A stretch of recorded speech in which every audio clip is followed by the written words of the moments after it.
What a finish! What a man! The drum roll finishes, and the target is hit. And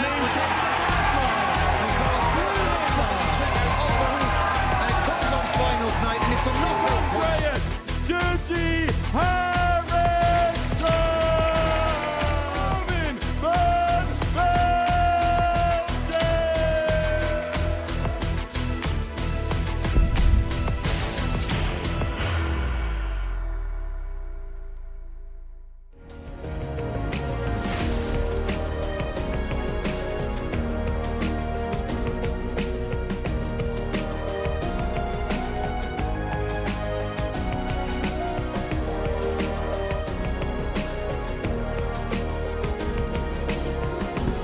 Oh, what a time! What a time to reel in the fish! Double 18. And that shows real composure. And there is another one. And that makes it 3 from 3, and it's a ton checkout. Oh, magical. Oh, what a leg! What a start!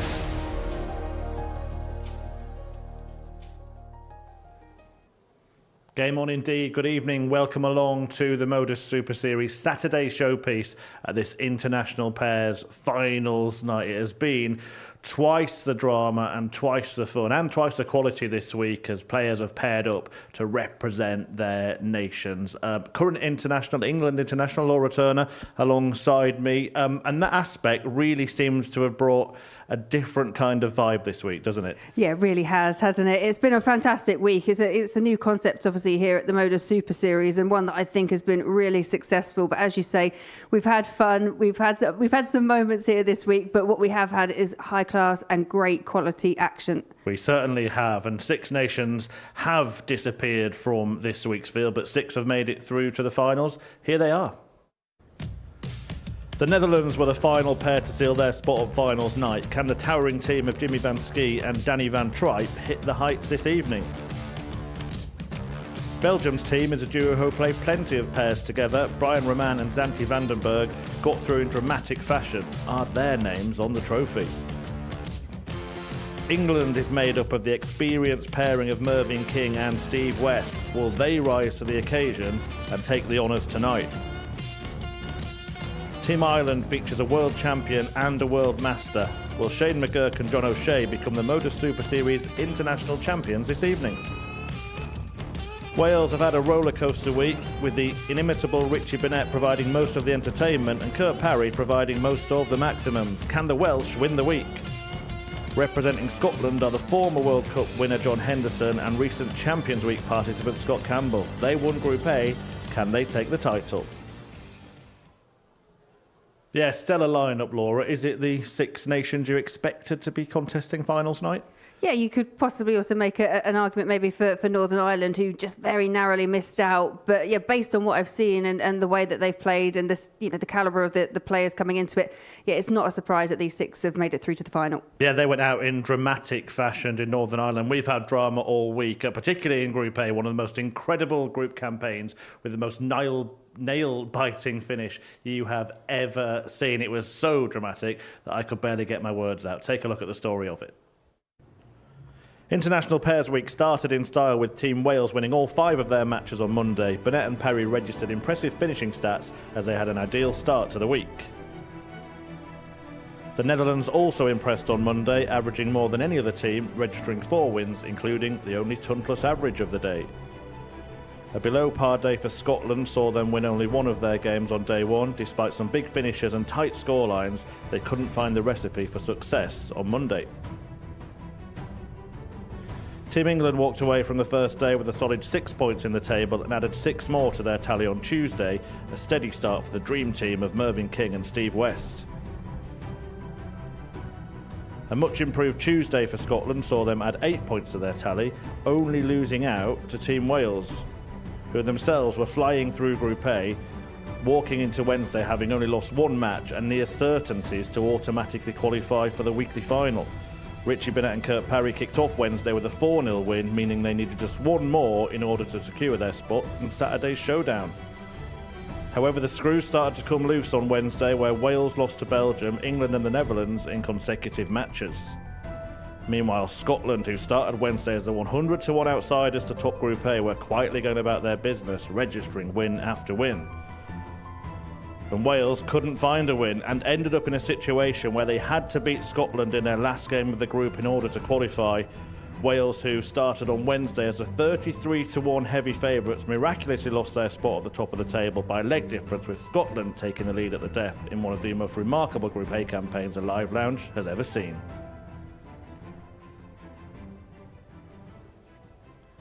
Yeah, wow, what a group, what a finish, with Scotland pipping Wales at the post. And actually, Wales ended up being third in the table. Netherlands in second place, tied on every single metric, and only finishing second by virtue of their head-to-head record against Scotland. Even England were just 2 points off the top as well in fourth place. They went into Group C.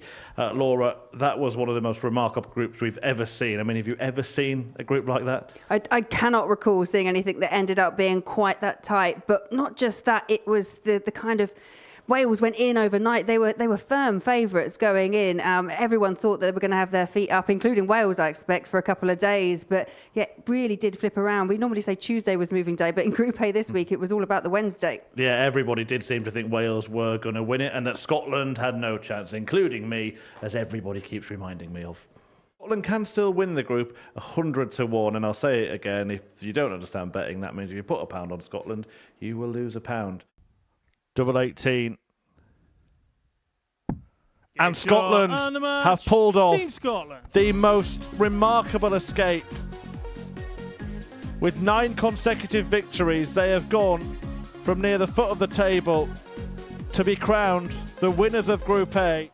Yeah, shall we just move on? No, absolutely not. No, I mean, it's one of those things, isn't it? I mean, we all have to say something. Sometimes, you know, what we predict, it goes just disastrously not to plan. But maybe the odds were right, Laura, that might only happen 1 in 100 times. Yeah, absolutely. But like you say, it's one of those things, but something that we're just not going to let you forget for a little while. And it came down in the end, didn't it, to a straight shootout, remarkably, between those two countries.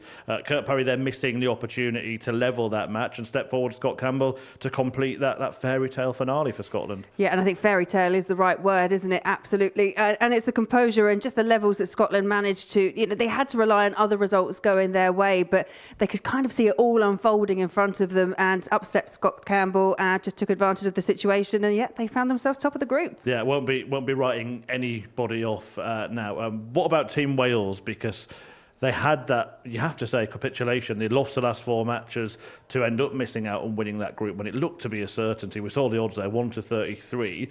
They recovered well, though, didn't they, in Group B?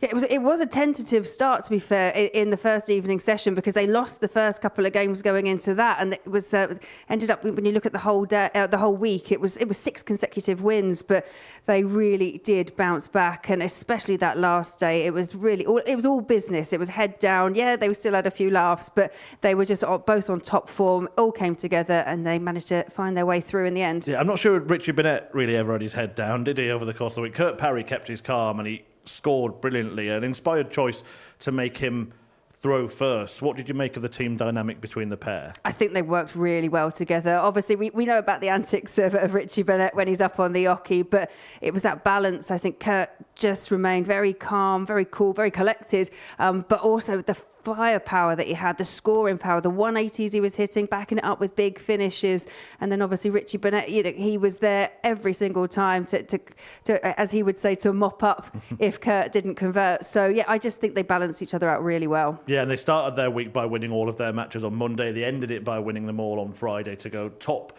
of the Group B table in the end. So the Welsh going through in P1. Ireland in second place. Wasn't a simple story for them either. We'll come on to that. And the Netherlands just made it through on leg difference over Germany, who really gave a great account of themselves. Yeah, Germany really did. I think they were one of those teams that were outside alongside Kenya. Kicked off really well, won the first opening couple of games, put themselves firmly in contention, and it came right down to the very last game. And it was this game against Wales where they just came slightly unstuck. If they'd won that, they would have actually denied a spot for the Netherlands, and it would have been them here tonight. Yeah, and the Netherlands have made it through instead. There were moments, weren't there, throughout the week like that, big finishes or big legs for the Netherlands. But were they a little inconsistent? Is that fair? I think that's fair. And as you say, when the moments came, we saw the 105 average and the 4-0 demolition of Wales. They backed it up with a consecutive 4-0 defeat over Wales again. So we saw big games, big averages. But then when they were off the pace, they were really off the pace and they were exposed. And then the opposition just took advantage of that. All right, let's talk about Ireland. It looked like they were coasting to qualification in Group B. It started to unravel a little bit before they finally got the job done. What did you think of them? Yeah, they've got levels. They probably didn't, reach them. It didn't make it easy for themselves. There were a couple of games in the final day where they just could not buy a double, and they just, they let the opposition in. They had to wait to that very last game, but they really did. Back against the wall, they managed to kind of bring the best out in themselves and managed to get across the line. But like you say, not easy going for them. Yeah, England made it through as well. The experienced duo of Mervyn King and Steve West topping Group C in the end. Level on points with Belgium, but perhaps qualifying a little bit more comfortably than them. Yeah, it was more comfortable in the end. They still had to win their last encounter, but they seemed very much more in control when it came to Group C. It was just the rest of the table vying for position once England had a bit of a foothold. Yeah, absolutely. And they seem to have a good connection, didn't they, Mervyn King and Steve West? They've known each other for decades. Yeah, and that helps. They're really good friends. They played well. They bounced off each other. When one missed, the other one stepped up. It was a really, good duo. And you can just see how much it actually meant to them in the end as well. Yeah, they were enjoyable to watch. But again, a bit like Ireland, I think there were some inconsistencies there. So just need to find that higher level at a more consistent pace. The Belgian team, younger but pretty experienced at playing pairs together. Brian Roman and Zanti van den Berg, who yes is the brother of Dimitri. If one moment turned the fortunes of two nations, that was that 170 finish for Brian Roman against Northern Ireland. Yeah, absolutely. You've got a feel for Northern Ireland. They were 3-1 up in this match, but to break the throw, 3 apiece, you can understand Brian giving it large there because it just turned the match.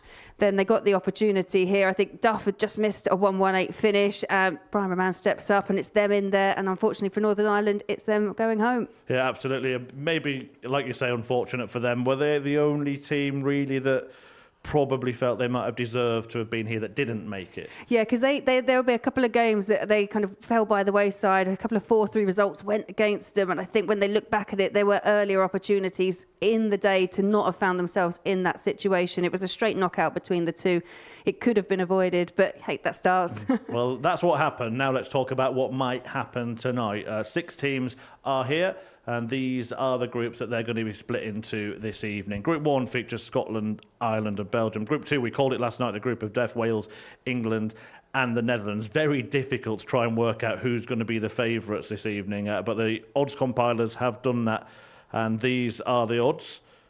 Scotland and the Netherlands, joint favourites, interesting. Wales 7-2. England 4-1 could represent a little bit of value, as could Ireland at 5-1. Belgium having got through that shootout with Northern Ireland are the outsiders. Do you see any surprises or any value there? I can understand why they've done it. Perhaps Netherlands in second because it was quite, dubious about them getting through the actual group stages. And also England at 4-1. The experience of Mervyn King and Steve West could be value there. And like you said, Ireland too. So honestly, I'm not sitting on the fence, but it is one of those weeks that anything could happen. I actually agree. I think it's fair to sit on the fence this evening. But if you are going to have a bet, please gamble responsibly. It's 18+, gambleaware.org.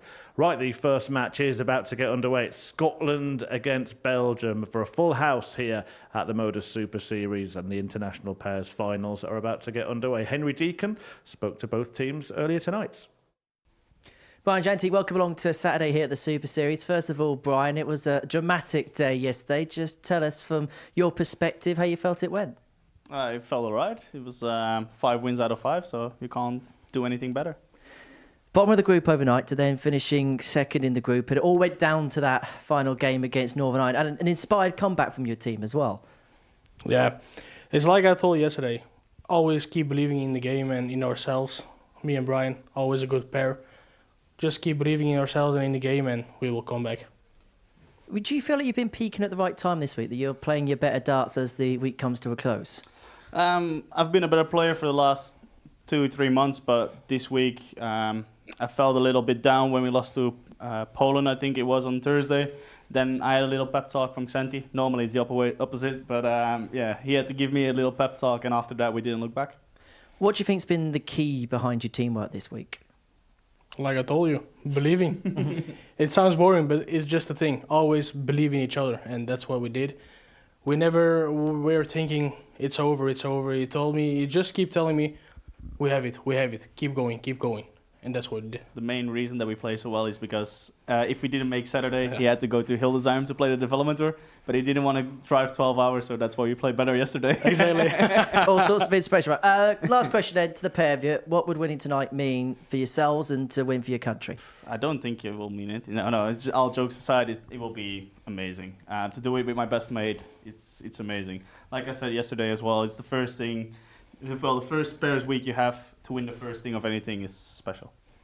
Exactly what he said. To win it with him, words can't describe that. Well, chaps, go well tonight. Wish you all the best. Good luck. Thank you.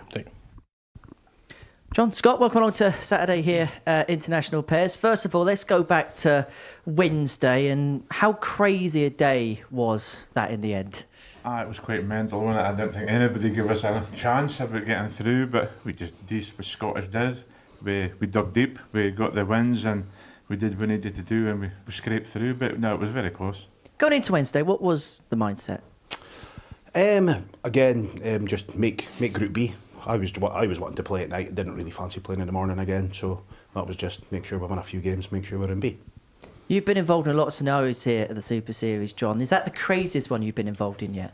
Oh, definitely. I think I have came behind again. I think it was one of my first ones that I wouldn't expect to get through, and I did. But no, nothing like that last night. And going into Wednesday morning, I don't think no one expected, especially Chris Murphy anyway. But no, and nobody gave us a chance. But we did. We just dug deep. We just one game at a time. That's all I can say. We did. That's what we did. And Scott played well. I did my part, and we got through. In terms of tonight, what do you think the keys are going to be successful? Just kick on from Wednesday. Yeah, we've had a couple of days off, but if we can play the way we did again on Wednesday, play well together again, finish well, yeah, we'll be all right. So, former World Cup winner with Scotland, somebody who skippers their country in the WDF side. Is this a match made in heaven potentially? Well, we're two guys that play for the same pub team in Aberdeen, so we know each other's game, we know each other quite closely, so I'm sure we've got the credentials to go and win this. Well, I wish you both all the very best. Guys, good luck. Cheers, Henry. Thank you, mate. Zip up. If you don't understand betting, that means if you put £1 on Scotland, you will lose £1. And Scotland have pulled off the most remarkable escape. And there is another one. John Henderson with a magical finish. Double 18 it is. Double 18 that's got. And the Scots are off to a flying start. A dozen darter. Can he use that? He can. And Scotland carry on this incredible turnaround.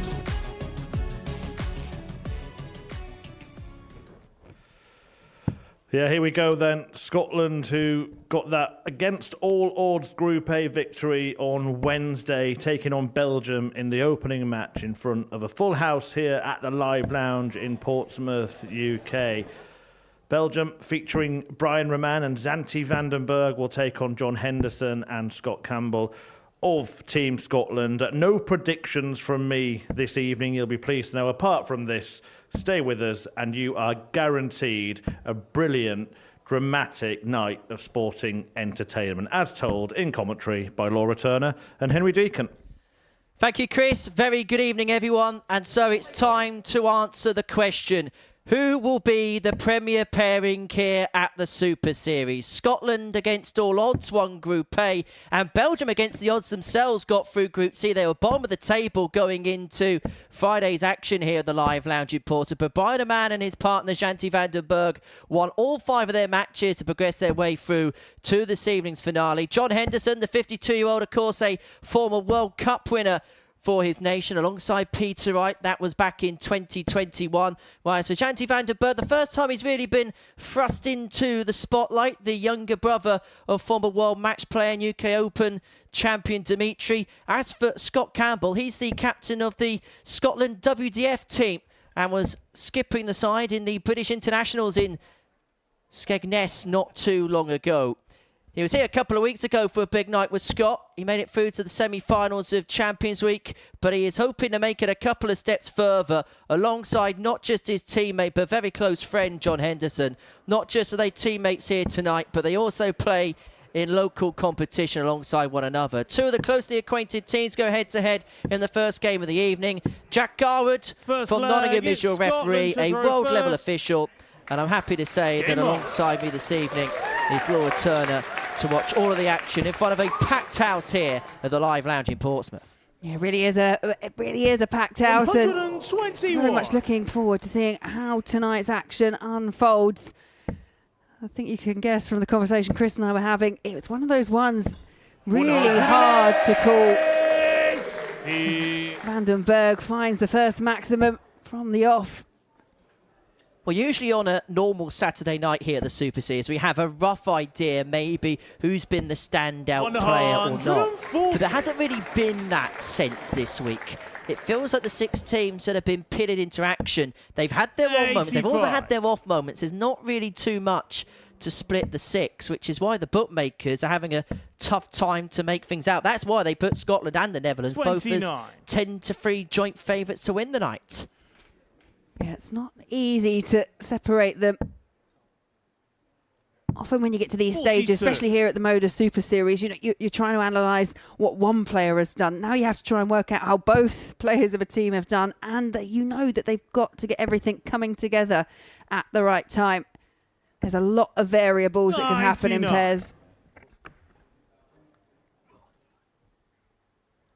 Well, both teams have got off to a fairly strong start. Scotland on a finish after 12. 64. Belgium will be on a similar type finish after a dozen, but the first opportunity of the night will fall to John Henderson. Looking at this one, 12. Looking just to poke one underneath, but he just wide into the treble 5. And Janty Vandenberg, who found the big fish, in fact, both the Belgians found 170 checkouts yesterday, is looking at the little fish to get the break and get Belgium off to the perfect start.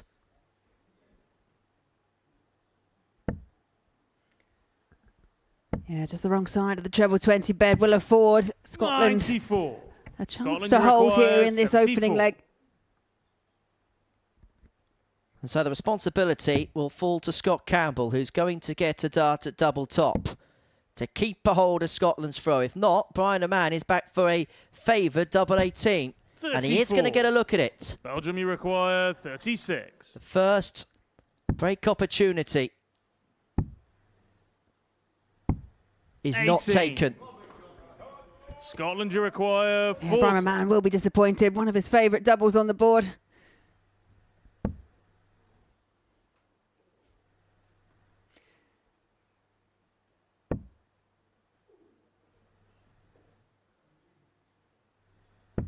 Game shot on the first leg. The dart in hand there for John Henderson. Put Scotland 1 to the good.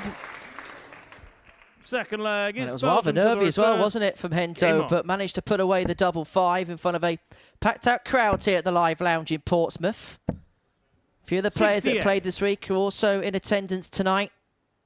Peter Achuri, who will be returning tomorrow for the influencer event. Neil Duff and Richard McKee, the Northern Irish pairing, 63. who it could have so easily been them in this scenario playing this particular match. They lost out to Belgium in a winner-takes-all contest at the end of 58. yesterday afternoon session. They led that game 3-1 before Belgium would go on to win in a last leg decider. Yeah, every group this week has really gone right down to the wire. 6. Sometimes you never know with a new concept how it's going to pan out. And as we were saying, this International Pairs Week has been a blinding success. So much so, there will be another one 43. this year. We also saw in amongst the crowd, Lukas Buczkowski, the Polish captain, and Sebastian Steyer. He's here as well. Yeah, it's great to see when players do stay around and see the outcome of the tournament. 96. Well, speaking to Lucas before dart was thrown on Thursday, and for a lot of nations like Poland, Gibraltar, France, who we haven't seen tonight but have been represented this week, just to be given the opportunity was something that they were savouring as Scott Campbell piles in Scotland's first max of the night. And to put them potentially on the cusp of a 2-0 lead of a breaker throw. 97. Yeah, big Scotland, last start there from Janty Vandenberg.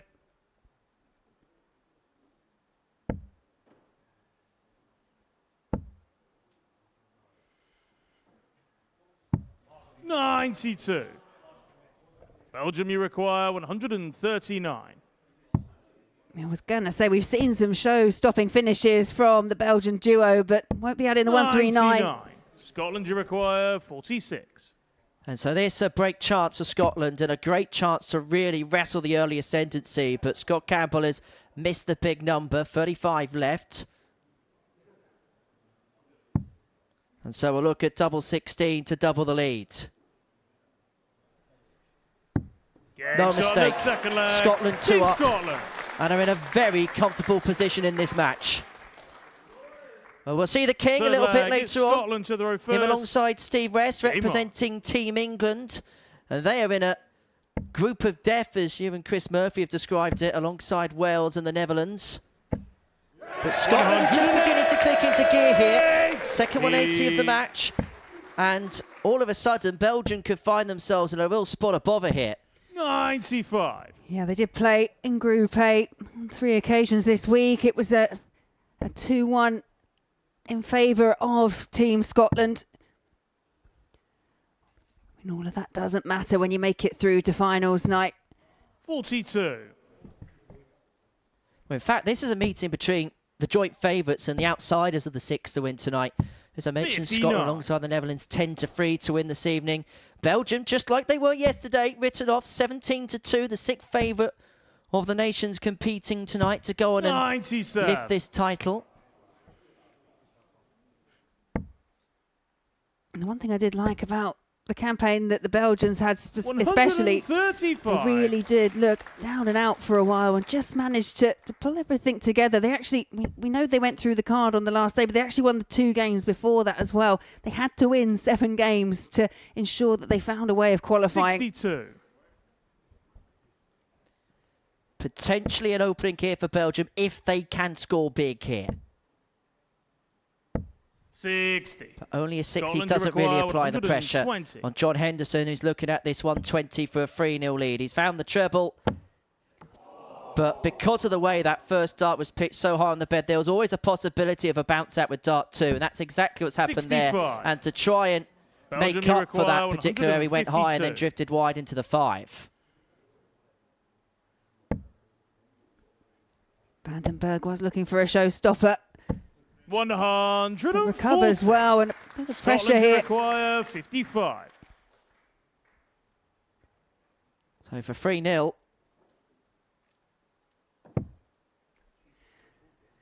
Yeah, second leg in the row. Scott Campbell unable to find the single number. He just did well last time. You have to say, from a position of authority in this leg, Scotland have made this harder work than perhaps they should have made it. And just a little disturbance at the back of the auditorium. You can quite literally hear a pin drop in here.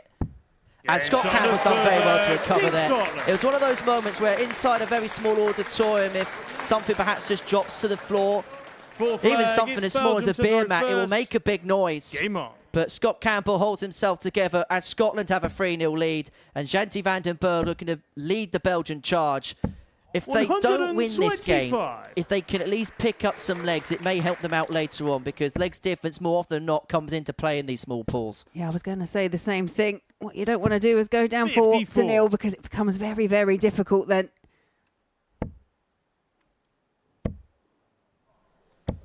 108. Everything about that throw that Brian Roman just did there reminded me of what they did yesterday. Just seemed a bit more relaxed, free-flowing and faster. Brian tends to be one of those players that 73. seems to play his best stuff when he walks around that stage with the I don't care attitude. He cares a lot about the game, but when he struts around with that bit of swagger, that's when you 84. tend to see the best stuff from him. Little bit of peacockery, I'd say. Absolutely. And they got time and space in this leg, because this has been an off leg for the Scots. But if you're going to do it, at least do it on the opposition throw-in with a 3-0 lead. And so plenty of time here for Roman and van den Berg to reduce the gap back down to 2. 56. And when they return, they will be having a look at 56.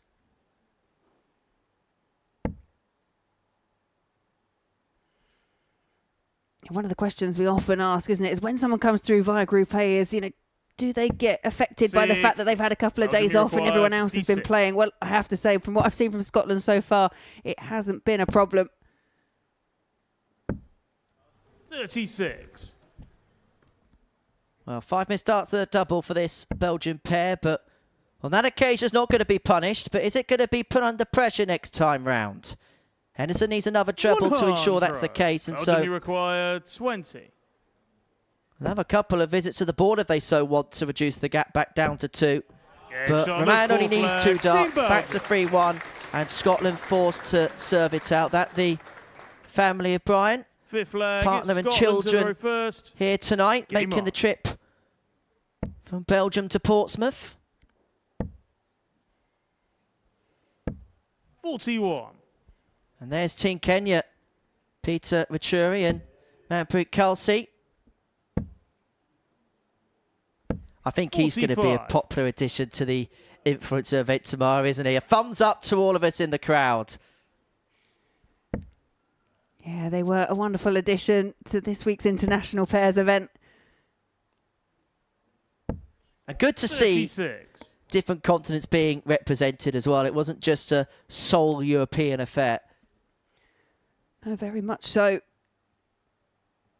Yeah, one of my favourite tournaments on the PDC circuit is that World Cup of Darts, just for that very reason. You get to see so many different faces, different players. It's all about the kind of stories and surprises, and we've had plenty of them this week. Well, I think with some of the feedback that we've seen on social media over the course of the last 6 days, I think this is going to be a permanent part of the Super Series calendar. 95. Scotland here looking to close it out.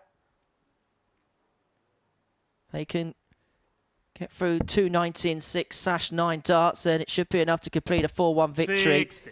But a trebleless turn there has just opened up the door potentially here for Belgium to get the break. And if they do so, it will be back to 3-2, back on throw, and Belgium would have the darts in the next to take us all the way.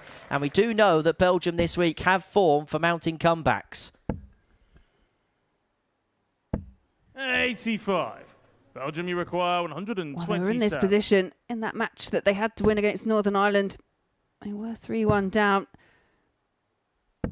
40. A bit of a relaxed visit there does offer up this opportunity for Scott Campbell. Well, this would be some way to seal it and some way to open up the account for the night. The 1-4-5 isn't going to go, and so the door is now open for Belgium to reduce the gap back down to 3-2. 95. But you sense it's an opportunity they're going to have to take. May just be a shot at the ball. Well, it's double 5. 77. That wasn't far off the mark. Scotland, you require 50. That could be curtains for Belgium. John Henderson comes back looking at double top to round it off. Double 10. And Scotland are off to the perfect start. The former World Cup winner, John Henderson, pins a double 10, which puts them in the perfect position to progress through to the semi-finals of the inaugural Super Series International Pairs. For the Belgian duo, Brian Amann and Shanti van den Berg, they're going to have to beat the Republic of Ireland duo, Shane McKirk and John O'Shea in Game 3. Coming up after the break will be the first game from the second group of the night, a meeting between Wales and the Netherlands.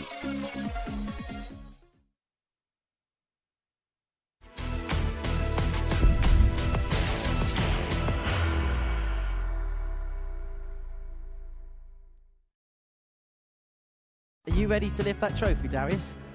Yes. Let's do it then. Ladies and gentlemen, your Modus Super Series 9 champion is Lucky D, Darius Lewandowski!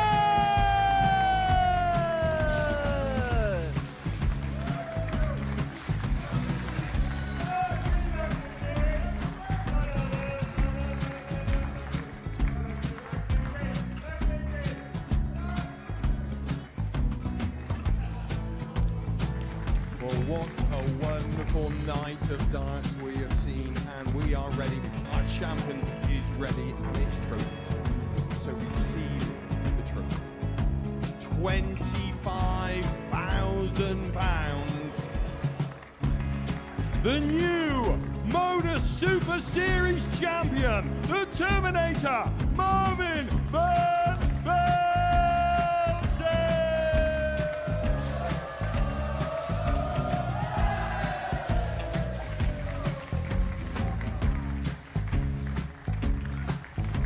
And one more time, the 8th Modus Super Series champion, the Terminator, Marvin Van Velzen.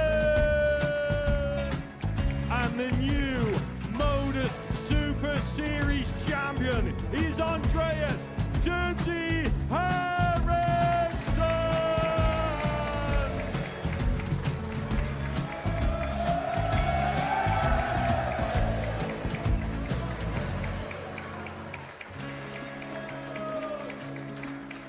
And one more time, the 7th Modus Super Series champion. Give it up for Andreas Dirty Harrison. The moment we've all been waiting for. Would you please show your appreciation for your Series 6 Modus Super Series champion, Scott Taylor.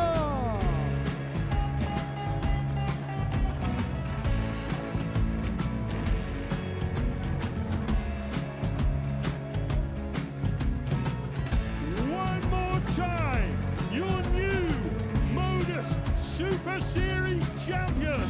He is Chucky. He is Jim McEwen. Ladies and gentlemen, your Modus Super Series champion, retaining his title, the Nuke, Luke Littler.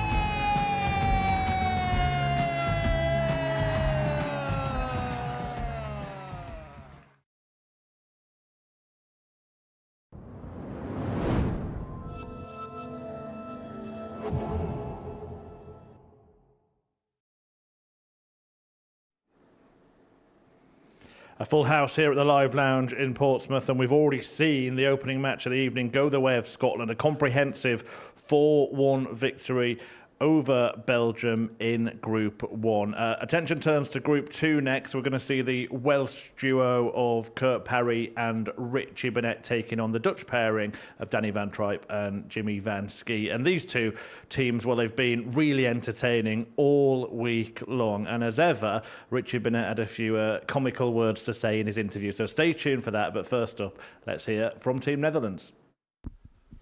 Jimmy, Danny, into Saturday here at the Super Series, but is it fair to say last night was perhaps a little bit harder work than perhaps you would have wanted it to have been?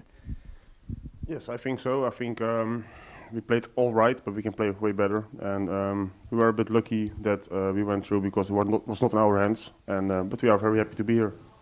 In terms of this week, how would you assess it from your perspective, Danny? I think I could throw better because I didn't show my best game this week.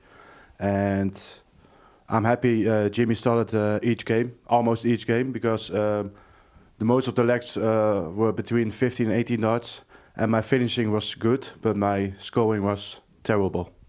Can I ask about the team dynamic with you two? Because there's some teams this week where there's an obvious team captain, non-team captain. There's not with this team. But it feels like it's also dynamic with you two, where you can be very upfront with one another, the way you're not afraid to kind of talk about your opinions and things are going well and not so. Has that kind of been the way that the dynamics work with you two?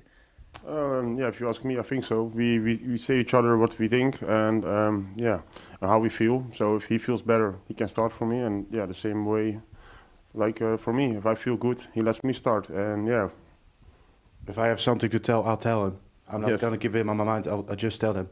Do you prefer that? Because then you've got kind of no secrets and you've had that moment and you just move on with it. We know each other a very long time, and we are good friends, and good friends should tell each other everything, especially when you're playing together with darts, so What would winning this mean? I know you've won a few titles here. You're still to win a title in this bid. And what would winning this trophy, and winning it for your country as well, mean for both of you?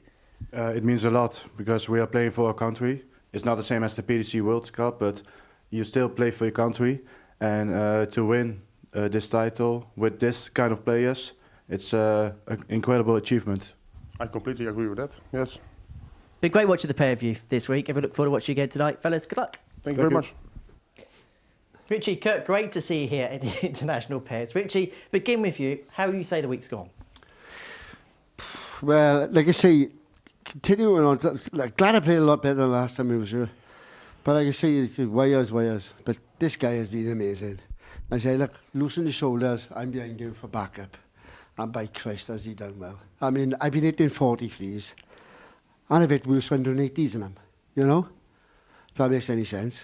Probably don't, but he's there. Oh, what a talent. What's it like playing with Richie Burnett, Kurt? Oh, it's brilliant. My face haven't hurt so much all week. It's just you can imagine. He's class to be around, though. He does bring your morale up, in all fairness. But yeah, it's been good fun. How have you found playing in pairs this week, Richie? It's been a long time, because like years ago, we used to go away, we'd play the singles and pairs, and I'll be honest, I used to win more than anybody in pairs. I always played second fiddle, and like I say, there's Sean Palfrey, Chrissy Johns, but this guy this week has been amazing. I've just been here to mop up. You've had some fun this week, haven't you two? There's been a lot of fun on stage in your games. Yeah, it's been good. You know, I think we haven't really taken it too seriously. We've just tried to enjoy the experience, because obviously it's new and, you know, we don't know if we'll get to do it again, you know, so we've just tried to enjoy it as much as we can. Finally, Richie, been doing some research this morning. Now, the last international title that you won with Wales was back in 1988. 37 years ago was the last time you won something for your country. How much pride would you have if you were able to, so many years on, able to lift another trophy for Wales? How many years is it? 37. You boosted my morale haven't you, before we start. Yeah, Europe Cup, I think it was. WDF Europe Cup, 88. Yeah. My morale is boosted. The way this guy has played this week, look, let's get it on. Well, I'll tell you what, Richie, let's get it on. Chaps, wish you all the best. Thank you. Cheers, Ed. Cheers. Everybody, thank you.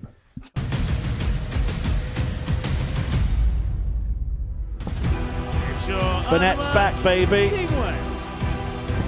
Oh, magical. Absolutely magical. Everybody's finding the funny side of this. But it's Richie Burnett that's going to have the last laugh. Oh, they can. Perfectly pitched by Parry and Richie Burnett.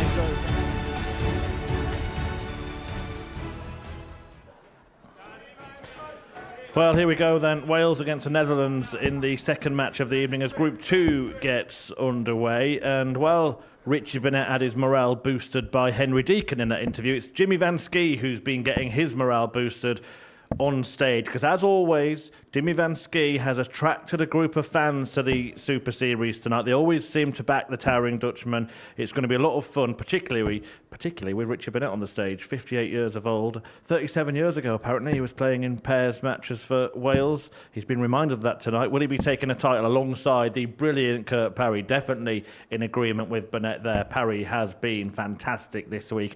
Danny Van Tripe has had his own trials and tribulations, including ending up falling off the stage at one point alongside Jimmy Van Schie, who has got that army of fans behind him. This is going to be fun, and I think it's going to be good as well. And Henry and Laura are on standby to talk you through it. And I'm also available for all motivational speaking when required, Murph. Thank you very much. The atmosphere inside the live lounge has gone up another notch. Jimmy Van Schie, whenever he arrives in this arena on a Saturday night, brings a horde of fans with him, brings passionate, vociferous support alongside him. Everywhere he goes, the newly formed Jimmy Van Schie army goes. And a lot of the patrons here in Portsmouth tonight are here to see him, but they are also here to support England. And so it'll be interesting to see the dynamic when them two go head-to-head in the second match of the group. But back to the here and now. Wales take on the Netherlands in our second match of the session. It's Kurt Parry who has been the designated starter throughout the course of the week to get this game underway. Wales have got a clear tactic. They've got a captain in Richie Burnett that allows Kurt Parry out to bat. But for Jimmy Van Schie and Danny Van Tripe, it's been a different dynamic, and it was something that we spoke about in the interview. They're two players that on paper are probably the most evenly matched amongst the pairings. And they've kind of taken it in turns as to who will lead the direction of travel. Yeah, and it's something we've probably spoken about quite a bit throughout the week, to be fair, is that when you are in a team, in a pair situation, you really do have to get to understand and know the person you're playing with, because there are some players that just like to go first every time. There are some players that prefer to go second. And the fact that these two can have a kind of open and honest conversation and say, right, I want to throw first in this one. You trust your partner. And yet that is one of the key things for a successful pairs partnership. Well, a lot wondering where Peter Achuri is. Well, you'll be able to see him tomorrow at the Influence event. That gets underway from 12 p.m. here, exclusively live on Pluto TV. In fact, you can see Peter Achuri right there, right now. And I am sure that he's had plenty of selfie and autograph requests already this evening. But it is the Welsh that got off to the better start in this opening leg, and they've got 6 starts here for 1-6-7 to open up a 1-0 lead. And Parry just looking to set things up as nicely as possible for his partner. And when Richie Burnett returns to the board, he's going to have 3 in hand at his favourite, double 18. Yeah, that lie, I've seen it a few times from Jimmy. It is awkward, but he does manage to find a way through. Just tapping on the shoulder of the Welsh team if Burnett can't convert this double 18. Well, no problem in the end, and it is Wales that go 1-0 up. Second leg, it's the Netherlands to throw Well, there's a meeting between the team that topped Group B in Wales and the team that finished third in Group B in the Netherlands. And as far as their week is concerned, they were one of the favourites before a dart was thrown. They're still priced up as the joint favourites tonight, but it hasn't quite gone to the type of tune and plan as you'd expect. And there was actually a point yesterday evening where their position, even being into tonight's final, was under severe jeopardy. They had to rely on the final result yesterday evening going their way just to even be here. And I suppose for Germany, it's a consolation that they were not able to make it through, but they did put up a spirited display. Yeah, there's plenty that they can take from this week, Team Germany. 100. Really did push it all the way, and I know the Dutch pair, they were sat out the back. It was a very nail-biting experience. It's the worst feeling when you're actually reliant on someone else. They're in control of your fate, but went the way of the Dutch pair in the end. Well, so far, so good on throw, it feels. 60. Danny van Trijp here looking to leave Jimmy van Schie in as good a position possible to level this game up at 1 apiece. And a couple of triples there will leave Jimmy on 79. Should get, at the very least, a dart at the back end of the next visit. Burnett here, though, looking to put them under some pressure. 100. Netherlands, you require 79. Yeah, you can see disappointed not to get another one in there, but it's Jimmy here should get a dart at tops. 39. Wales, you require 141. And so Kurt Parry comes back to the board looking at 1-4-1. Isn't going to be taken, and so Van Trijp will get an opportunity at tops to square this contest up. 105. But once again, Kurt Parry has left Richie Burnett on 36. But this time he's not going to get a look in. And you could hear the roar of this crowd as Danny van Trijp pinned the tops. They're going to be the second nation in terms of support this evening. And they are back at an equal kilter, back level at 1-1. Yeah, the Jimmy van Schie army in full voice here tonight in Portsmouth.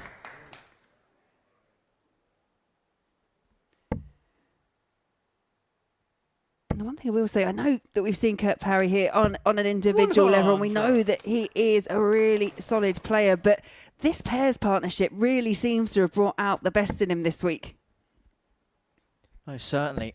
And I was just wondering as well, the dynamic of tonight as well, because we haven't mentioned this at all this week, because I suppose we're so used to being based in Portsmouth that England are the home nation, and okay, we're not going to get the kind of support they receive from Germany in a World Cup.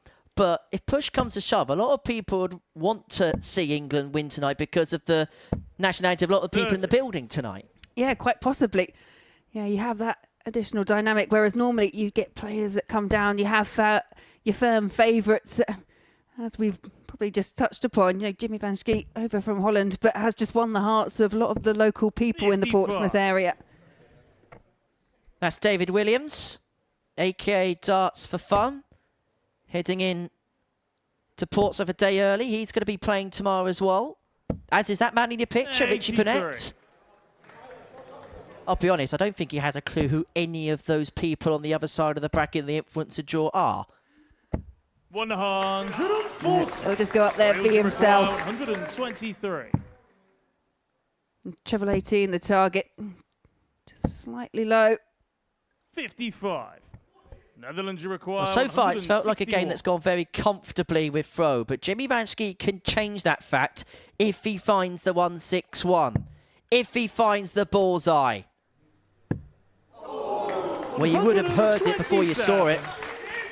Wales, you require 68. Yeah, good effort there from Van Schie, and this is not a given. One dart in hand, double 16. 36. Netherlands, you require 34. You can see the grimace on the face of the Prince of Wales, and this is a key turning point potentially in this match.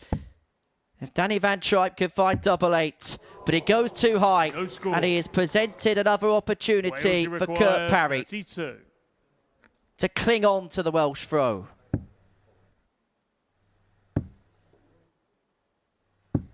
It does so eventually, and Wales 2-1 up, halfway there. Full flag, it's the Netherlands to throw first. That smile and that interaction on the way back, that's relief. When you've got that last dart in your hand and you've been as close as those first 2 darts were, it's a bit of a... 131. I'm glad that went in. And I just get the sense on the stage that there's 2 different types of team dynamic. Kurt and Richie look as if they're having the time of their life up there.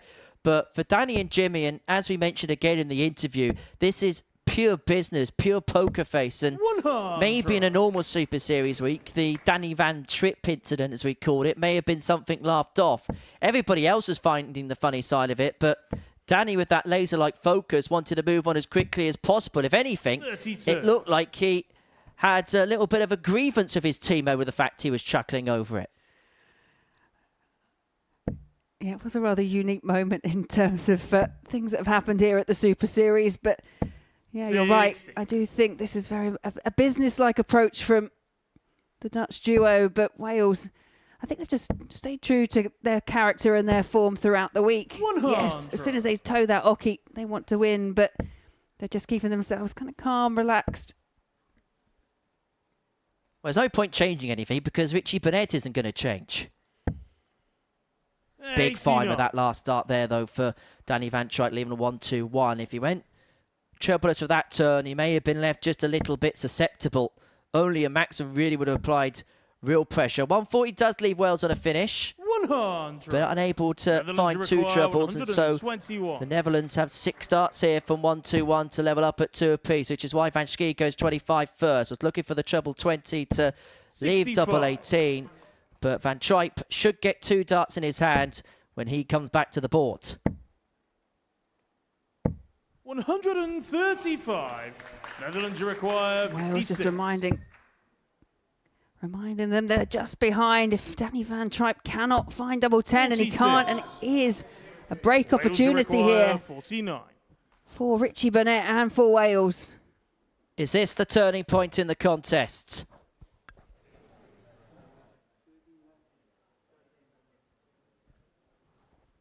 .36 scored, so 13 left. Richie Burnett has bust the score. And he looks like he's about to combust on the stage. And this is an opportunity that perhaps Jimmy Van Schie did not expect. Head in hand. Well, maybe a little bit more than that.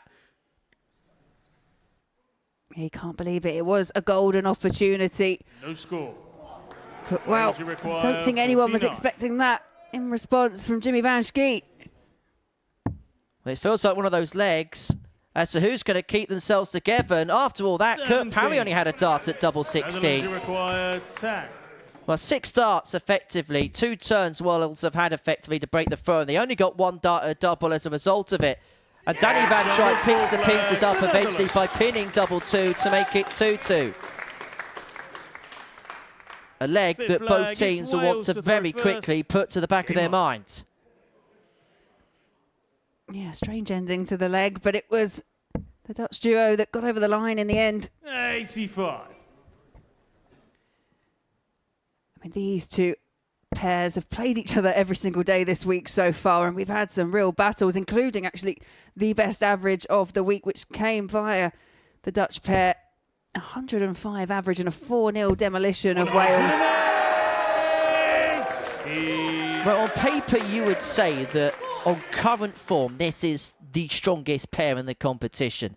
In terms of their Challenge Tour form, Danny van Trijp is 8th on the Challenge Tour. Jimmy van Schie, 34th. He's not had the start to the season that he probably would have liked.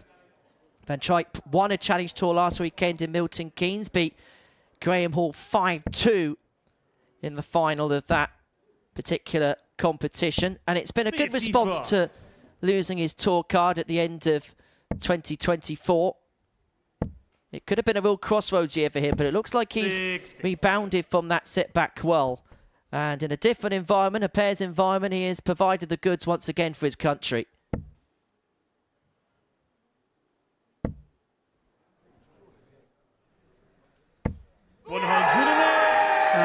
Second maximum in this leg for Jimmy van Schie. Really has put the Dutch duo in what is seemingly an unsaleable position in this leg. And crucially, this will be for the break. They needed one at some point in this contest to go on and win. And if they can find it here, and they've got 6 darts to do so, they'll have the darts in the next to see the game through. Now, because the stage is, I suppose, a little bit small because you've got more people on there, when a player walks past, it can maybe sometimes go in the line of sight unintentionally of the player at the board. And I think that was just what happened there. No shenanigans, just one of those things that happen. But what Van Trijp has done is leave Van Schie on double 18 after 12 to open up a 3-2 lead. But it's going to be under pressure as Parry piles in a max, the third of the leg. Parry knew that last one was going in before he'd even pulled the third dart back. That raise of the eyebrows, because he knew it was probably going to be too little too late, and it was. Well, it really is bubbling up now. 6th leg. A real good last leg, a 13 darter for the Dutch. Van Schie throws for the match.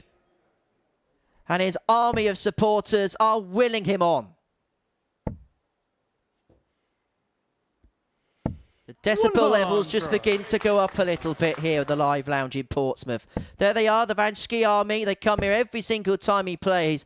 Sometimes he can have as close to 30 people support him on a given Saturday night when he plays here. And he had a coach load actually make their way up to the lakeside when he played in that competition. He pretty much made a corner of the crowd for one of the evening sessions he played.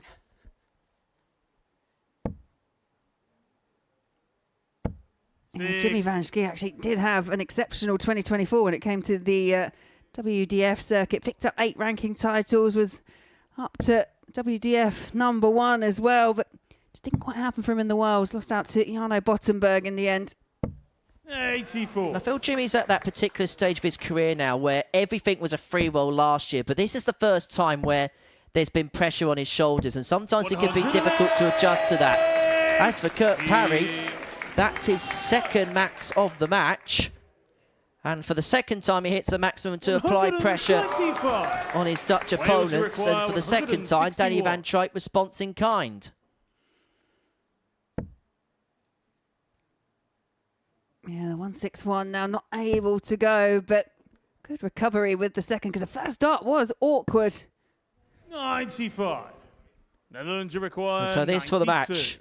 Jimmy van Schie looking at 92 to get the Dutch off to the perfect start. It's the bullseye.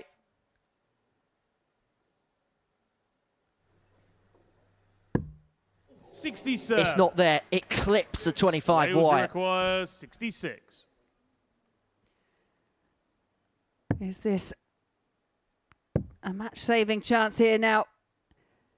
Kurt Parry just taking that step back, taking his time, and tops is found, and 66 converted to make it 3 apiece. And now it's advantage Wales, because they get to go throw first in this deciding leg. Wales to throw and first. It's a game you have to say has deserved a last leg decider. There's been plenty of peaks and troughs, plenty of toing and throwing. 100. Little roar of frustration when that first dart goes in for Kurt Parry. Quite often he can fill it up. Already seen a couple of maximums from him, but we've also seen a couple of maxes from Jimmy Van Schie. 140. And that second treble will psychologically hurt this Welsh pairing. But Richie Burnett has dealt with pressure playing for his country since the 1980s. Hey, he sounded quite impressed when you reminded him it was 37 years ago. 100. Impressed is probably one word to describe it. Yeah, well, we're in here, we're on comms. We'll stick with impressed. 140. Well, that is a huge 140 for Kurt Parry. Back-to-back 140s for the Welsh pair. And it puts the task up here for Jimmy Van Schie to hit big. One treble is minimum requirement, and one treble is all he's going to get. And so Burnett comes back to the board, looking to lead Wales to victory, but he's not going to find the 1-2-1. No, just trying to search out for a treble 20. Netherlands Only 43 points, but 161. It's a big ask. And couldn't find the treble 17, so over to Wales. Requires 78. Richie Burnett nominated Kurt Parry as the captain.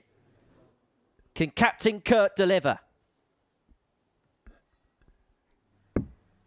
No, he can't. And so the Dutch are back. They missed a dart to win the game in the previous leg. They're going to get another opportunity. And it's going to be their man, the crowd's man, the people's champion, Jimmy Van Schie, over this 64.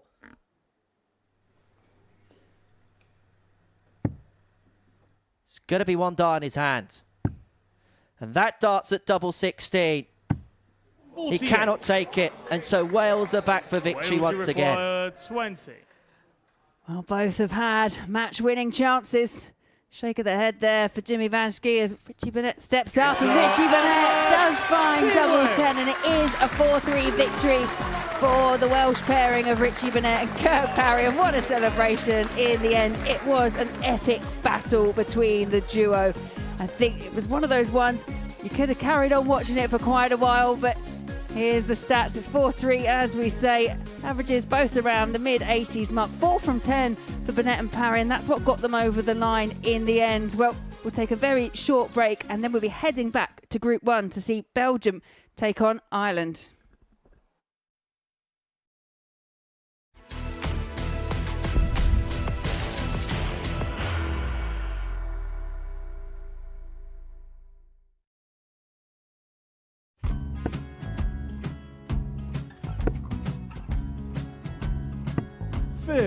Charlie McGuire, 164.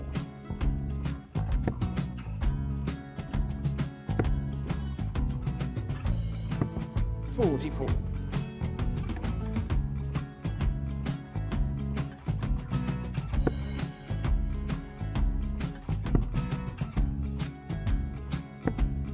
32. Charlie required 120.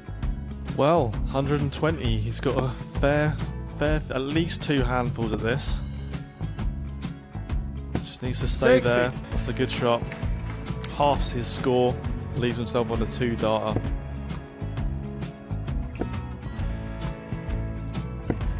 $26. Charlie Time on his required side 60. to become back-to-back singles champion.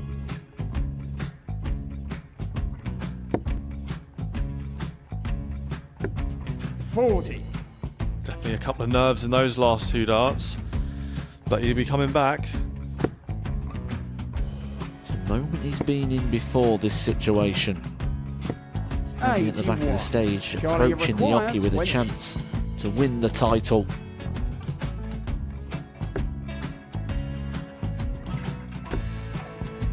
He did this to win the first title, if you remember. 11. I think he's gone. Georgia I think he's gone to 118. bust it, maybe. The first title he won, he wanted 20. He went 6 double 7 to win it. He had a chance to replicate it again.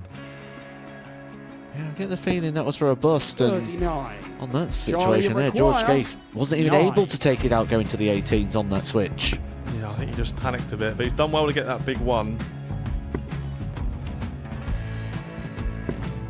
Sometimes can be the hardest part. Georgia requires This is it. 79. It's got to be 19s. got to be 19th for this shot. Big 20 and a double. He's got the first one. He's going to get a match dart here.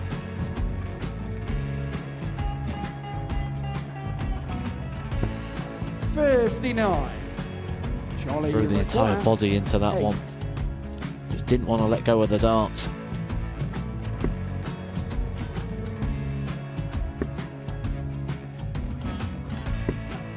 No score. He's given George a chance. Georgia require 20. I think George has been quite good on double 10 today. So many opportunities for Charlie Murphy. Couldn't get the job done. The match! And the Red Dragon George Modus Skate. Super Series Influencers Champion, George Skate!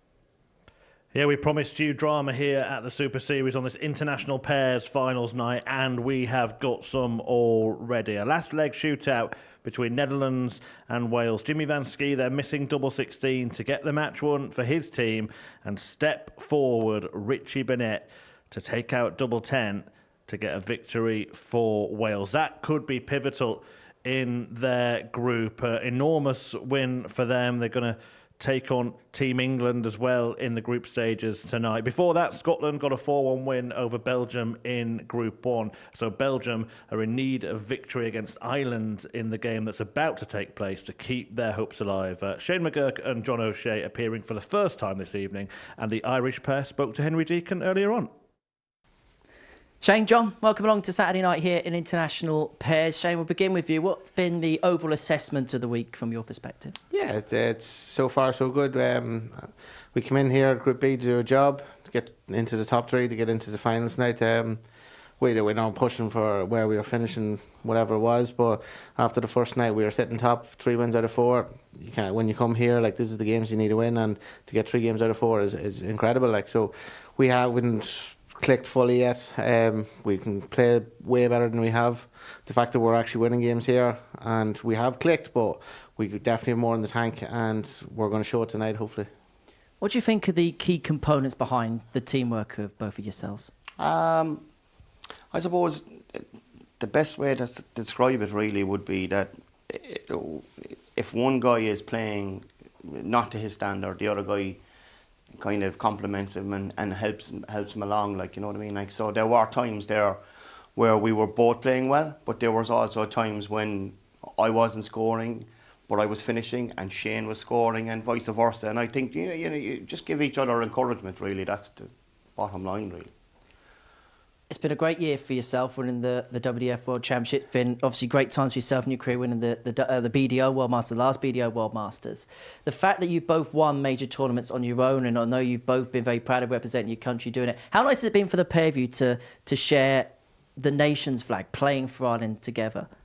For me, it's full pride, you know, like, no matter like what you're playing, and if it's just a friendly game against someone other country, like whatever it is, you take it seriously. You want to win for your country, and we're here and we're doing it behind the cameras, and we're doing it under the lights and everything, and the crowd's in tonight, and we want to do everyone at home proud, and especially like, and he's been through it way more than me. Like, I don't know how many caps he has now, but it's far more than I do. But for me, it's a new stepping stone for me to play for Ireland, and I'm going to just enjoy every moment of it.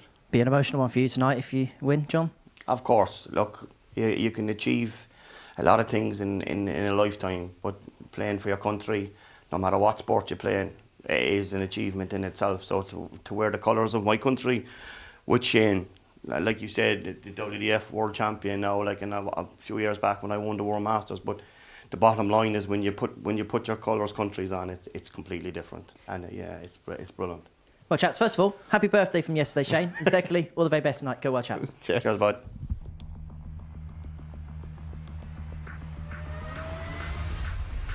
Tops. Brilliant. Perfect response.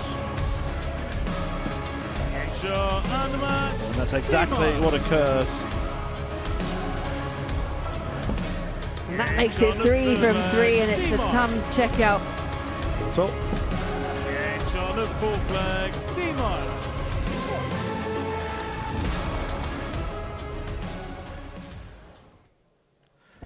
Yeah, great crowd assembled this evening at the Live Lounge to watch the International Pairs Finals action, the first tournament of its kind to be held here at the Modus Super Series, brought to you live and free, of course, on Pluto TV. And Team Ireland ready, as you just heard, to get their campaign underway. They have clicked well together, complemented each other very well indeed over the week, and they may only need to win this match. If they beat Belgium here, they'll qualify. Scotland will go through with them.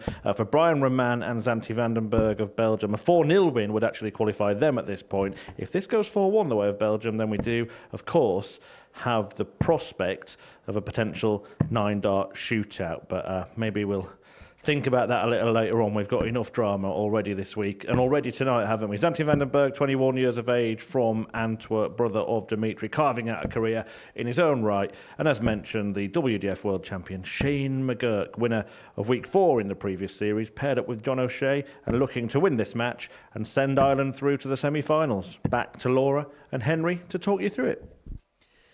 Yeah, thank you very much, Chris. It's a case of now or never for Belgium. Shane McGurk, the world champion for the Republic of Ireland in the WDF, has very much got a target on his back in 2025. He blitzed through the field to win the title at Frimley Green in December, beating Paul Lim in the final by 6 sets to 3. And he didn't drop a set prior to that in the entirety of the tournament. And how it would be the end of the best 6 months of his career if, come the beginning of May, he could have won the WDF World Championship, won a Modus Super Series week, and also won for his country. But for the pairing of Brian Roman and Zanti Vandenberg, as we said, all is laid on the line here, and they kick off this match with a max, knowing that anything other than a win will send them home.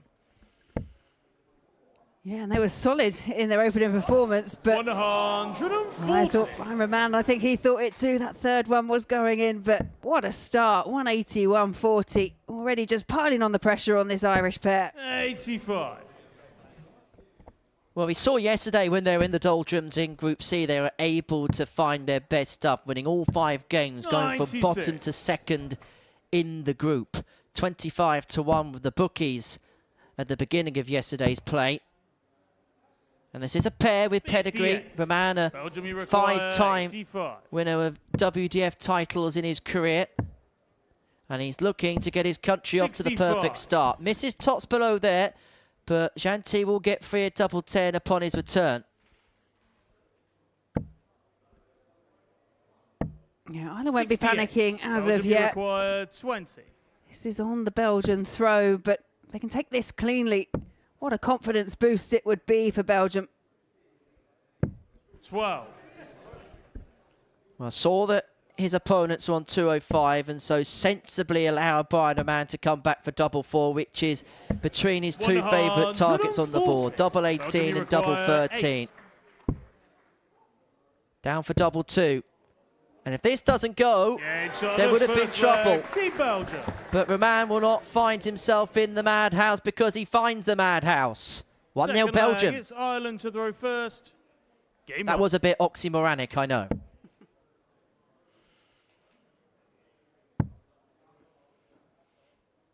$134. Shane McGurk, they're making good use of the treble 19s. 44. Yeah, Zanti not able to find a solid response. And that 180 from Zanti in the previous leg was the 180th that we've seen in this International Pairs Week. You see at the top of the stage the flags of the 12 competing nations. And it's great to see the likes of Kenya, Gibraltar, France, Poland, et al. This week. Just good to see different players on this stage. 81. Yeah, we've had several players making their debut, including Zanti Vandenberg. But I think a lot of them have been impressed with the setup, impressed with the opportunity that has been presented to them. And there is another debutant there in Manpreet Kausee. 100. Yeah, I'd say that Kenyan team acquitted themselves well on their debut. We're putting a very, very tough group in that Group B, 40. but I'm sure Ireland, they will be better for that particular 141. experience. Ireland here, 6 starts and 1-4-1 to level up at 1 apiece. Shane McGurk was heading down to move up. Look at treble 10 here, 89. because finding that would have left John O'Shea on 32.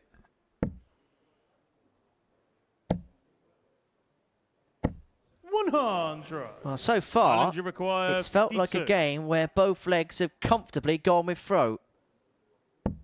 And that on is the second definitely the leg. plan, and that Simon. was definitely executed perfectly from John O'Shea. And we have a level game at 1 apiece. Third leg, it's Belgium to throw first. Game on. Yeah, it was interesting to hear them talk to you earlier, and I do have to agree. I don't think they've quite managed to just get it all together, Team Ireland, just to bring out their brilliant best. I mean, they did more than enough in the end to qualify through. But it did come down right to that very 45. last match, didn't it? And just so that they could just make sure that there was no drama.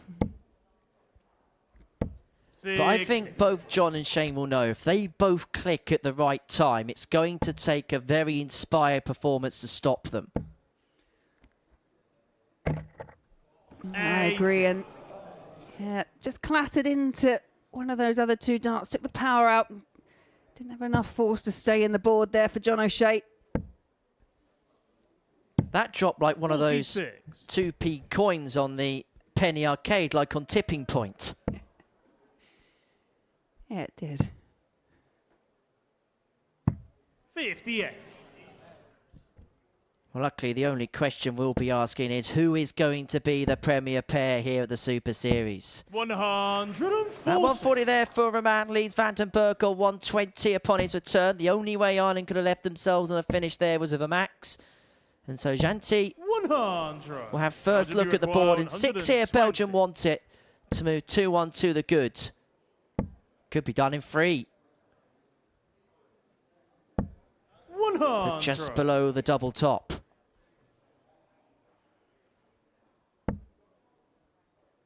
Yeah, Brian Roman knows he'll be back. Shane McGurk just 140. trying to remind them they Belgium, are you still there require waiting 20. to pounce if he doesn't convert this. Game shot on the third leg. Taken Team brilliantly Belgium. from Roman. Belgium 2-1 up in a game that they have to win to stand any chance.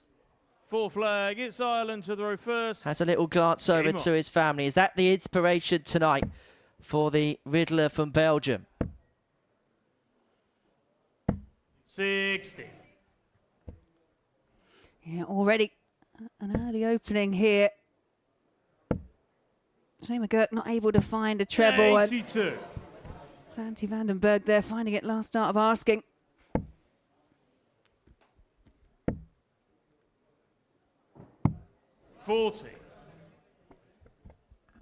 Well, there's a few in supporting Ireland tonight, and I should mention that there is still a scenario where a 9-dart shootout could happen in this group. If Belgium win this 4-1 and then Ireland beat Scotland 4-1, we'd have the first ever pairs 9-dart shootout. 96. Now, if it's busy enough with 4 players on the stage, imagine adding the dynamic of 6 on the stage.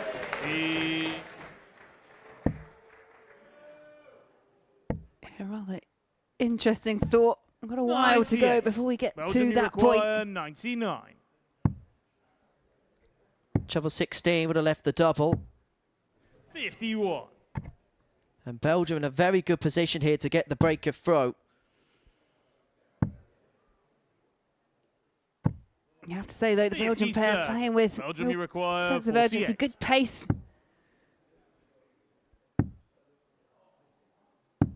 Game shot on the fourth And leg. there is the Team break Belgium. of throw.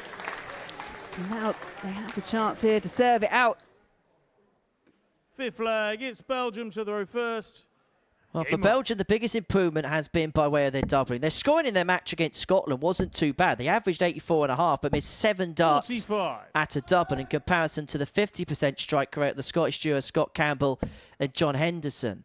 3 from 11 in this one, but it's been more than good enough against this Irish pairing of McGurk and O'Shea, who may have to go back to the drawing board and then find a big win against Scotland in their final match of the group. 92. Because Belgium 3-1 up with the darts in their hand, and they're looking to close in on a victory, which would mean they'd be on 2 points, 0 legs difference if they can win it 4-1. 59. And it would mean the only way they could be eliminated is through that 9-dart shootout.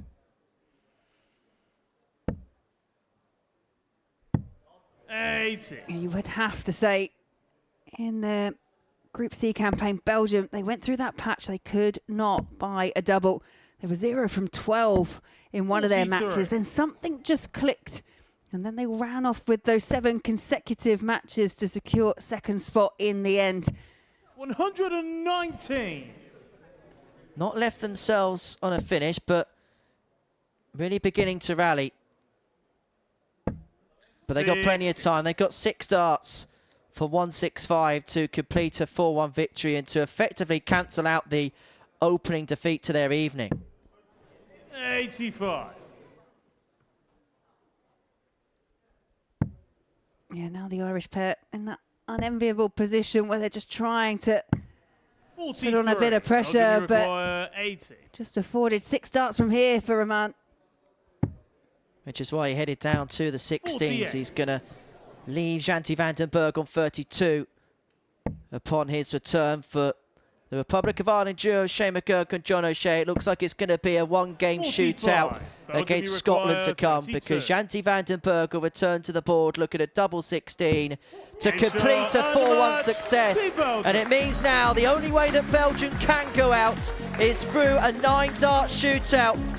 The best of friends doing a grand job tonight, and they know that they have got a foot in the semi-finals and only external factors can now go against them to knock them out.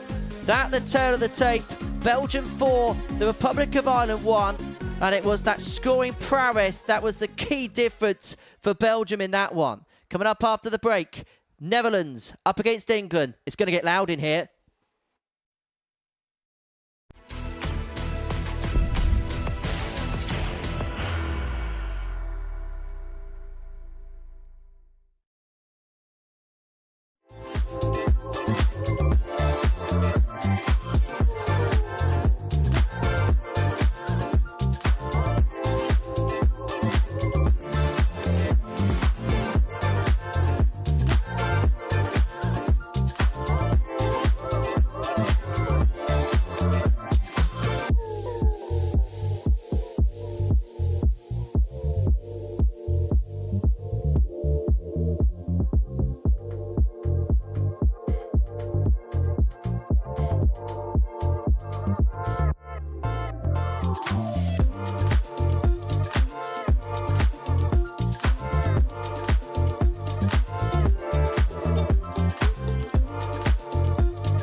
Welcome back, and what a turnaround for Team Belgium, who lost 4-1 in the opening match of the night in Group 1 to Scotland, but then won 4-1 against Ireland, meaning that the only way they can now go home is by virtue of a 9-dart shootout. That will depend on the result between Ireland and Scotland coming up in a couple of games' time, but before that, the Netherlands are going to take on England, who will enter their home stage at this finals night in front of a packed crowd for the first time. Mervyn King and Steve West spoke to Henry Deacon earlier. Mervyn, Steve, here we go. Saturday night here at International Pairs. First of all, how have you found the week, Mervyn? Hard work, to be fair. 1 minute playing well, next minute not so. In terms of yourself, Steve, how would you say the week's gone?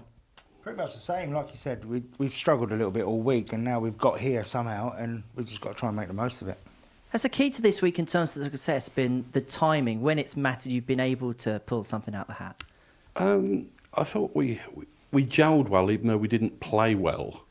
When I went off, Steve sort of stepped up, and when Steve went off, I stepped up, albeit not for a long period of play. But if you don't gel, you're never going to do anything. And it has felt like there's been a real synergy between you and Mervyn over the course of this week. Yeah, I think we've, like you said, we've gelled all right. And although the play ain't been great, we've sort of needed to do it and done it. And when we've not, we've not played well, one of the other ones stepped up. So we sort of just crept through the week, if you like. Into Saturday, another trophy on offer. This is becoming a little bit more of a regular habit this year for yourself, isn't it, Mervyn? A win here, obviously, in the Super Series, a win on the Challenge Tour, and maybe a specials week to add tonight. Oh, that'd be great, wouldn't it? Pairs win. I haven't won a pairs tournament for probably since Pontius was a pilot. And for yourself, Steve, to win a trophy for your country, how much would that mean? Yeah, I'd be proud of that. And to win it with Merv as well, it would be a little bit of extra special pride in there. Well, lads, we wish you all the very best this evening. Good luck. Cheers, thank you.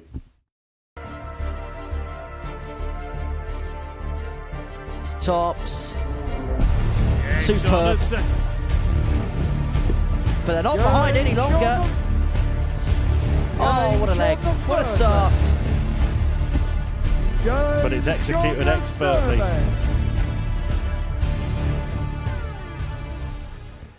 Here we go then, England on stage at the Modus Super Series, the last team to compete here at this International Pairs finals night, and they take on a so far disappointed Dutch team of Jimmy van Schie and Danny van Tripe. They went down to Wales in a last leg decider in their opening match. Remember, van Schie missed a dart at double 16 to win that game for Netherlands, but by virtue of defeat, they must beat England here, otherwise they will be eliminated. If England win, they're through, and Wales go through with them. So can van Schie and van Tripe turn it around here, or will England get themselves through to the semi-finals? Let's find out in the company of Laura Turner and Henry Deacon.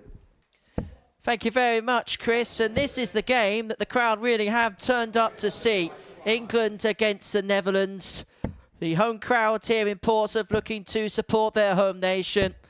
And their man, Jimmy van Schie, will very much get some kind of support, even if it's not as vociferous as we usually see it. Well, that's the most successful man in terms of weekly wins here in this building, Steve West. And if he does win tonight, then he will level Andreas Harrison's 6-win tally here if you include specials weeks. And as you can see, some of the younger fans in the auditorium this evening putting their support behind the English pair, and it could be by royal appointment. It could be King for England come the end of the evening's action.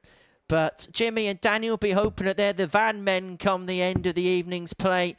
But this, I suppose, in terms of rivalries in an international sense in this sport, is as big as it gets. I suppose the El Clasico of international darts. When England take on the Netherlands, regardless of the stage and regardless of the context, it is always a fixture that we look forward to, a fixture that we really do feast upon. Yeah, and it's one I'm very much looking forward to as well. They've met each other a few times, both came out of Group 8, ended up in different groups afterwards, but it's ever so slightly in the favour of the Netherlands, 2-1 at the moment. But this is all about tonight. This is all about getting out of these group stages now. 43. Netherlands went down 4-3 against Wales in their opening match, which means that 81. Victory of 4-2 or better will be enough for them to progress through to the semi-finals slightly later on this evening. They must beat England else they are eliminated. 100. And so if England win, both them and Wales will be through. Netherlands will qualify for 4-2 win or better. If the Dutch win 4-3, the only way they can go out is courtesy of a 9-dart shootout, which, if it does happen, would take place around about 10 o'clock this evening. 140. And there you can see lots of support for Team England. But it is the Dutch pair that have made the better start. Just wants to make sure of this. Yeah, get it over the top of those two. Well, tops after 12, the perfect start for the Dutch. 95. Two teams who would probably be the first to admit that their weeks have been a little bit stop-start so far. But they can ill afford inconsistency, and the Netherlands can ill afford any more slip-ups. But Jimmy van Schie pins the top to a 14-darter to give them a 1-0 lead. They missed a couple of match darts in their previous game against Wales.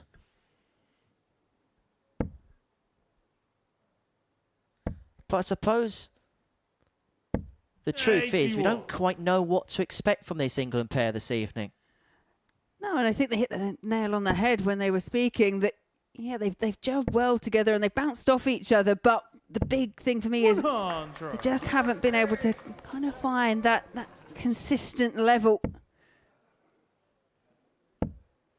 Well, some more invested than others. 100. Yeah, well, Team Belgium did the business in the game before. 83. In fairness, I think I've seen one or two plays in my time here roll around on the floor after losing a couple of matches. 96. That's Brian Roman's family in the corner there, cheering Kim on, and 100. we'll be hoping that the permutations work in their favour in Game 5 so they can see Daddy in one more game this evening. Well, hopefully 2 more games from their perspective. 28. There's the Roman family. Yeah, a bit of a disastrous visit there for West. Just opens the door here for the Dutch pair, and they happily oblige. They're first to a finish.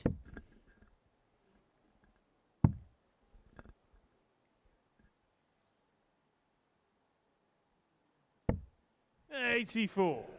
Netherlands require 100. So this for the breaker throw and this for a 2-0 lead. Van Schie looking at 118.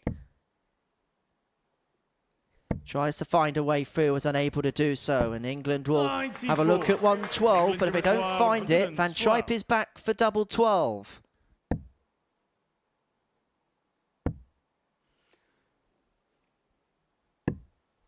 Yeah, good last, but it could be academic here. 24. This could be a 2-0 lead and a breaker throw. If Van Tripe can convert 24, well, it's double 12.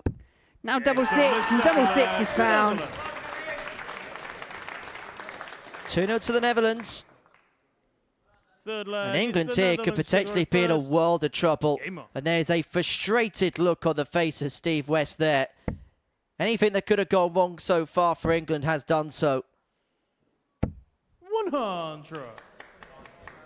But this has been a really useful performance from this Dutch pair. 94 the average after a couple of legs, doubling decent as well. 130. But I get the sense they could be the type of team, Van Tripe and Van Schie, and we've kind of seen it at points this week that when push comes to the shove and when they're being forced to play their best, that is what we're going to see. An unfortunate bounce out there, though, for Danny Van Tripe. Yeah, and they're the unfortunate moments that England do need to exploit if they are going to find a way back into this match. Yeah, Mervyn King said to you that he couldn't quite remember the last time that he perhaps picked up a pairs title, as is the way that the pairs events go. But I know he did pick up a WDF title, a World Cup title, playing pairs with Martin Adams back in 2003. So it has been some time, 22 years ago. which is nothing in comparison to Richie Bennett's time between drinks in an international sense. 97.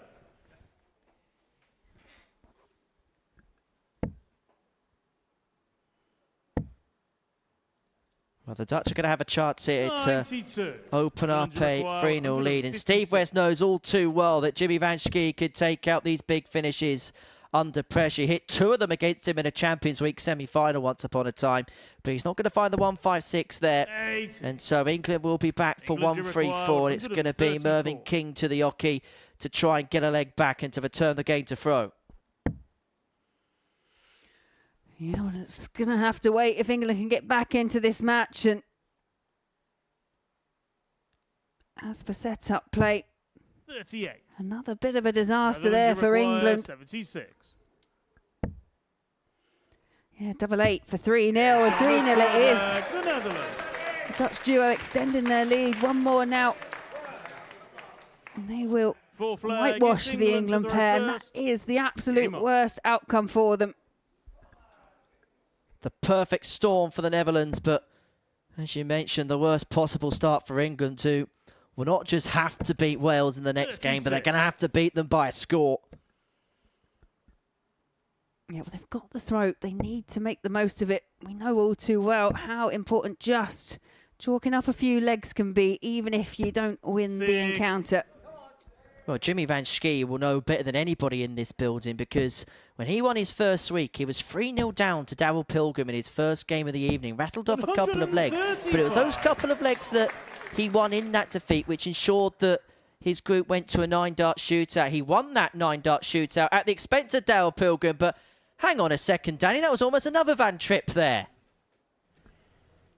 Yeah, I don't know if he changed his mind or they're going elsewhere. Well, whatever it was, it seemed to work.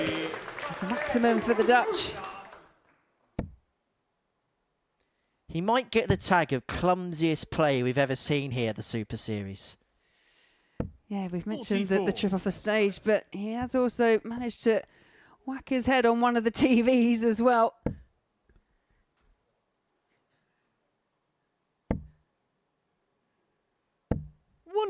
He also won a competition he never entered in early on this week, because both, well, he did enter it, but he didn't win it. Both Jimmy and Danny played in a local competition in Waterlooville on Wednesday night. Jimmy Van Schie won it, but it went under the name of Jimmy Van Tripe on the draw sheet. That's when you know that you're a pair then, aren't you? But it looks like Jimmy and Danny might be getting it right here, because they're 80 points away from a 4-0 victory, which would be enough to send them through to the semi-finals. They mismatched darts in their opening game against Wales, but it looks like a situation that's going to be rendered irrelevant. Jimmy Van Schie looks at double top, and that's a qualification dart that's come and gone. And this could be a match-saving opportunity for Steve West. Perfect first. Double 16, and a 2-dart checkout on 86, just to save the skin of England.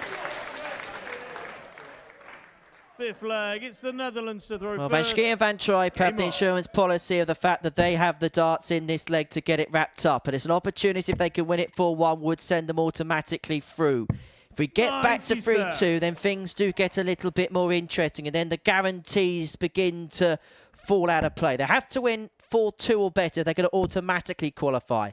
4-3 would mean that they'd have to wait nervously, and of course if England can complete the comeback, then the Dutch would be out. England and Wales would be a straight shootout to see who would top the group. 26. And that really is offering an opening here for Steve West. Now he'd like another one of those. Yeah. 40.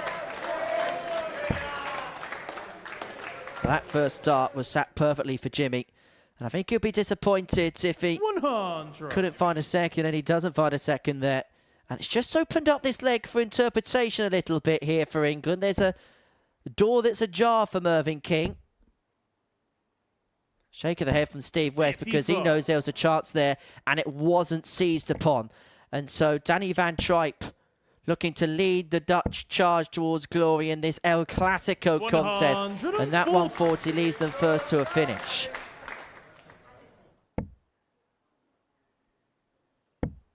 Yeah, you felt there really was a bit of a chance, but a couple of scores now without a treble from the England pair offer up a chance here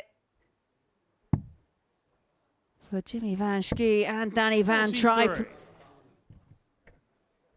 Not the outcome he would have wanted, but not too much damage done yet. Much to his frustration at the back of the stage. 47. It looks like for England it's going to be all on their game against Wales in a couple of matches' time as Danny Van Tripe comes back for 95. He's going to get a dart in his hand at double 8. And that's another opportunity the Netherlands have had to automatically go through. The chances are beginning to run out. But they're going to get another look at double 8. Van Schie will return, looking to send his side into the semi-finals. 16. He has to move across. Is that a bit awkward? Now that is very awkward. Just trying to find an angle, force a dart through, and yet that was difficult. The first dart made it hard, the second dart made it even harder. Well, we've seen Hail Mary attempts on Mervyn King on Saturday nights before. Charlie Martin might want to look away now. But he's unable to find the 115, and so his third time going to be the charm for the Netherlands. 23. Third visit to the board to try and win this match, 16. and it's double 8 for Danny Van Tripe. Third time is the charm, and the Netherlands are into the semi-finals. We will have one of the powerhouse nations in the final 4 of the inaugural international pairs here at the Modus Super Series. As for the host nation, well, they are going to have to sweat it out, but it's relief on the face of Danny Van Tripe and for Jimmy Van Schie, who were made to work hard for it. They lost their opening game against Wales. It was a must-win game, but because of the margin of victory, it had sent them through automatically into the semi-finals. Coming up after the break, we're going to see a meeting of the Republic of Ireland and Scotland, and all permutations are in play in that one.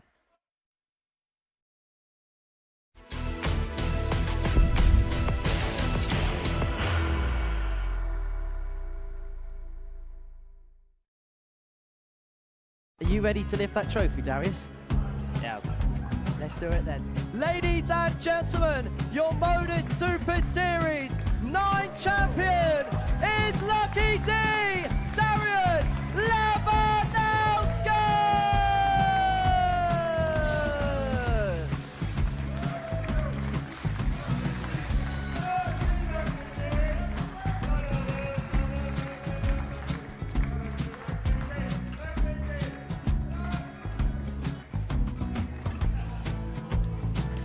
Well, what a wonderful night of darts we have seen, and we are ready.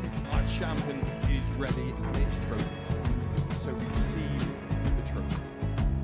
£25,000. The new Modus Super Series champion, the Terminator, Marvin Van Velzen.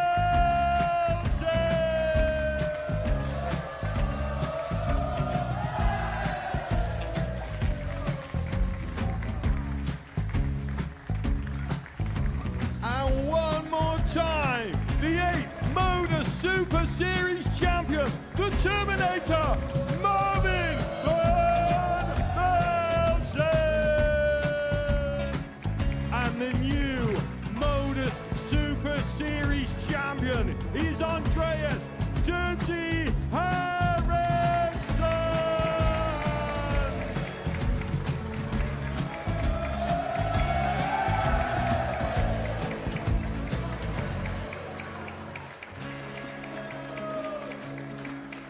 And one more time, the 7th Modus Super Series champion.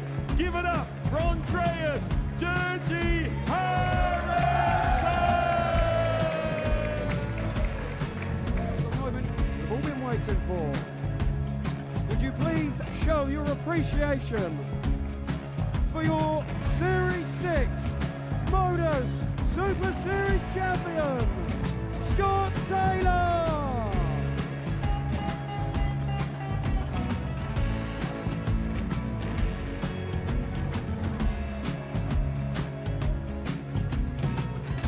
One more time, your new Modus Super Series champion.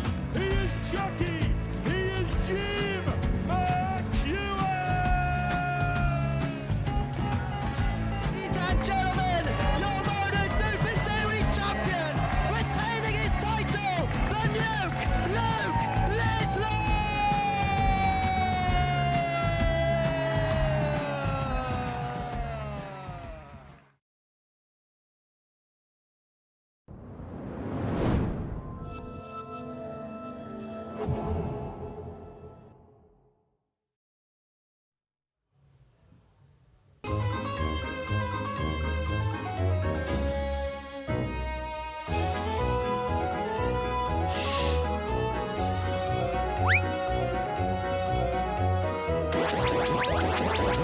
There'd be a Champions Night player though.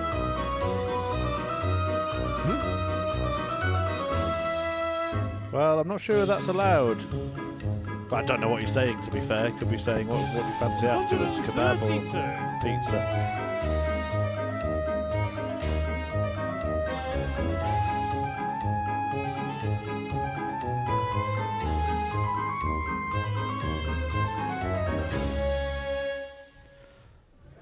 Yeah, there's been plenty of fun here. Some literally rolling on the floor laughing at the live lounge this week. But the serious stuff continues tonight at finals night. Who will be the international champions in this pairs event taking place at the Super Series? And it's a big match this for Ireland because Scotland seem to be holding all the aces in it after their 4-1 win over Belgium was followed by a 4-1 win for Belgium against Ireland earlier tonight. The only way that the Irish pair can guarantee qualification is by beating Scotland 4-0. No margin for error if they are to go through at the end of this match. If they win 4-1, there'll be a 9-dart shootout between the three teams in this group.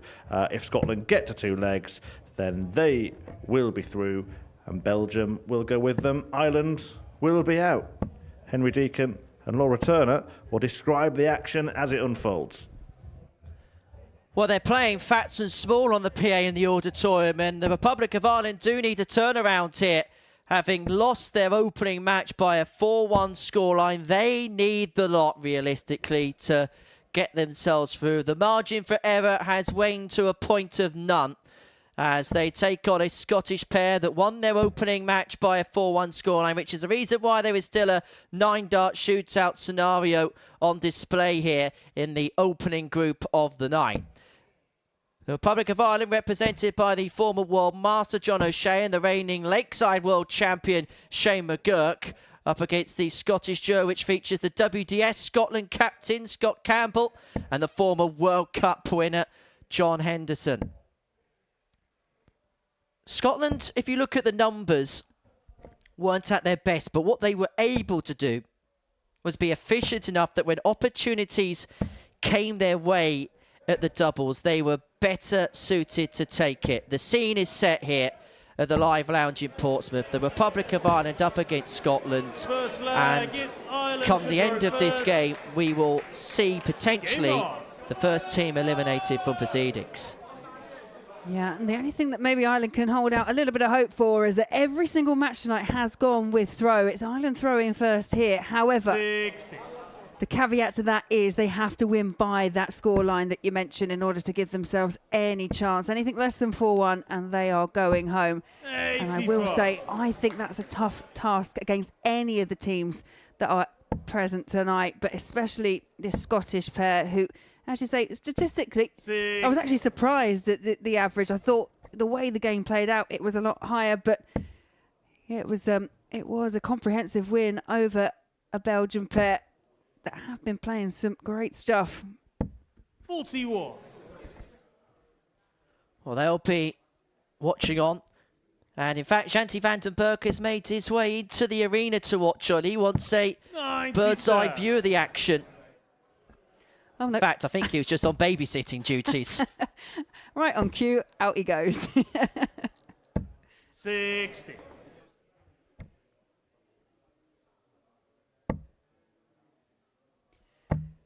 No, and if you're Team Ireland at the moment, you just want to take it leg by leg, and that's a big reaction from John O'Shea. And he's one of those players that we've watched throughout the week and living absolutely every dart, not just his as well, that of his partner Shane McGurk. 68. Ireland, you require Think of the players 104. this week. We thought John O'Shea more than anybody else would be the one most pumped to play for his country. But it's his teammate Shane McGurk looking at double 12 for what would have been the night's first ton plus check out the 104. But he's going to leave his partner on that number to take a 1-0 lead.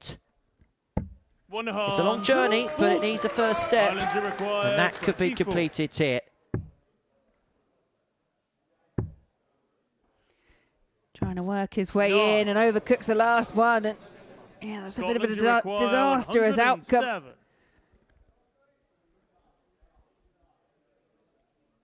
If Campbell finds this, the worst case scenario is a 9-dart shootout for Scotland. 2 legs means that they don't just go through, they also win the group. Cannot find the treble 16 with dart 2, and so McGurk will get another opportunity 83. at this 15 to put Ireland's noses in front. It's going to be 2 in his hand, a double 4.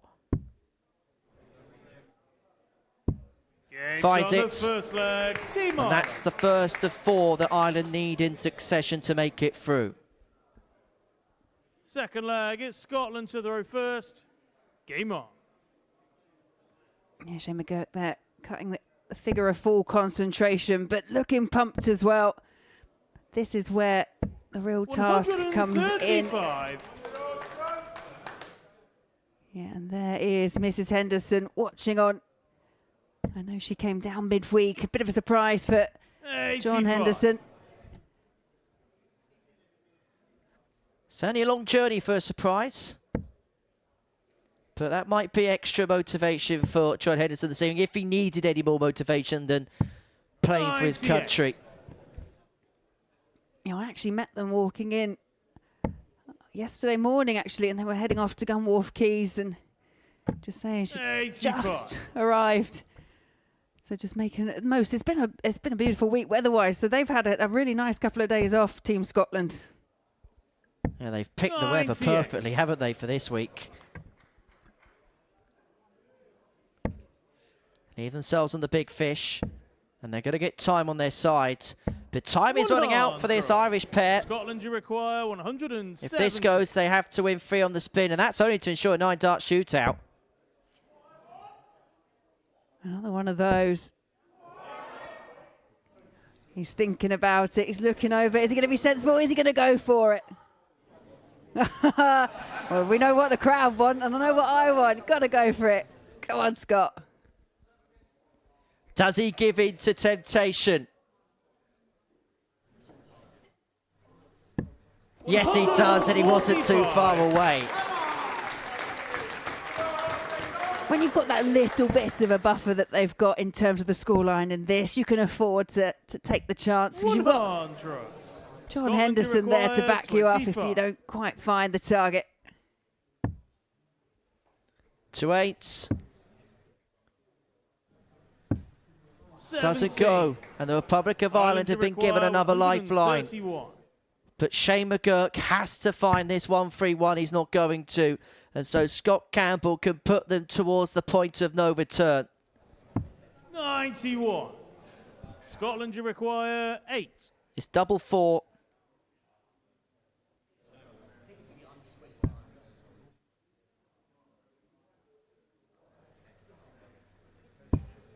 And for the Republic of Ireland, there is no more margin for error. They have to win 3 on the spin, and that's just to ensure a 9-dart shootout. Scotland a leg away from not just making it out the group, but topping the group as well.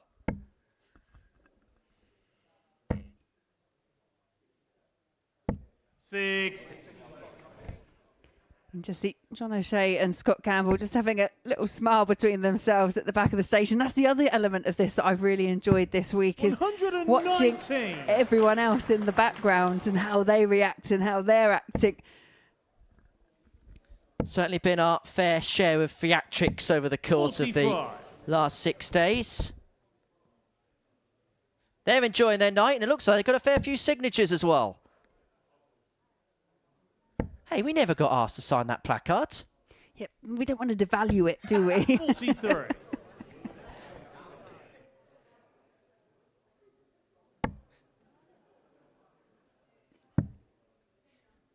Smile and wave, boys. Smile and wave. 134. Yeah, we had a few penguins this week by way of the attire from the French duo. Very angry penguins as well. 29. Well, as for missions, feels like a bit of a mission here for the Irish pair. Really up against it now. Need complete perfection if they're going to find a way. And it would be via a 9-dart shootout. Well, it's not mission impossible, but it's mission improbable for the Republic of Ireland right now. But as John O'Shea said to me earlier, they never like to do things the easy way, Team Ireland, especially John O'Shea. And it would be so typical of a week like this week to have a 9-dart shootout, the like of which we've never seen before. And considering the way that other pairs' competition goes, we probably won't see it in another arena, at least no time soon anyway.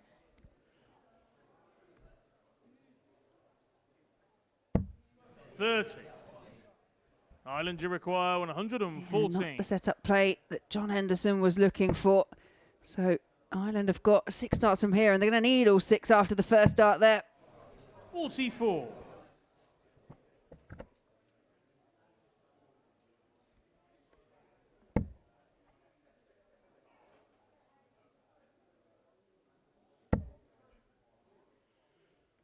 Another treble here puts Ireland in a world of trouble.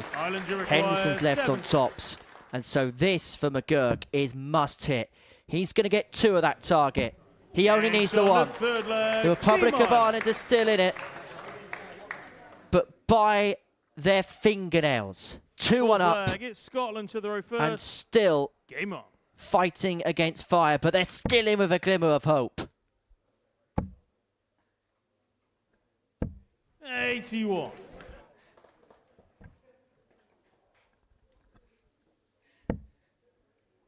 And if the Republic of Ireland win this leg against the throw, it will be nail-biting stuff. 59. Shane, of course, the reigning WDF World Champion, actually celebrated his birthday in Portsmouth this week, celebrated his 30th birthday on Friday, which meant that during Thursday's Group B session, he started it in 1 decade of his life and then finished it in another decade. Can sometimes feel like that here at the Live Lounge. That's usually when you're working with me, isn't it? Oh, no. Of course not, Henry. 100. Well, that's the Polish pairing, Lucas and Sebastian. An interesting, Shane McGurk is still sticking with the 9 to 5, still enjoying the work darts balance. We'll be heading over to Australia for some exhibitions later on in the summer.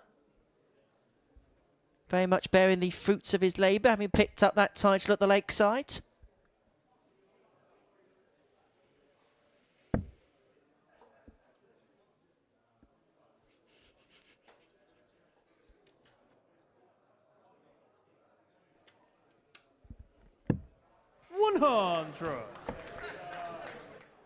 Well, Team Scotland first down to a finish, and John O'Shea needs to find a treble. He's not going to leave anything on. 78.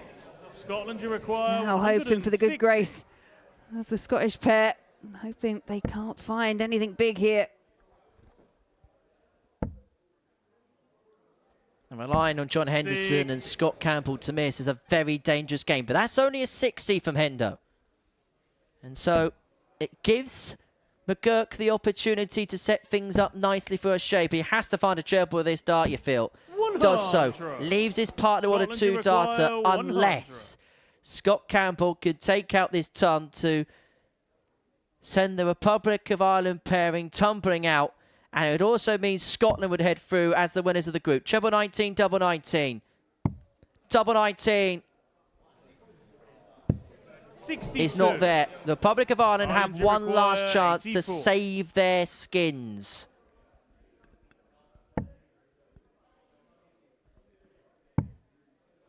double 6. 78. And I felt that was just a little bit rushed there by John O'Shea on the last. And that could be the final miss that he's afforded. 24 left. Might not be the worst miss in the world for John Henderson.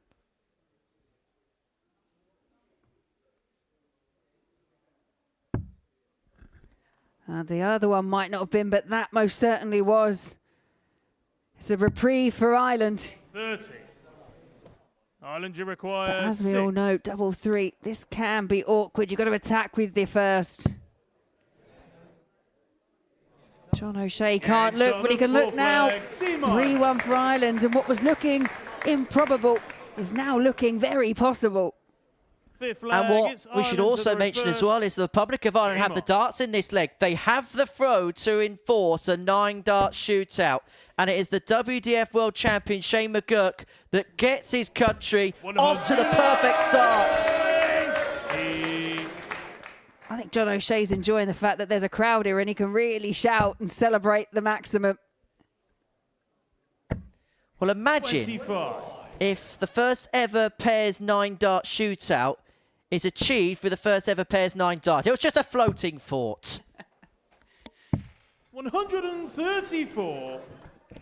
And now, this is edgy, not just for Ireland and Scotland on the stage, but Team Belgium will probably be watching on, willing Scotland to just take another leg. 100. What a dynamic we've got up here. And do you know what? It really doesn't surprise me. I just want to know if we've got an extra bit of staging to house 6 93. players on the same stage at the same time.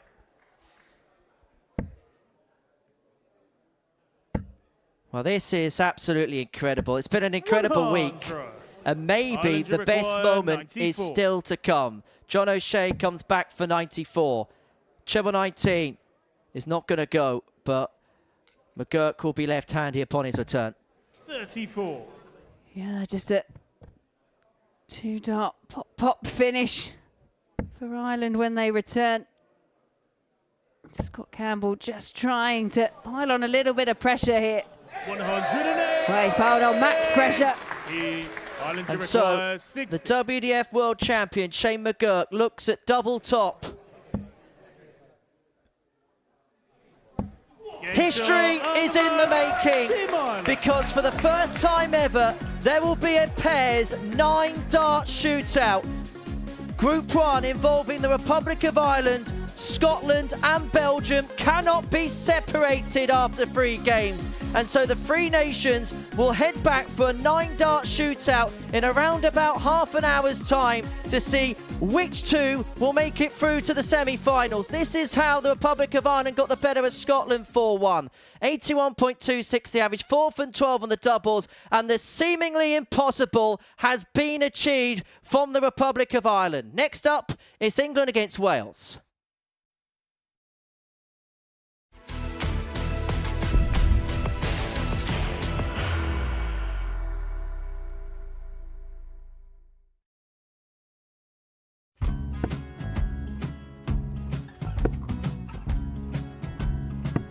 $54. Charlie McGuire, 164.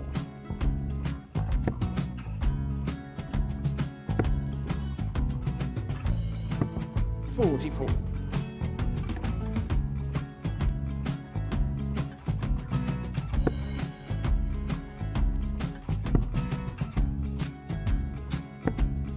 $32. Charlie required 120. Well, 120. He's got a fair, at least 2 handfuls of this. Just needs to stay 60. there. That's a good shot. Halves his score. Leaves himself on a 2-darter.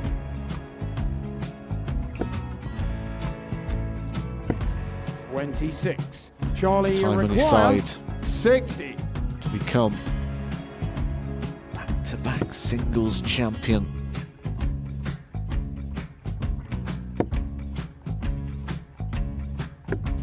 $40.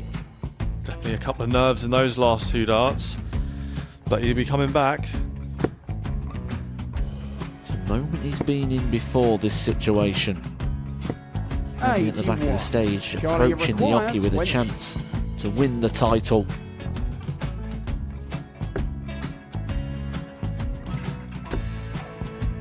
He did this to win the first title, if you remember.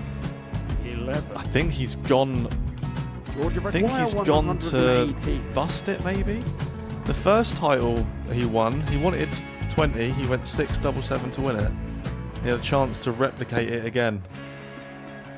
Yeah, I get the feeling that was for a bust. And 39. on that situation there, George Gay wasn't even able to take it out going to the 18s on that switch. Yeah, I think he just panicked a bit, but he's done well to get that big one. Sometimes can be the hardest part. Georgia requires This is it. 79. It's got to be 19s. It's got to be 19s for this shot. Big 20 and a double.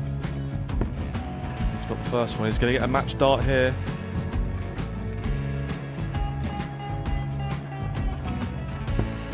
$59. Charlie, Threw the entire body into that one. Just didn't want to let go of the dart.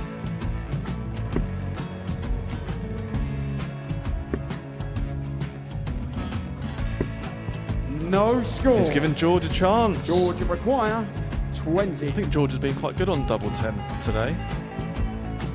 So many opportunities for Charlie Murphy. Gay Couldn't get the job got done. out the match. And the Red Dragon George Skate. Modus Super Series Influencers Champion, George Skate.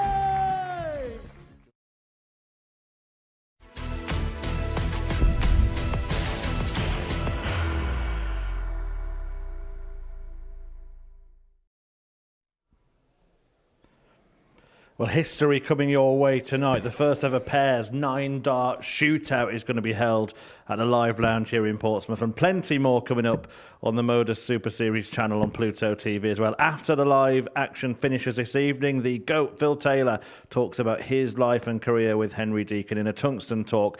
Don't forget, more live action tomorrow from midday.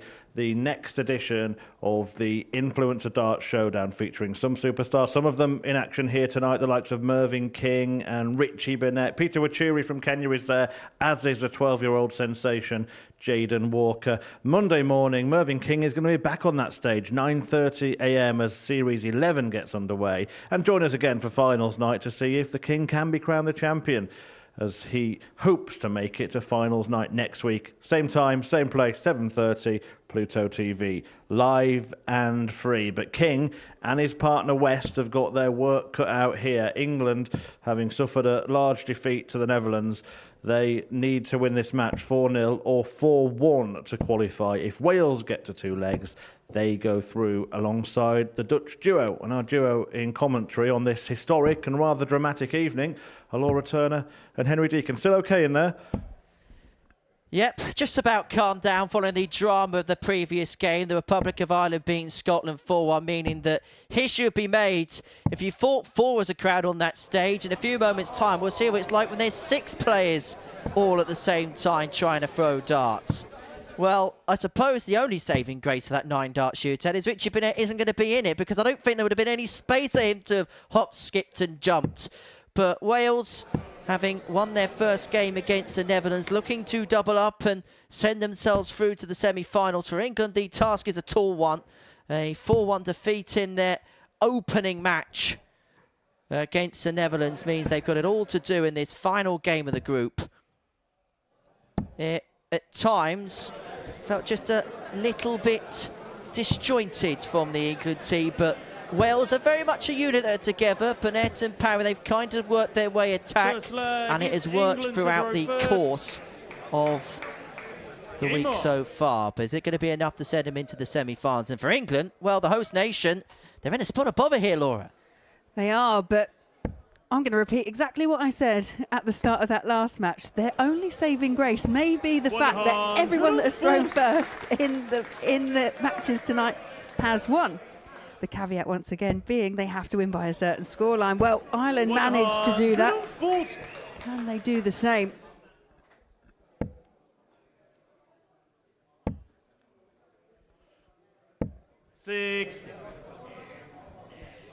Well, you can tell that this is the game before the 9-dart shootout, because it's almost felt like the crowd have headed straight to the bar. They've headed straight out to the refreshment areas just to get themselves ready for it. So the atmosphere here could be fairly muted as a consequence of it. And I just wonder whether that will go for against the English pair of King and West.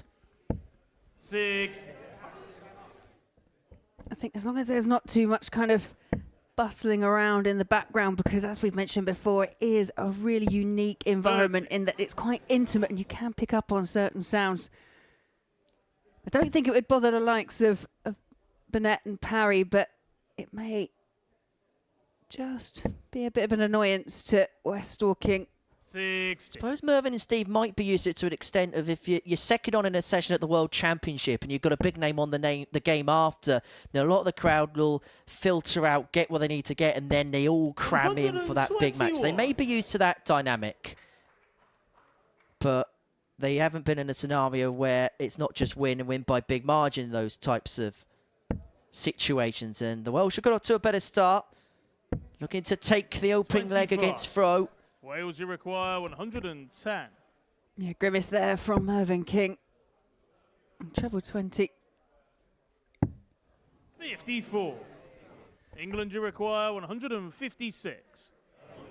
Big ask here. Just a bit too much for Steve West to do. Wales, you require. Well, if you want to know how relaxed Richie Burnett was prior to coming to the Yogi, he was just biting his fingernails leisurely in the background. But it could be nail-biting stuff for England if he finds his double 16. And they're in a world of trouble now. For Steve West and Mervyn King. And Wales are almost there. It's almost job done. They've got the break. They need 1-0. And leg by leg, they edge ever closer.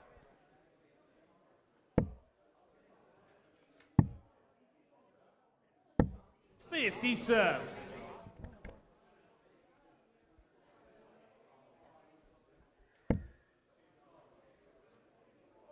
So one more leg for Wales will be enough to send them into the semi-finals. England now are at the point of no return. 4-1 is the minimum requirement they had to win by to make it through to the semi-finals.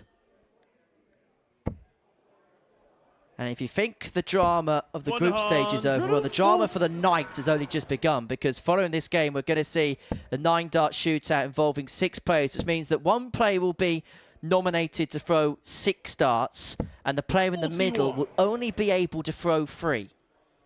Yeah, and it'll be interesting to see, do they keep that same format? Do they keep having the same player throw first? Especially if you looked at maybe Team Belgium. Their dynamic was kind of, they were mixed it around a bit. They had Brian throwing first, and they had Zanti throwing first. Seemed to really click when it was Zanti throwing first, but he is probably the more inexperienced of the two. Do they keep the same format? Do they give Zanti the 6 darts, or does Brian, take his lead as captain and actually nominate himself for that particular role? Well, the drama, the like of which we've never seen before here at the Super Series. But for England, their involvement in tonight looks like it's going to come to a very premature end. Wales have got 6 starts here from 127 to open up a 2-0 lead. And a 2-0 lead, which would be too much for England to try and claw back in terms of making it through.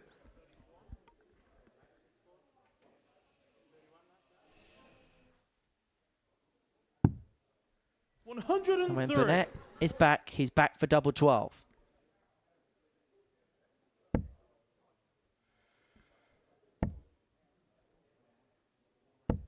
It's just felt like a bit of a slog so far tonight for Team England.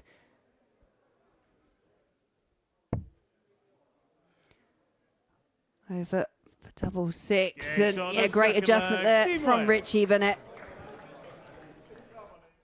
And so that means that Wales are into the semi-finals at the expense of England. Steve West and Mervyn King's campaign come to an end here. And Steve West, a man that would have known every single permutation before this game got underway, knows exactly what has happened. And, well, a little bit like in a snooker match, when there's snookers required, there was an embrace before the end of the contest between Richie Burnett and Steve West. They know exactly what's at play. And for England, they now just have to try and see this game through. the worst position that they could be put in. Yeah, it is the worst position, and the irony sometimes at this position is you start playing some of your best starts when it's gone past that point of no return, and that is where it is for England. 62. Well, Mervyn King will be back here tomorrow for the influencer event. He'll then return on Monday to try and make it through to a second consecutive Champions Week. And ironically, it was Steve West he beat to get through to the big week in Super Series 10. He won a Challenge Tour last weekend, beat Henry Coates 5-0 in the final of Challenge Tour 11. 100. It's just a minor setback on the road back to redemption, I suppose, for Mervyn King, having lost his tour card at the end of the year. 4th in the Challenge Tour Order of Merit. And everybody here absolutely fixated. Everybody in this auditorium will be glued to their seats when that 9-dart shootout takes place. First maximum goes the way of Team Wales, and there's a chance here if Mervyn can just find one above that. And yeah, unfortunately for them, not able to. And upsets Kurt Parry, 59 remaining to go into a 3-0 lead. 19. Kissed the wire, but couldn't find a way in. 59. And so that's the combination that Steve West is looking at. Double top to reduce the deficit in half. 19. And he couldn't find either. Wales So Richie Burnett will step up to get the double break. 3-0 Wales. Third leg, Team Wales. And this is looking oh so comfortable now. Fourth leg, it's Wales to throw first. Game on. I don't think you need us to tell you, shall I say, how the English team are feeling right now. And of course, there's always love for Peter Achuri here, the live lounge. He loves the Super Series and the Super Series loves him. Yeah, and I can't wait to see how he gets on tomorrow in that influencer event. Played again in front of another packed house. It's one of those events that just sells out within a really short space of time.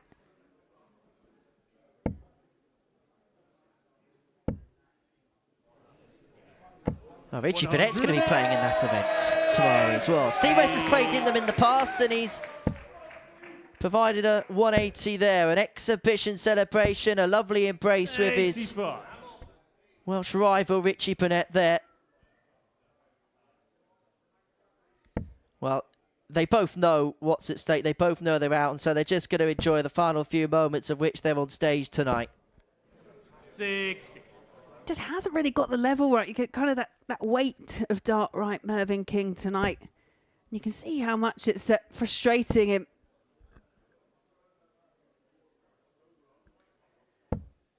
Yeah, going back to what you're saying, the camaraderie between these pairs has been wonderful. I think there's been some real friendships made. I know Team Gibraltar and Steve West will probably have a friendship for life. Well, not just that. I think he's hooked up a friendship with Scott Campbell because he's been chief chef for the West family all week long, cooking up curries and cooking up burgers as Scott Campbell for them. Is Mervyn King going to cook up a storm with this 110? Not to be. And so Burnett looking to finish it off with a 147 finish. 86. Wales you require 147. Yeah, there's the first. Couldn't find the second. Yeah, the 147 just proving a bit difficult. 107. England you require 24. He cleared the reds on that attempt, but no more. Richie Burnett and Steve West thought that double 12 was in, and I think 1 or 2 in the crowd did as well. Well, you don't need a VAR line for that double 6, but that double 3 is in, and England are on the board. They're not going to be nilled. A beautiful camaraderie between Steve West and Richie Burnett. And that's kind of been the story of the week, hasn't it? It has. I thought we were going to have our first ever Modus Super Series dance-off on the stage for a moment there. Well, listen to this. Well, this is the loudest I think I've ever heard the live lounge, and Steve West is embracing it. Is it the live lounge or is it Wembley? I don't quite know. 140. Yeah, come on, England. Well, unfortunately for them, they will not be progressing on to the semi-finals, but they are still making the most of their time up here on the stage. Well, it's not like an England team to have big expectations before a tournament begins and then fall flat out in the group stages, is it? No, quite. Well, the crowd are loving this. And this is just the starters for the night. A 9-dart shootout to come before a semi-final and a final. And this is to extend the game furthermore.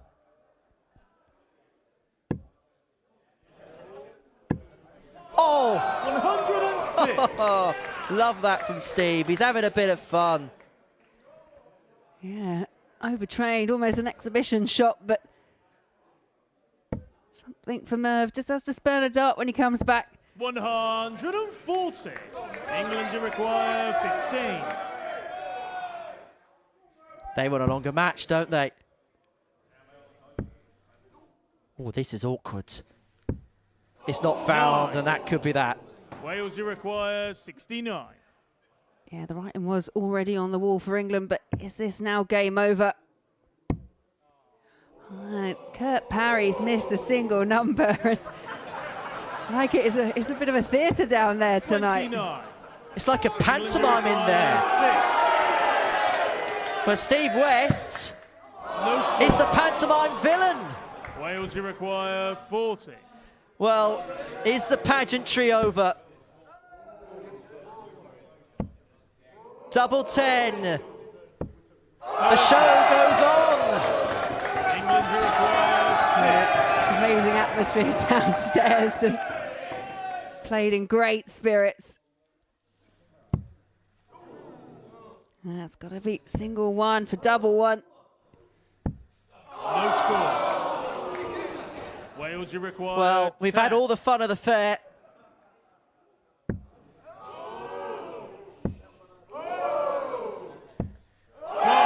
And still we go on. England do require At that point, you really, I think they're all over trying, you know. It's that point where you just really want to hit it. You're enjoying the crowd involvement. Well, that might well be the biggest cheer we see tonight.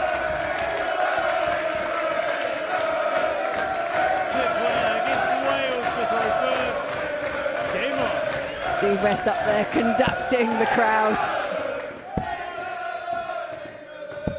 60. Well, I'm trying to wonder whether it's Steve West, Mervyn King playing, or whether it's Gareth Southgate, Stuart Pearce, or Harry Kane.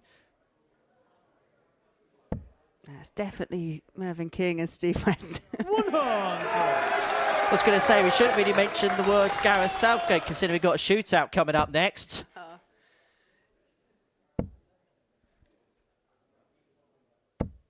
85. Well, they've had their fun, but the crowd now simmer down as we get to the serious business. 11. And you can hear exactly what the crowd thought of that. Kurt Parry 140. remaining ever focused. Think he's quite keen to get off the stage and get back.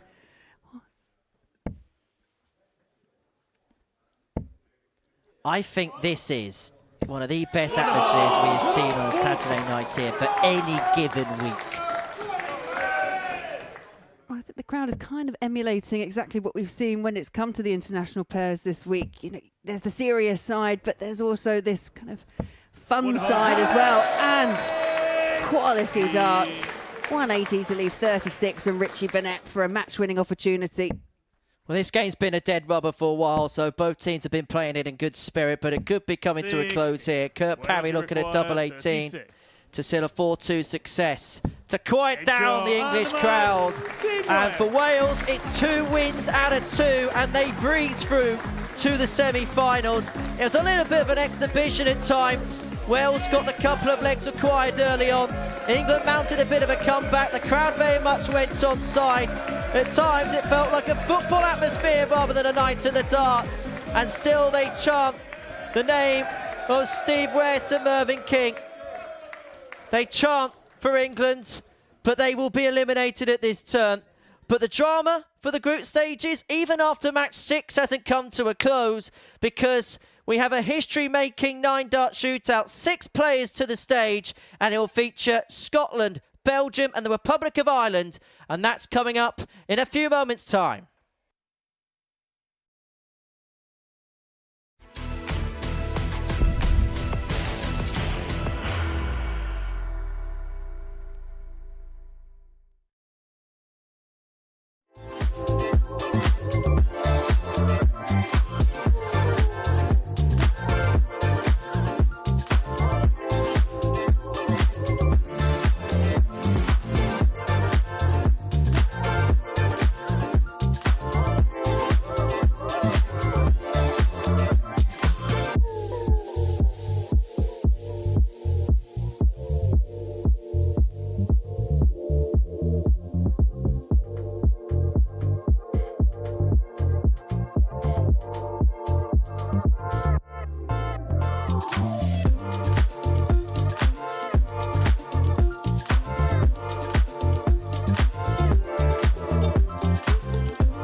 Yeah, if you've never bought a ticket to the Super Series here in Portsmouth before, I think you've just been given every reason why. The drama is unrivaled on a Saturday night here at the Live Lounge. And Laura, we said we get that kind of thing. We never even discussed the prospect of a 9-dart shootout, but we've got pairs. Why not get 6 players on the stage? Yeah, absolutely. I mean, it's kind of a fitting part of the way this week's actually kind of unravelled, isn't it? It felt like an impossible task for Ireland. The way that Scotland played in their opener, it just felt like the odds were really stacked against them, and they were. But we know this week is all about defying odds. So, yeah, it's really exciting. Yeah, 2 of the teams on that stage behind us lost their first match 4-1, so they would have taken that, wouldn't they? Is it Scotland that come onto the stage with a little bit more frustration, perhaps? Yeah, they were in a great position, weren't they? They won their first 4-1. You probably think at that point, especially when you see Belgium then go on to win 4-1, you think, right, okay, this is pretty good. Only need a couple of legs. And sometimes if you go into a match knowing that, or even thinking that in the back of your mind, then this is the kind of outcome. I mean, now I guess they're at a point that, you know, they'll be grateful that they got that one individual leg and that they are in the shootout as well. Yeah, just to explain the rules, because obviously there's a different dynamic here with the teams. A player throwing first will end up throwing 2 visits, and the one in the middle will, of course, just throw 1. And they have bulled up in the back room, and the winner of the bullseye chose what position they were to throw in. So as you can see there at the bottom of the screen, Belgium will throw last. That's because they won the bull. Roman will have 6 darts. Ireland will throw second, having finished second in the bull and chosen that position, understandably. So Scotland throw first, won't know what they need to do, but they've gone for Scott Campbell, not the experienced John Henderson. What do you make of that decision? Yeah, it was something Henry and I discussed, actually. I mean, Scott Campbell is the player that's been throwing first, and the same for Ireland. He's the player throwing first. The one that, for me, is Brian Roman is throwing first for Belgium. He's got the more experience, but Vandenberg, over the last few games, and when they've actually peaked at their best, it has been Zanti Vandenberg that's been throwing first. Can we even begin to try and predict the outcome of this? I've been trying to predict things all week, and it's just gone the other way. The one thing I will say, the way the week has gone, it would not surprise me now if Ireland are one of the ones that gets through, because it felt like an impossible task for them at the time. But yet, it's anyone's guess at the moment. Yeah, and look, it's completely new territory. This has never happened before, a pairs 9-dart shootout, certainly on television, 6 players on the stage. How on earth will they be feeling as the people involved in it? I imagine really edgy, really edgy. I mean, it's bad enough when you're playing as an individual, but when you've got your partner behind you, and I think that's probably why you've seen the change in Belgium, because it's the captain that's going up there and trying to shoulder that responsibility of having the extra throw as well. So interesting to see how it all pans out. But yeah, the pressure really is on the players now for themselves, for their place in the tournament, but also for their pairs partner. We've had a few 9-dart shootouts in the past where players have chosen different positions. Have Belgium done what you would have done, chosen the last spot? Yeah, absolutely. That, you know, I'd like to know what's going on ahead of me as well. And some players are just slightly more reactionary. You know, they can bounce off what they've got to do or what their opponent's done in front of them. For Scotland, obviously, it's just all about going up there and leaving it all out on the oche. And then Ireland, they can kind of judge just from what Scotland do. As long as they stay ahead of them, then they'll be in a good place. What's it about mentally? Who's gonna? What's the right approach in this? What kind of mentality is going to see a team through? You've just got to, you've got to be confident in your own ability when you go up there. You've got 6 fantastic players. They all know what they can do, and it's just finding that real fine balance between, wanting it enough but not wanting it too much. You don't want to tense up. You don't want your shoulder to go stiff. You start pulling the darts all around. So it's just about, it's easy for me to say, sitting here, in comfy in the studio, but just, making sure that you're relaxed enough to get the best out of yourself. And we just saw that real carnival atmosphere, didn't we, in that last match, because it was all said and done after a couple of legs between Wales and England. Now I think we're going to have hush descended on the arena, aren't we? Because this is going to be so tense, so dramatic, maybe a little nervy as well. Yeah, it feels like a real nail biter to me anyway. I can feel the tension kind of building up and watching the teams when they're kind of taking their practice throws, because it really is uncharted territory. And I imagine for a lot of the players, a lot of the audience that are in here today as well, this is not something they've ever witnessed before, even with individuals. So yeah, I think it'll be all eyes, it'll be total hush, total respect for everyone, and may the best pairs get through. Yeah, remarkable that we're going to have the first ever pairs 9-dart shootout. They're just preparing for it down on the stage. Now Henry Deacon's going to provide commentary on it. We will react to it afterwards, and it is coming up straight after this break.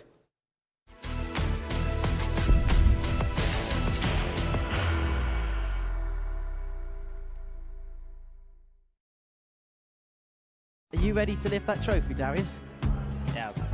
Let's do it then. Ladies and gentlemen, your Modus Super Series 9 champion is Lucky D, Darius Labanowski!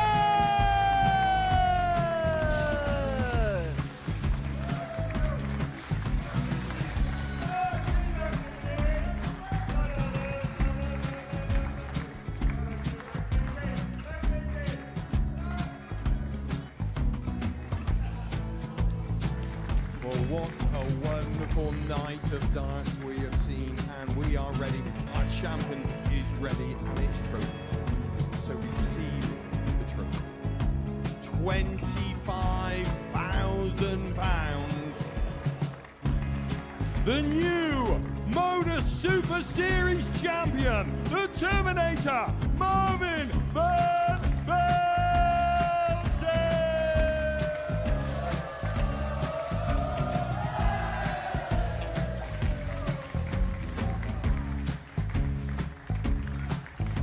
And one more time, the 8th Modus Super Series champion, the Terminator, Marvin Van Velzen. And the new Modus Super Series champion is Andreas Dirty Harrison.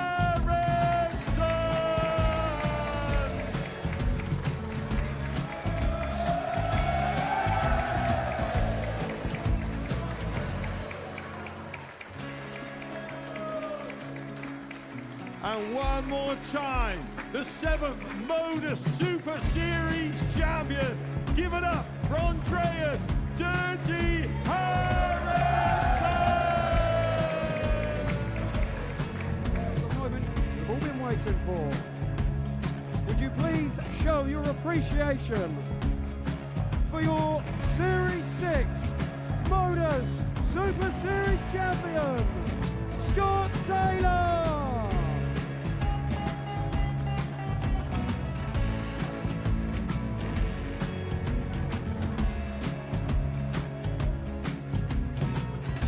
One more time, your new Modus Super Series champion. He is Chucky. He is Jim McEwen. Ladies and gentlemen, your Modus Super Series champion, retaining his title, the Nuke, Luke Littler!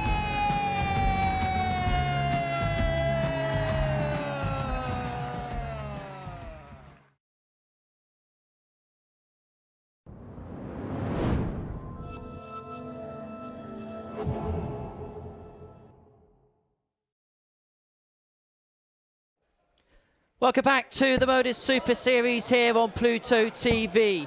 And are you ready to make a little bit of history? Because we are here at the live lounge tonight for the first time ever. A pairs 9-dart shootout is about to take place. 6 players all on the stage at the same time, because Group 1 this evening could not be separated after 3 matches. Scotland beating Belgium, Belgium beating the Republic of Ireland, and then the Republic of Ireland beating Scotland, all by 4-1 scorelines. Means we have a moment of history here at the live lounge. Ladies and gentlemen, with Group 1 finishing tied, there will now be a 9-dart shootout. The highest score will progress as the group winner, with second place progressing through second in the group. Each player will now have 3 more practice darts before we commence the shootout. So this is how it's going to work. The 3 teams had a bull up before we got underway. The team closest to the ball got first choice. That was Belgium. They decided to throw third.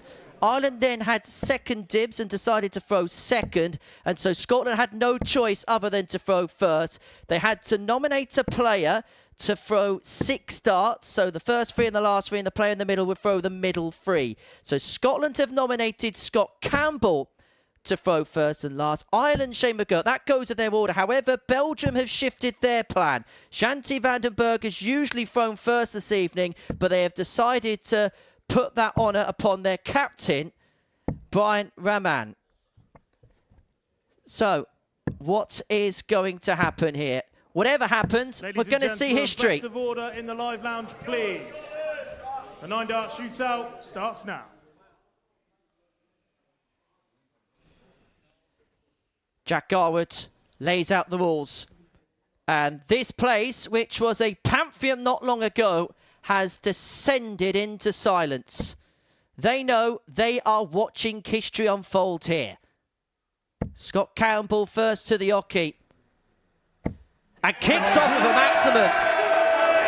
And I suppose the one advantage of throwing first is you can apply the pressure straight away.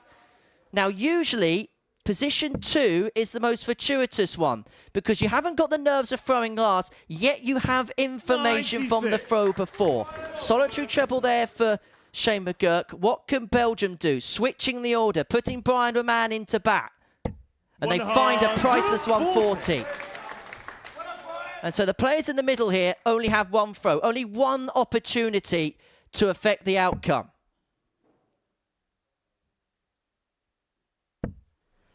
And Henderson cannot find a power treble, which is great news for Ireland if John O'Shea can find a couple of trebles. He finds one. And this is very tight towards the line.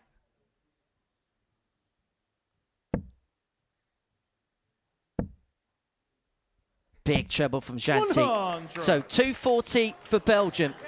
They have a 5-point lead going into the final round of throws. And Scott Campbell knows how nervy a situation this is. That's why he's taking his time. He could find back-to-back 180s, potentially. Well, that is absolutely incredible. Scott Campbell, in a 9-dart shootout, has found 2 180s. And Scotland, on 4-1-5, are in an unassailable position.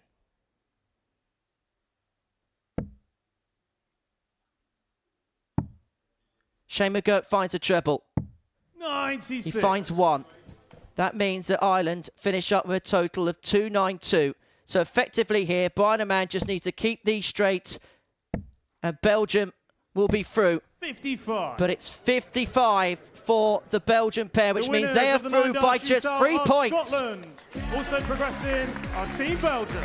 So Scotland and Belgium are into the semi-finals. The Republic of Ireland head for home. And so Scott Campbell with those 2 180s leads the line for the Scottish pair. Belgium are head through as well, following the end of this 9-dart shootout. Yeah, thanks, Henry. Laura, that was remarkable, wasn't it? We sat here and said, Scott Campbell going first is interesting. He's hit maximum points with his 2 visits. Yeah, unbelievable. You question how people will perform under that kind of pressure. And wow, Scott Campbell really did step it up in there. Back, 2 180s and backed up brilliantly by Hendo. Yeah, what a start. What a little bit of drama in the end then, as Brian Roman, Henry said, it just needs to stay straight. 1 dart crept into the treble 5, but the fact it was in the treble meant he could just stay straight with his last. Yeah, it was, it was unfortunate to just kind of just slide, but like you said, we worked out just beforehand, 52 points were required, or was 52 points between them. Treble 5, just had to make sure of that big 20 at the end, but that must have still been a hard dart, but he didn't hesitate and just got over the line. Yeah, absolutely. Look, that is just something we didn't really expect. We said it's going to be a dramatic night, but to see 6 players there throwing 9 darts, I mean, some of them only had 1 visit, half of them only had 1 visit. That must have been a really strange thing to play in.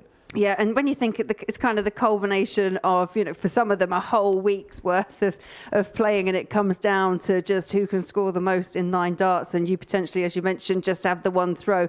Yeah, it is a unique situation, but it's all part of the drama, or tonight part of the theatre. But yeah, it was really good. Yeah, but when someone starts 180, the rest of them are playing catch up already. Did Scotland know that they were pretty much going to be through once Scott Campbell did that? I think so. Yeah, it's obviously it's the perfect start, and then it's down to the other 2 teams to kind of battle it out between each other. But Belgium still had that slight bit of advantage because they could see what Ireland were doing beforehand, and then were able to react. Well, that will probably be the takeaway thing from this evening, but there's still plenty of drama to come. And we've had plenty already tonight. Let's just talk about the other group, the boring group that just had Richie Vanette in it. Yeah. Look, Wales winning that group. Strange week for them. They're going on streaks, aren't they? Winning loads of matches, then losing loads, and now they're back to winning loads again. Yeah, and I guess that's the trend that they're going to hope is going to continue as well. Obviously, England had it all to do in that very last match, and Wales just kept their heads very level. Kurt Parry just seemed very focused still, but really good performance from both them and Richie tonight. In that game against England as well, it almost reached an exhibition atmosphere, didn't it, once they got to two legs? England had all the crowd with them, but Wales managed to silence them then. Yeah, and I think, Steve West, you saw him kind of congratulate Richie Burnett at one point throughout the match when they knew that it was unassailable. They couldn't actually find their way through to a semi-final. And it was at that point, the sarcastic kind of yay from Steve West getting a leg on the board, that then the crowd really got involved. And it was fun, and both teams really appreciated it and just played in really good spirits towards the end. They didn't bring themselves to boo the Welsh team, did they? Who could boo Richie Burnett? I don't think anyone could. If they do, they're out. Come on. He's been really entertaining this week, but he produced some really big shots when he really needed to. So, it was nice, and it was unique once again for the Live Lounge. Let's just recap the results then from the group stages tonight. We just mentioned there Wales getting the better of both their opponents in their group. Netherlands actually missed a match start to beat them in the second game. In the final game, 4-2 to Wales against England, but that 4-1 win over England put the Netherlands through, and then we know what happened in that other one. 4-1 win for Scotland in Group 1, followed by a 4-1 win for Belgium, who had lost 4-1 in the first game, and then the same thing happened to Ireland, which is why we had that 9-dart shootout. Let's just touch on the Netherlands. We haven't spoken about them yet. They've been pretty decent tonight. Could have won their first game as well. Haven't had to go through all of that we just saw then. I don't even know how to describe it, just that.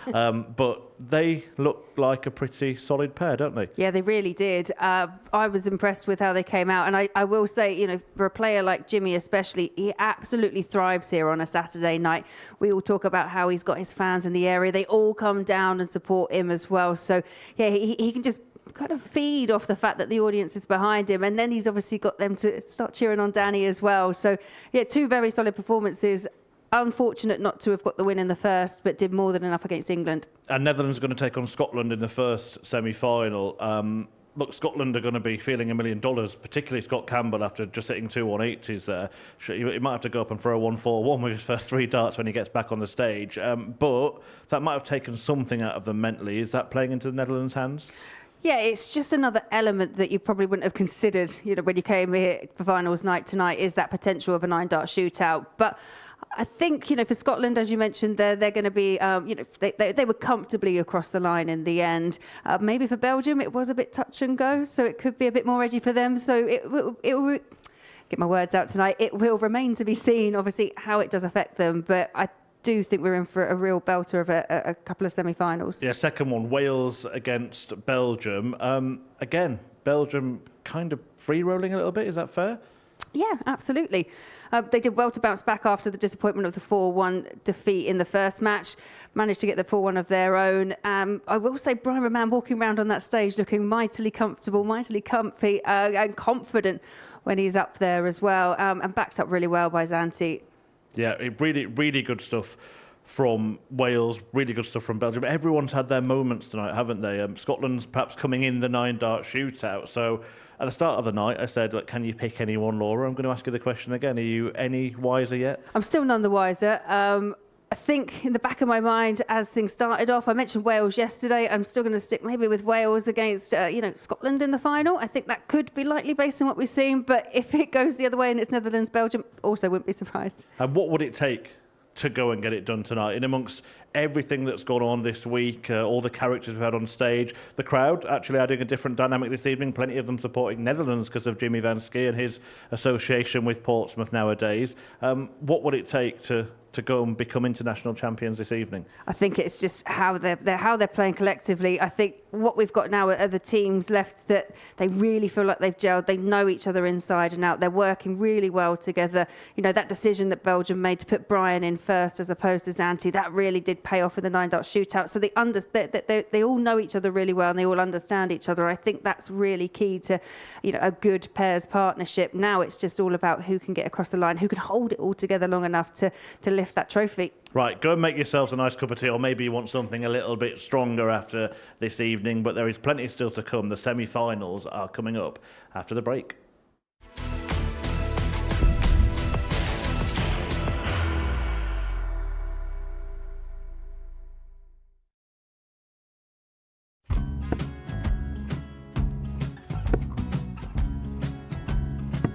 $54. Charlie Maguire, 164.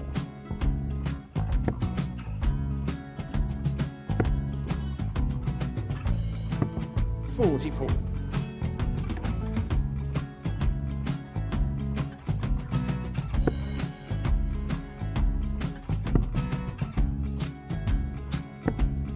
$32. Charlie required 120. Well, 120. He's got a fair, at least 2 handfuls at this. Just needs to stay 60. there. That's a good shot. Halves his score. Leaves himself on a 2-darter.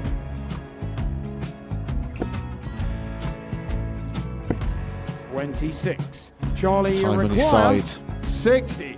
to become back-to-back singles champion.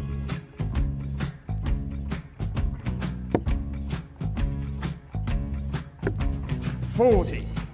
Definitely a couple of nerves in those last 2 darts. But he'll be coming back.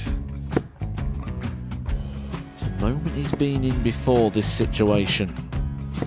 Standing at the back of the stage, Charlie approaching the required Yoki with a 20. chance to win the title.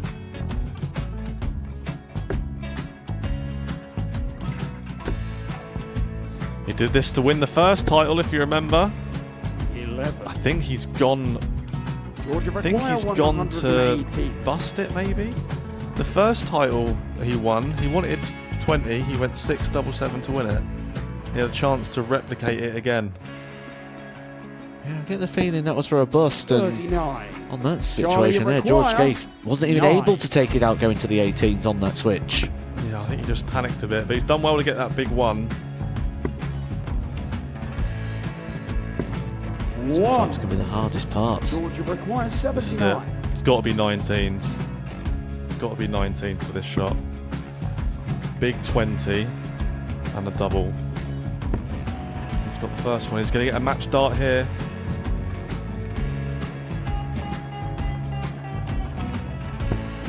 $59. Charlie Threw the entire required body into that 8. one. Just didn't want to let go of the dart.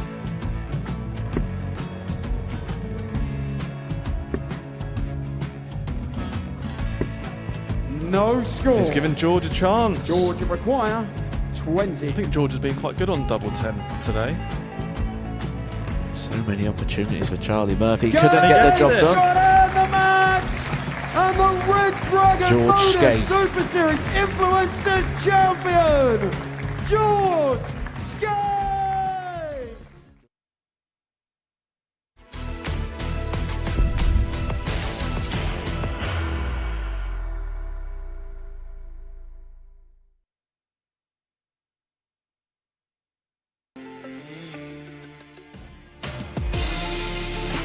To round it off,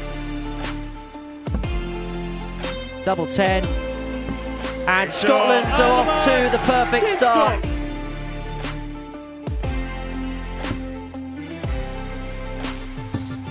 Third time is the charm, and the Netherlands are into the semi-finals.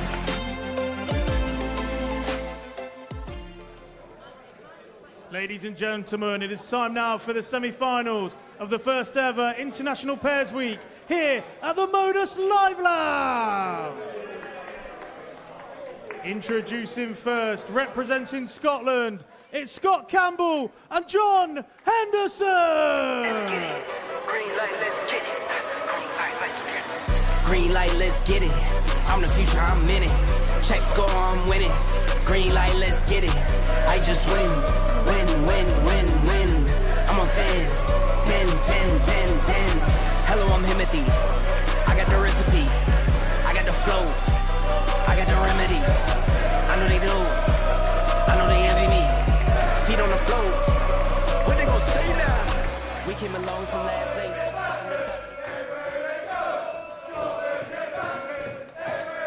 And their opponents from the Netherlands, it's Danny van Tripe and Jimmy van Schie.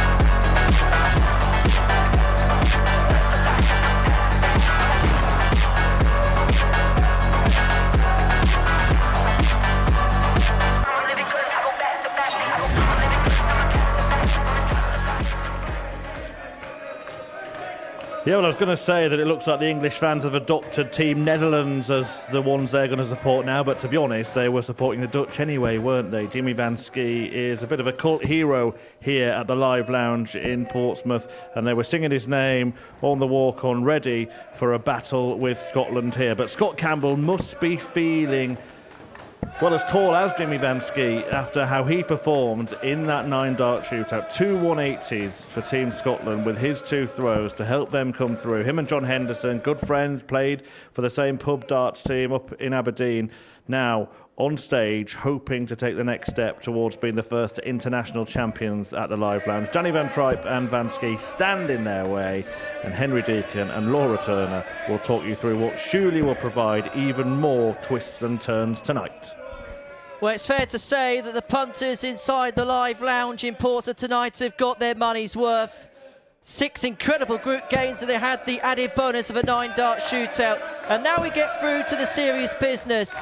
The semi-finals about to begin, and it's 2 of the heavyweight nations in the world of darts going head-to-head as the Netherlands take on Scotland. And Scotland, just 10 minutes after departing the stage, having won the 9-dart shootout, return as the group winners to take on a Dutch side who've had to ride their luck at points this evening. They lost their opening game 4-3 to Wales, before then a comprehensive victory against England sealed their place into the final 4 of the competition.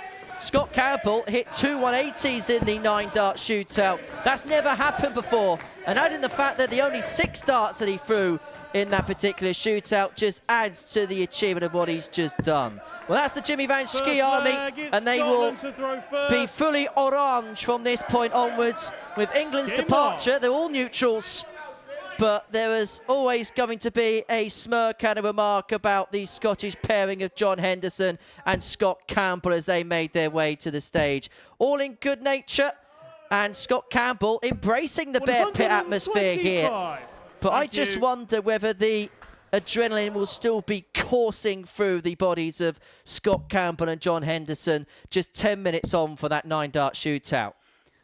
Yeah, you do have to wonder. It's just probably something that the players wouldn't have thought about, wouldn't have considered until it actually dawned upon them that that was what they had to do to secure a place. But you have to say, when Scott Campbell's back was against the wall, what a performance. Back-to-back 180s in terms of the scores that he threw. Just making sure that Scotland solidified their place in the semi-finals, because going into that last match against Ireland, you would have to argue that it really was theirs to lose, and to lose it 4-1, knowing that one more leg would have got them across the line. But for us, wow, what drama once again here at the Live Lounge in Portsmouth. Well, I suppose it was going to be a week and a night that was never going to fail to disappoint by way of drama. But even by our lofty expectations of this week, has it exceeded in terms of quality, in terms of passion, and in terms of the entertainment that we've seen. Now, Scott Campbell doesn't have to go for this 167, but remember earlier on this evening, he was toyed into going for the bullseye off the back of the big fish when opposition wasn't on a finish. But what he has done is leave John Henderson on tops after 12 to take out the opening leg. Yeah, Scott Campbell looks hyper-focused, and if there was any kind of worry that that 9-dot shootout might have taken a little bit out of Scotland, then I don't think we have to worry too much more. Scotland seal the first leg with a fixed tops there from John Henderson. A 14-darter to get the Scots up and running. Game on.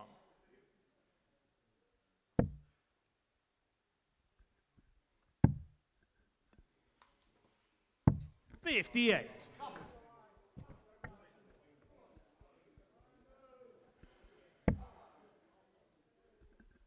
Yeah, I think the Dutch pair, when they look back over their weekly campaign, obviously we've seen some real highs from them. We've seen a couple of low points, and this is where you don't want another one of those low points because Scotland have come out all guns blazing. 60. Well, you've got the Scotland captain in the WDF system in Scott Campbell, who'll be hoping for a trip to South Korea come the end of the year for the WDF World Cup, which takes place in Seoul. And Scott Campbell and Danny Van Tryp do have a little bit of recent history. As too does John Henderson and Danny Van Tryp, because Hendo lost to Danny in the last round of Challenge Tour events. 60. Is a winner on that circuit this year, having won Challenge Tour 10 in Hildesheim. His first success on that particular circuit. 100. But John Henderson has an opportunity this evening to do something very unique. Having won the PDC World Cup with Peter Wright in 2021, he's also looking to win for his country in a different code here at the Super Series. And they're in a very good position here, the Scots, to open up a 2-0 lead. 6 starts on 166 to get a breaker throw. They don't need to win the contest, but puts them in a fortuitous position for sure.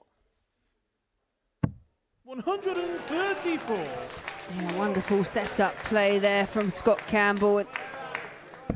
Netherlands at this point with everything to do, because this would be a breaker throw and just put Scotland in a very, very strong position indeed. 32.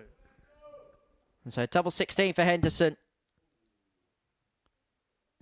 And that's back-to-back 14 darters for Scotland. Are they peaking at the right time? They're putting in a powerful display. And at this present moment in time, they have way too much for the Dutch. Yeah, I think perhaps that 9-dart shootout's actually had the opposite effect that what we would think would happen to most people, because their adrenaline is obviously still pumping, but they're putting it to good use. This is an exceptional display from the Scottish pair. 58. I think when it's in Group 1 and you win it, you have such an advantage because you are on and off the hockey. I think if you're in Group 2 and you have to play in a 9-dart shooter, I think it can actually go the wrong way in terms of a night. Well, this visit's gone a little bit wrong, and it's just opened up the door a little bit here for the Dutch. And the window of opportunity for Van Schie and Van Tryp is beginning to tighten up, beginning to close.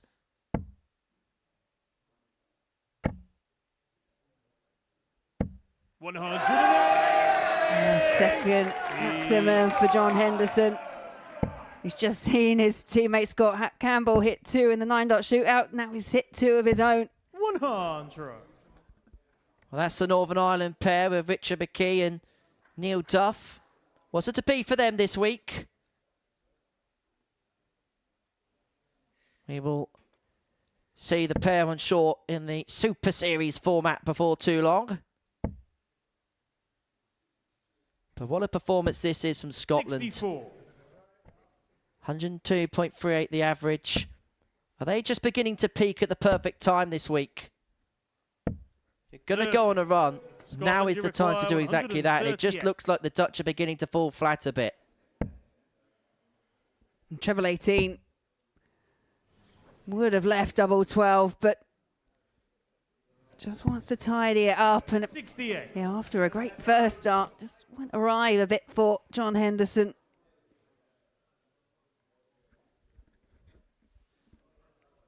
But they have this game in their hands. Two things have happened. Scotland have found one of their best games of the week at the perfect time, and the Netherlands are finding one of their poorer performances when they could least afford it.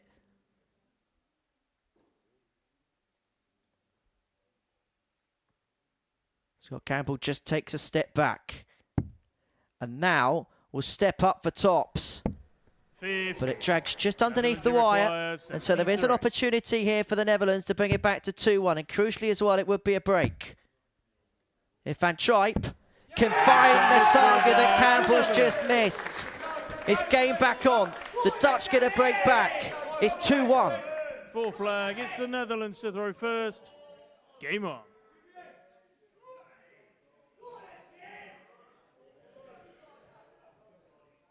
Now you hear The crowd just getting involved.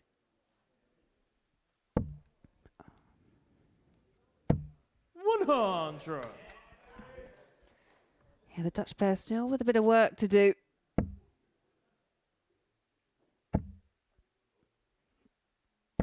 John Henderson just finding that rhythm that we're used to seeing him play with.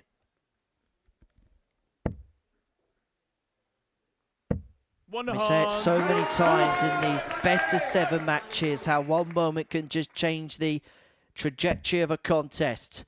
Campbell had a dart to make it 3-0. He couldn't take. Van Trijp had 1 dart at tops. It's back to 2-1. And there is a Dutch counter-attack. And everybody in this building is glued to the board in front of them. Transfixed by the brilliance and the drama and the heavy hitting we're seeing now.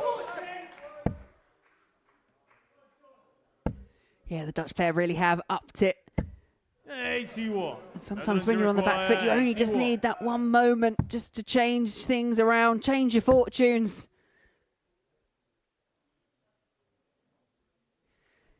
Yeah, 52 left. Just setting it up nicely for when Jimmy Van Schie returns. And 52 is one of those numbers where Danny may have been thinking, what would Jimmy prefer to have when he comes back to the board? Well, he's elected him effectively double 16 to square this contest up at 2 apiece. 32. Scotland had a dart to make it 3-0.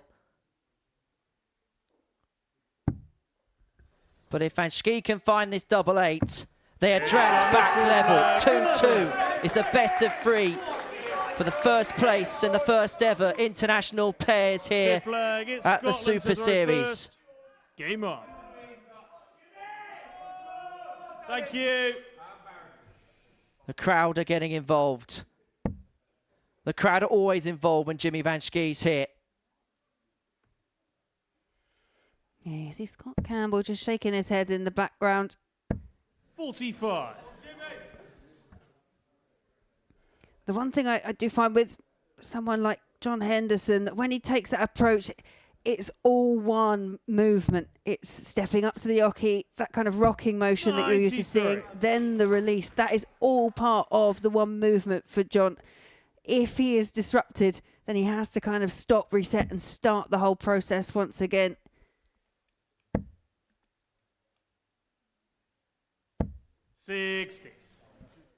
And that heavy scoring power that Scott Campbell was providing is just beginning to dry up a little bit here. 45. Well, the Scottish pair kicked off with back-to-back 14 dart legs, and there has been a resurgence from the Dutch duo, but you will say Scotland have dropped off in terms of scoring power.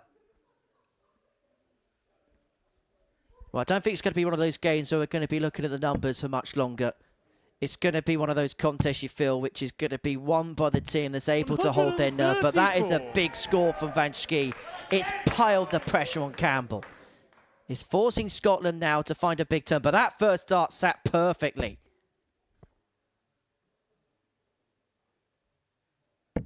$100.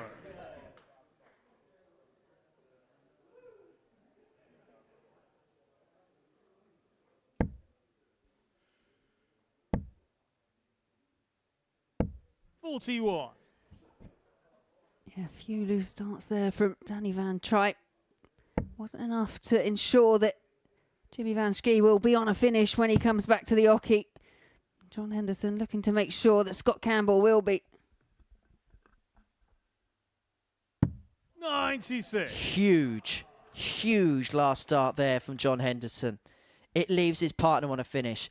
But how handily can Jimmy Van Schie leave this for Danny Van Trijp? That's the worst possible time for a bounce out. But he recovers with a second treble.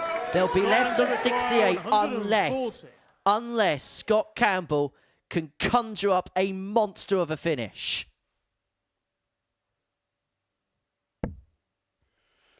Well, there's part one.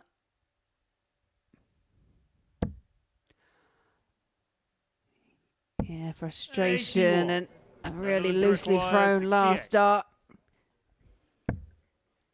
Well, this Dutch side were 2-0 down. They faced a dart against them to go 3 against. And now they've missed a couple of darts to lead this game for the first time. And so John Henderson's going to get a couple at tops to establish the lead, to put them one away from the final. Double 10. Van Truyck couldn't look. And guess who it is? Guess who it is who has the responsibility?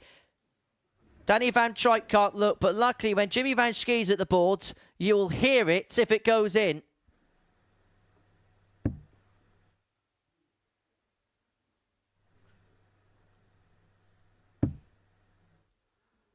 Just trying to work his way in. Just overcooks it. Scotland, you require What a chance for the Dutch pair to find a breaker throw, and they would have been serving out the match, but now it falls to the 9-dart shootout hero, Scott Campbell. 5 darts missed for the Dutch to go 3-2 up. And Scott Campbell knows what it's like to be in this position. He was in exactly this situation a couple of weeks ago against Jensen Walker in the semi-final. But unlike that occasion, he could pin the double 5. And Scotland are on the cusp of the final. One leg away are the duo Scott Campbell and John Henderson from playing in the championship match. It's all or nothing. Now or never for Van Schie and Van Truyck, and they kick off with a 140.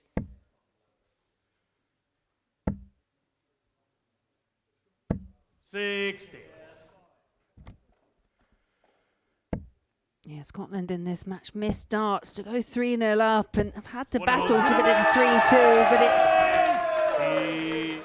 it's the Dutch pair now that have the initiative in the 6th leg. It's looking likely that this will go all the way.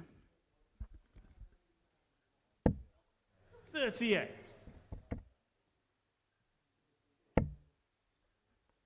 Well, there's been so many swings and roundabouts in this game. 123. And it looks like it's all going to boil down to one solitary leg of 501. 119. Netherlands, you require 58. And it could be done here for potential 11-darter. 18. Irrelevant about missing on this occasion, but how much pressure is going to be applied?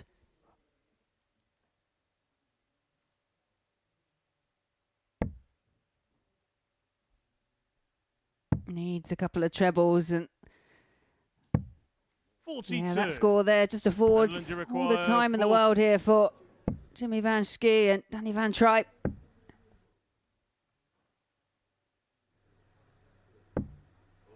And that was what he was trying so hard to avoid there. And how many times do you see it? When you try and not miss on the inside, that's where it invariably goes.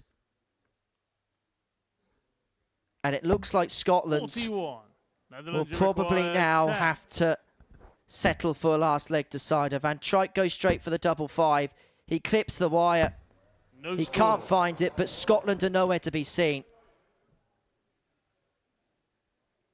Yeah, you really couldn't get much closer than that without pinning the double. Scotland will be frustrated. 15 darts thrown, still not down to a finish. They could have had a chance, and now Scott Campbell fills it up. It's now or never, Jimmy. If you don't find this,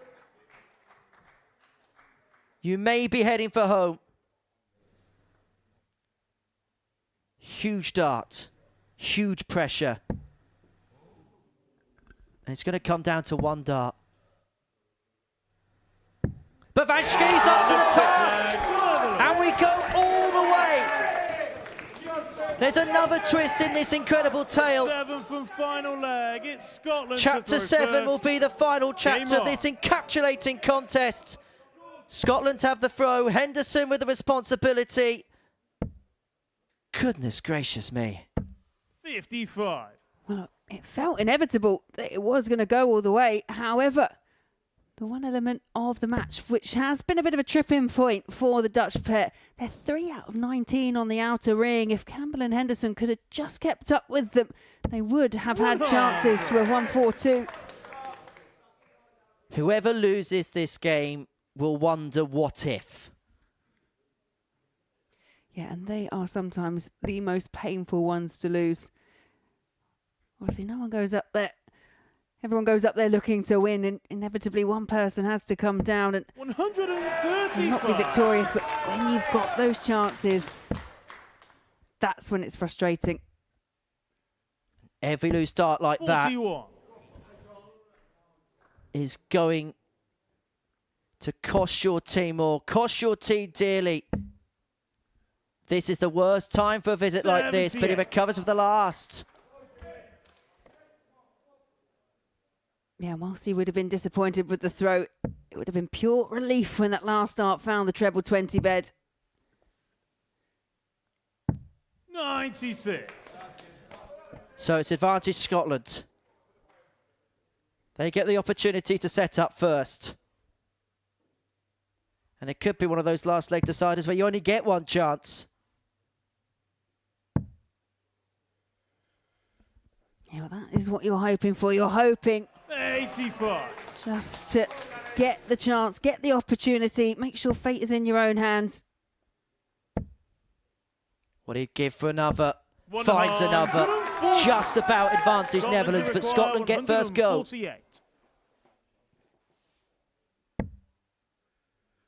Now it's all about the setup, and that's a really badly timed loose dart, but recovers well. Netherlands you require 124. They have been behind throughout the course of this contest. It's the only time they lead it. The exact moment you want to lead a game, right at the very last. It's bullseye for Jimmy Van Schie. The Netherlands are into the final. Much to the delight of this packed out Portsmouth crowd, because their number one son, Jimmy Van Schie, has sent his country into the finale at the expense of Scotland, who had their opportunities to make it through. And the pairing of Jimmy Van Schie and Danny Van Tripe are one game away from international glory. They have a conflab and a discussion about some of the moments in that game. They've been very open and very honest about their relationship throughout the course of the week. They're more than happy to tell one another when things go right and things go wrong, and they just about get it right there. They're into the final at the expense of Scotland. The second semi-final is Wales against Belgium.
Welcome back. An absolutely astonishing evening action continues. There are the results from the evening. A 4-3 win for the Netherlands over Scotland in the first semi-final, which was won with a brilliant bullseye finish by Jimmy Van Schie. Fantastic drama. It is just getting to fever pitch tonight. Wales and Belgium are about to take to the stage in the second semi-final, and that is coming up any moment.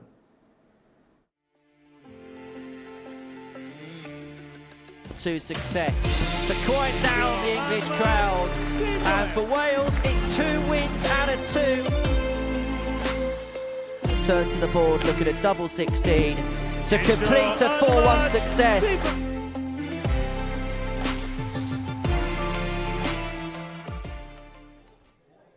Ladies and gentlemen, time now for our second international pairs semi-final here at the Modus Live Lounge. Introducing first, representing Wales, it's Kurt Parry and Richie Burnett. Let's get it. Green light, let's get it. Green light, let's get it. I'm the future, I'm in it. Check score, I'm winning. Green light, let's get it. I just win. I'm on 10. Hello, I'm Himothy. I got the recipe. I got the flow. I got the remedy. I know they do. And their opponents for Team Belgium, it's Zanti Vandenberg and Brian Roman.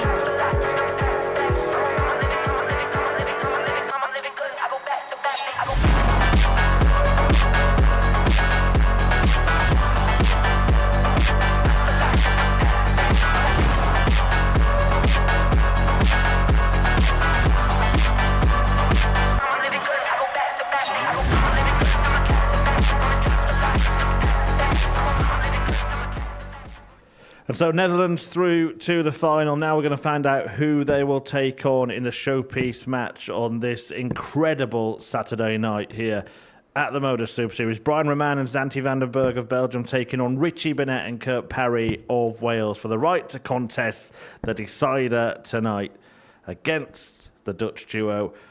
Can we have anything more dramatic than we've already seen? I don't know what could top this evening, but get the sense it's coming, and Henry and Laura will talk you through it.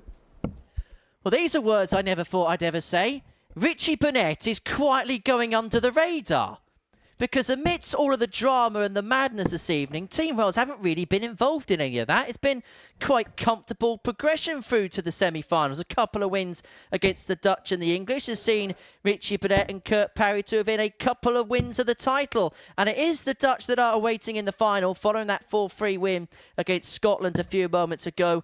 As for Belgium, well, their hopes looked like they were in huge bother when they lost their first game 4-1 against Scotland. But they came second in that dramatic 9-dart shootout that we saw the best part of an hour ago. And they've had a little bit of time to compose themselves since what happened earlier on in the evening. And I just wonder whether that could be a benefit to them.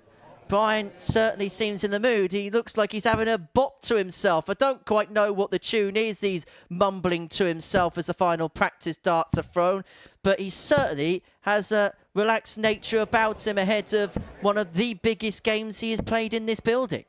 Yeah, absolutely. First leg, very relaxed Wales to throw first. Seemingly in high spirits, and absolutely why not? Because that 9-dart shootout, that got a bit tight towards the end. That treble 5, if that was a single, could have been a different outcome, but it is Belgium that find their way through to this semi-final.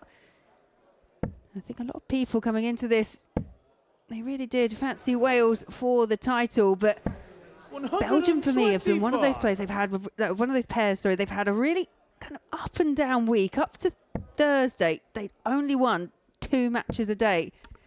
When they won those 2 matches on Thursday, it was the last 2 matches they won. Then they went through the card on Friday to ensure they got a place in the finals. It was a real turnaround in terms of just the levels and the consistency, including those magnificent 2 170 checkouts, 1 apiece from Vandenberg and from Rahman.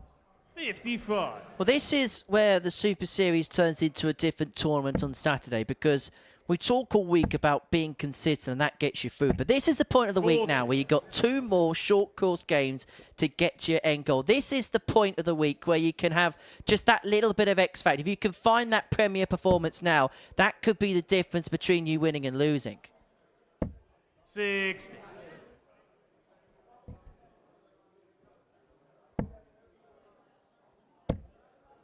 But I just get the sense there's a 99. calm Wales before the require storm feel about this 146. atmosphere. It's just beginning to boil up a little bit. You get the sense something's about to happen, but you don't quite know what. Belgium, you require 154. Well, it's not going to be the 154. Poor Belgium, 98. but good last there Wales, you from require Vandenberg. 40. Up steps Burnett just to rescue this first leg. 20. Belgium, you require 56. So break opportunity here. Brian O'Man looking at 56. Misses the big number. He's only going to get one at double top. He only needed one at double top anyway. It was interesting before the 9-dart shootout. I was just having a look outside the window we have here in the commentary box, and before he stepped onto the stage to throw his practice darts, he was having a chat with his family as a glance over to them at the table on the right-hand side of the auditorium. And I just wonder whether them being in the auditorium, and there they are in your picture, whether that could just be that extra inspiring factor that could just push this Belgian team over the line. Yeah, well, the one thing that he isn't lacking up there at the moment is that confidence. We mentioned it before, but when Brian starts strutting around on that stage, he do seem to get the best out of him. 135. We talk about the contrasting pairs, don't we, in the fact that, you know, we've mentioned it in the context of the Welsh team with Kurt and Richie, but actually you could say the same thing. Zanti very much just kind of stays quiet, stays kind of relaxed and goes about his business, where it's Brian that is the more exuberant one of the two. 60. Wales, you require I said 86. earlier on in the introduction to this game, a team involving Richie Burnett are quietly going underneath the radar. And so far this has been a decent performance. I know they're 1-0 down, but they're playing some decent stuff here.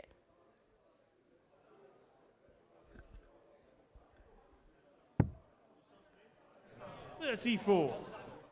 Belgium, you require Left on 52, Kurt Parry, unless Janty Vandenberg can find the 153. Not to be on this occasion.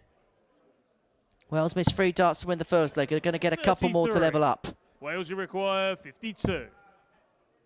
Tops now is the target for Parry, and again another cleanly taken finish, this time going the way of Wales. Third leg, it's Wales to throw first. Game on. Yeah, Belgium, if they are going to make it through to the final, need to find a break. They found a break in that very first leg, but been broken straight back, so in a very similar position again. 60.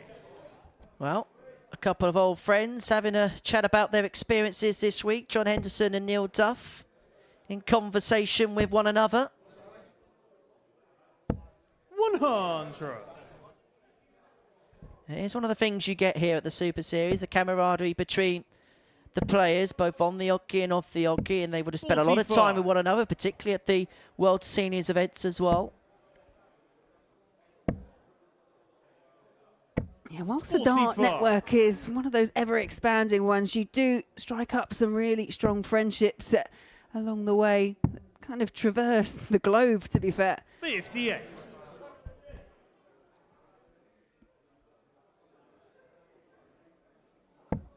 Now, Wales just beginning to get a little bit of a stranglehold of this game. Certainly outscoring Belgium at this present moment in time.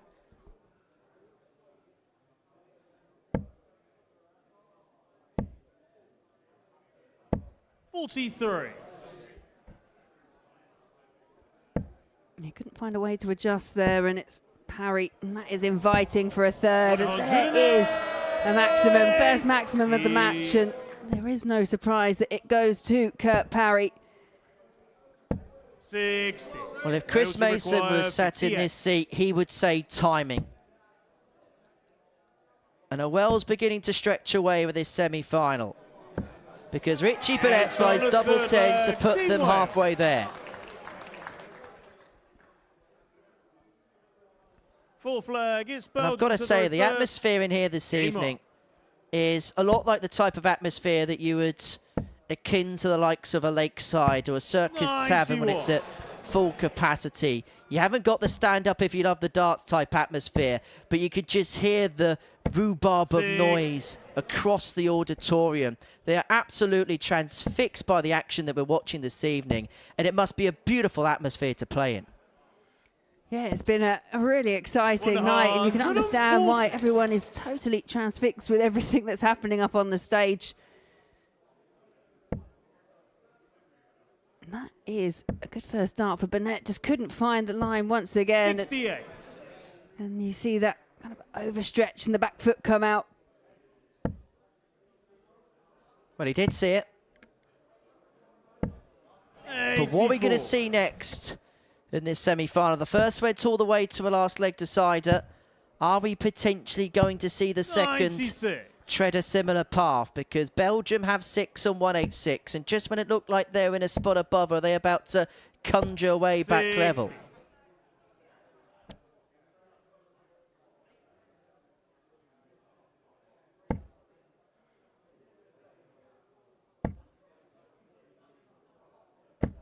$83.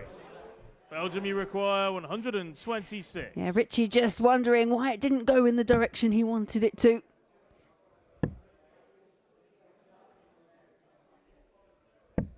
$46. Well, plenty of time on side. But how much pressure is this going to be under? 100. Ton leaves Belgium, Burnett on require 94 80. if Roman cannot convert the 80. This for parity. Double 5, he thought it was in. Yeah, obviously felt good, just has to reset. He's one of those players that throws at pace, throws with rhythm, but it's double 5 now, the target for 2 apiece. Game shot on the fourth Yeah, that flag. is Team 2 all. Belgium. It was a great last start because he had to stop, had to reset. Fifth flag, it's Wales to throw first. Game on. And we are still none the wiser. And I think all 4 players are feeling it out there. And why wouldn't you? You're playing for your country in a major semi-final. There's bound to be nerves. There's bound to be tension. 93.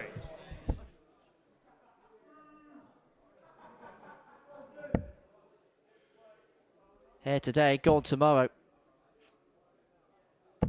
140. Yeah, that might be the case for one of these two. Well, it will be. But at the moment, very little to split them. 58.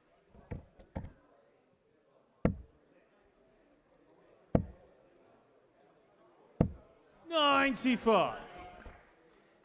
Yeah, so far it has been Wales that have been the power scorers, but it's the efficiency on the outer ring from the Belgian pair. 140. Wales, you require 143. They've been doing their job on throw, but they're going to have to find a break at some point if they're going to win this semi-final. And Wales in this leg have 6 to 100. hold on to the advantage they had at the beginning of the leg. And Parry's going to come back for 43 to put them to within a leg. 84. Wales, you require 43. Ah, the lesser spotted double 17, but there was no hesitation there when that first dart drifted up into the treble 3. Sixth flag, it's Belgium to throw first. Game on. Yeah, great bit of interaction between the Welsh pair. It's fair to say everybody's having fun tonight, aren't they? I know I am. It's been brilliant. When's the next international pairs? Because I need to book it in my diary. 100. It will be back for another incarnation later on in the year, 92. international pairs, and I get the sense the second one won't be the last one if this week's anything to go by.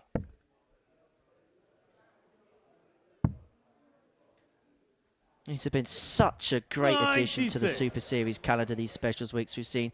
Double Trouble weeks, of course, Women's Week, we saw the Legends League last year as well.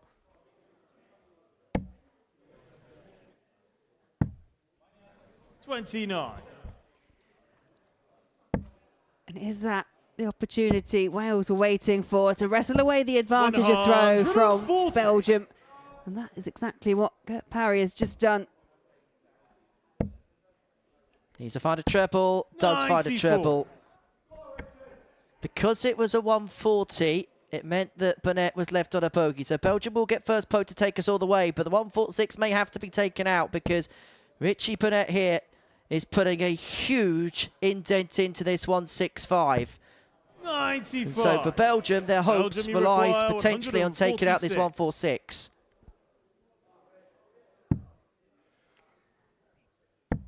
Couldn't find the treble 19, so again, it's just a case of setting up. 70 is not a given. And we often say, trying to get that last double is always the hardest. 70. Well, the first ever PDC World Cup final was between Wales and the Netherlands. 62. Not quite yet will the first Belgium International Pairs Week here be contested by the same two nations. And this would be just like Belgium, just like Brian Roman to convert this 58 and make it 3 apiece. 7th and Two final match leg. starts It's come Wales and for gone first. for Wales. Game on. Just like the match before, we have a one-leg shootout. Which way will it go? Will it be Wales? Will it be Belgium? I've still got no idea, Henry. It's too close to call. 96. But that's been the story of this week, and it's been the story of this night.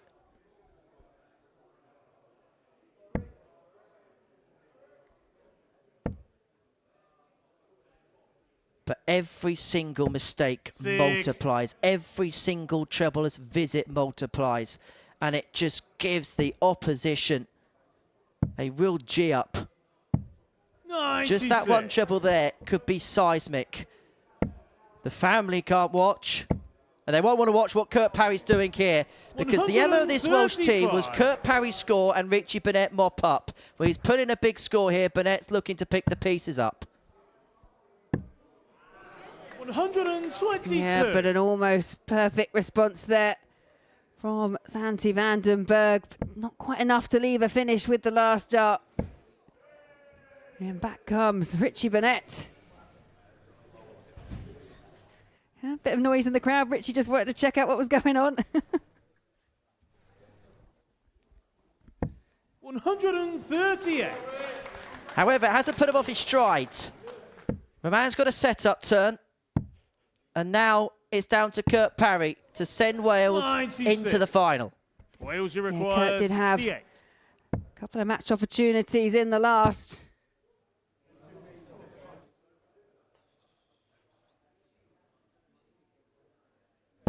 Game shot on the mark. And he only needed one more. It is Wales that is through to the final. They beat Belgium 4 legs to 3. Another one that went the distance. It was a real battle between the pair, but it was Wales that proved victorious in the end. And there you can see the celebrations, you can see what it means to them, and a bit of commiserations between the Belgian pair. They've been thoroughly entertaining this week, and a lot to take. And there's the celebration from Richie Burnett out to the crowd, gives them all a wave, a thumbs up, and they will be back to face the Netherlands in the final.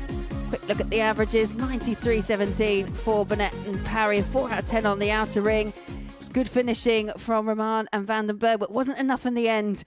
And coming up very, very soon, we will see them back in the final to face Netherlands.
Welcome back to the Modus Super Series, where we've seen an incredible evening of drama tonight, including in the semi-finals, both of them going to last leg deciders, but it will be the Netherlands that take on Wales in the finale this evening, and we will crown our first ever international pairs champions at the end of that match. Laura Turner is alongside me on stage here at the Live Lounge. Laura, it has been one of the most astonishing evenings we've ever had here, hasn't it? Oh, it's been really exciting, hasn't it? Yeah, it hasn't failed to disappoint. As you mentioned, we've had the 9-dart shootout. We had the 9-dart shootout hero in Scott Campbell, but then had to face that disappointment in the semi-final against the Netherlands. Yeah, it's kind of delivered everything and more. You know, we weren't expecting the 9-dart. We hadn't even thought about it. So yeah, been brilliant. And it's fitting for the week, isn't it? Because earlier this week we saw the most amazing end to Group A. We saw a last match shootout in Group C, and the Netherlands actually had to rely on somebody else in their last match, Germany,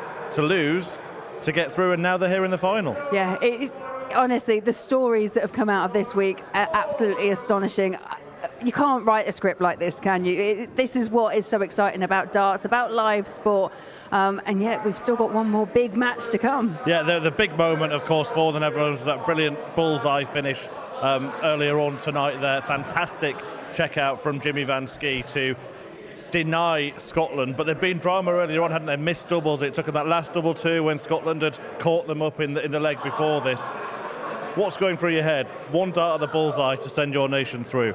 Yeah, honestly, I have no idea, but he really held it together well. It is the biggest shot that I think we've seen. It's our only ton plus checkout that we've actually seen so far tonight, but they honestly were very, very solid throughout. Disappointed for Scotland because they raced into that 2-0 lead. They were really strong, but it was the Netherlands in the end that had that bit too much. In general, as a team, how do you think Netherlands have sort of acquitted themselves this week?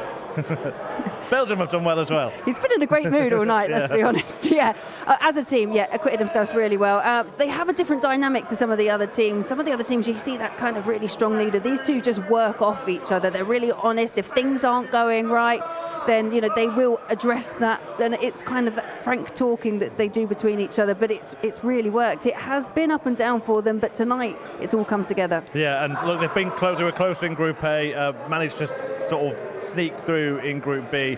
Have they peaked at the right time, and is there even more to come from them in the final? Quite possibly, because the one thing that we do associate with the Dutch pair, especially Jimmy Van Schie, is that when he's here on this stage on a Saturday night, he loves it. He's got this massive fan following here in Portsmouth, and he really does feed off it. And I'm seeing a bit of that from Danny. It's just whether they hold it together. Danny looked a bit nervy at times, and it was Jimmy that kind of stepped up and did the business for Team Netherlands. Have to talk about the team that they beat, because Scotland, and Scott Campbell in particular, produced one of the moments, I would say, of darting history tonight in that 9-dart shootout, hitting 2 180s. Yeah, he really, really did well, didn't he? It's that, for me, it would have been that awful position. You're the one that's going first. You're stepping up there to kind of set the mood, set the tone for everything, and you bang in a 180.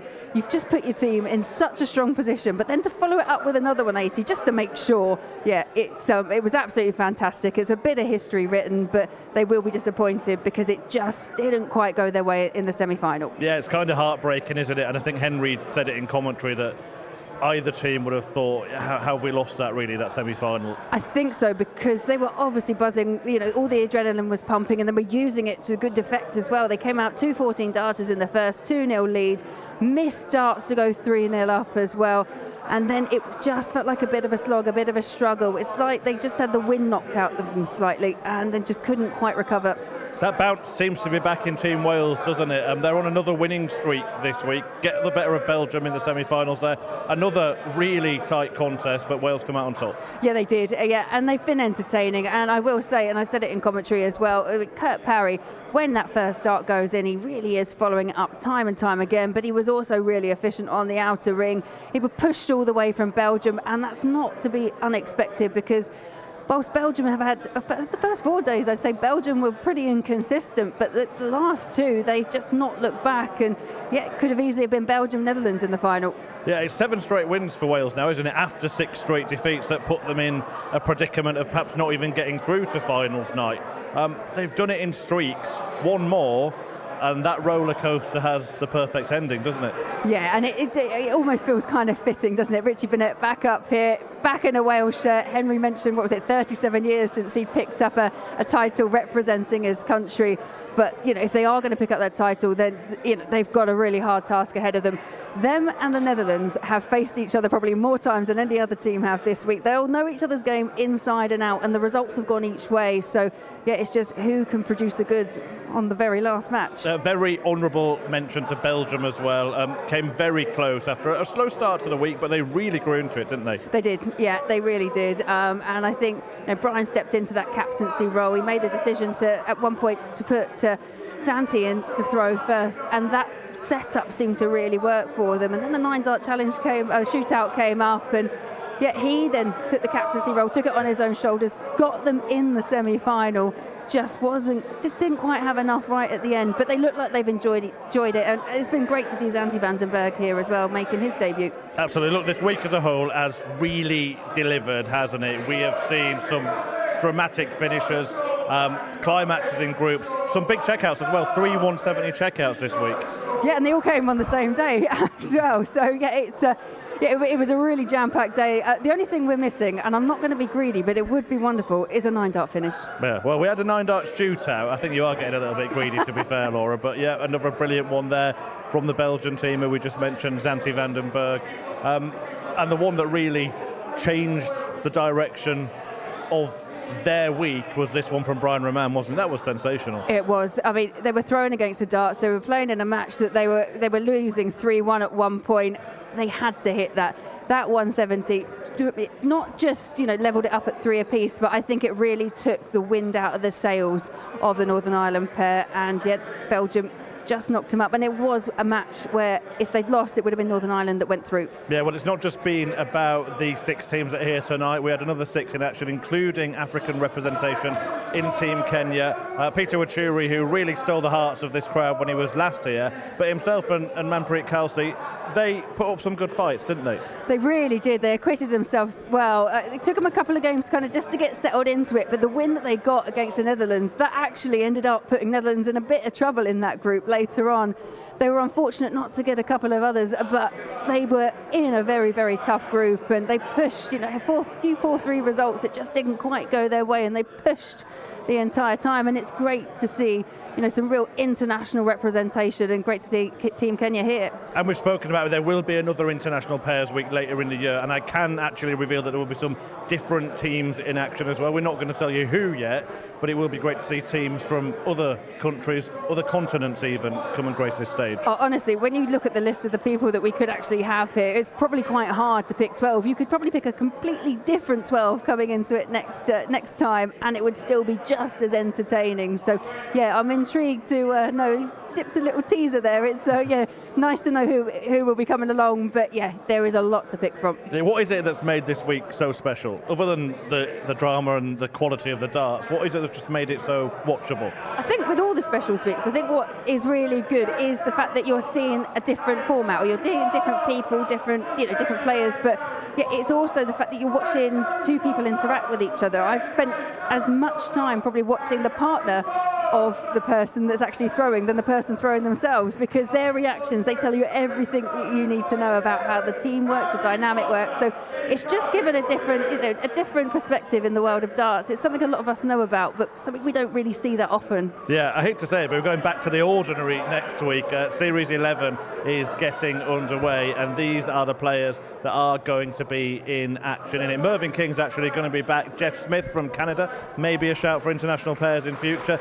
David Evans, Tommy Morris, Adrian Gray and Justin Strava are going to be in Group A. Adam Mould, James Hubbard and Gary Stone in Group B. Ashley Coleman, Darren Brown and Daniel Ayres in Group C. I'm going to pick up on Mervyn King in particular, because that'll be his 3rd week in 4 here at the Super Series. He said at the start of tonight that this week had been hard work, but he did win his week last time he was here, hence he was at Champions Week. Do you think that he can dig into his reserves and get that quality out and be in the final match this time next week? Yeah, I do. I think, obviously, I know he's going to be here tomorrow because obviously we've got the influencer event as well, but yeah, genuinely, I do think it'll be a reset. Pairs is just different. It's just, it's a different approach. You have a different attitude towards it. It's, nothing that isn't less competitive, but you have got that extra pressure of trying to do well for your partner. Next week, then, it goes back to being all about you, all about how you get on. when you're here and stepping up onto the oche, I think Merv will be fine. Right, the final tonight is going to get underway very, very shortly indeed. We've just seen 2 last leg decider victories for Netherlands and Wales, and they are going to go head to head in the final. Let's have a quick word on that, because it's all been unpredictable. I've said the word dramatic a dramatic amount of times over the course of the night and the week, in fact. But what are you expecting from this final? More of the same, I hope. I mean, I know you said I'm greedy, but if we can chuck a 9-darter in, I think it will be the icing on the cake. But actually, you know, I said Wales yesterday when we were chatting about it. I will stick with that, but I think the crowd are going to get involved. Honestly, I just think it's going to have a little bit of everything, but I do hope it's another one just for the crowd here and for everyone watching. It goes all the way. Yeah, well, I hope they give both teams the best of order. Good to celebrate and do the chants in between visits. But I'll tell you what, Richie Bennett might be the perfect sort of foil to that support for Jimmy Van Schie, because people just can't help but love him, can they? Oh, absolutely not, no. And I think there was a bit of a noise when he was throwing, and instead of kind of getting angry, he just kind of had a look round to see what was going on. So, I think he'll react to it perfectly fine if there is anything. And yeah, I just, like you say, don't know how anyone could do it to Richie anyway. Yeah, and he was dancing to England chants earlier on as well. Look, give us a quick prediction. I've let you sit on the fence all night because I think that has only been fair, but there's only 2 teams left now. Who's lifting the trophy at the end of the evening? I'm going to go 4-3, 4-2 in favour of Wales. There we go. It is going to go the distance once again, according to Laura Turner. It would be a fitting way to end this incredible International Pairs Week. The final is coming up right at the other side of this break.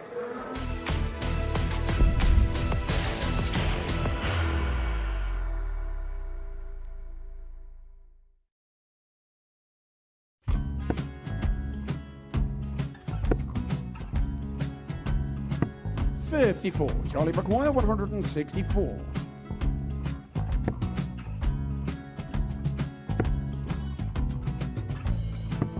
.44.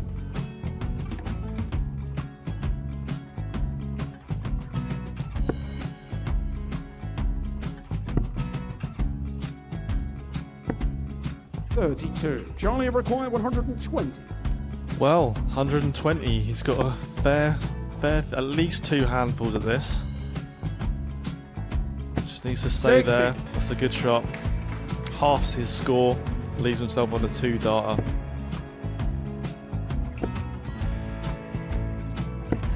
.26, Charlie Time on his required side 60.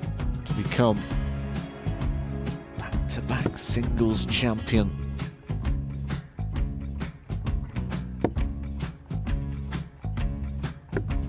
.40.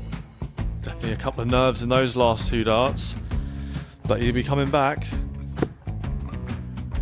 It's a moment he's been in before this situation.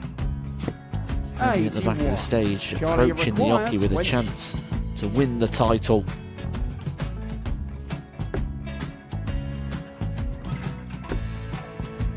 He did this to win the first title, if you remember. 11. I think he's gone. Georgia I think he's gone to 180. bust it, maybe. The first title he wanted 20. He went 6-7-7 to win it. He had a chance to replicate it again.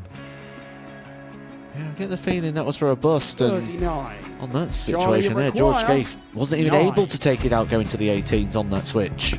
Yeah, I think he just panicked a bit, but he's done well to get that big one. Sometimes can be the hardest part. Georgia requires This is it. 79. It's got to be 19s. It's got to be 19s for this shot. Big 20 and a double. He's got the first one. He's going to get a match dart here.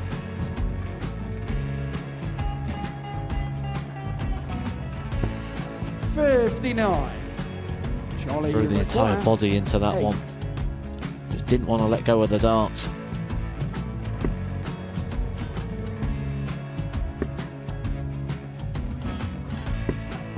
No score. He's given George a chance. Georgia require 20. I think George has been quite good on double 10 today.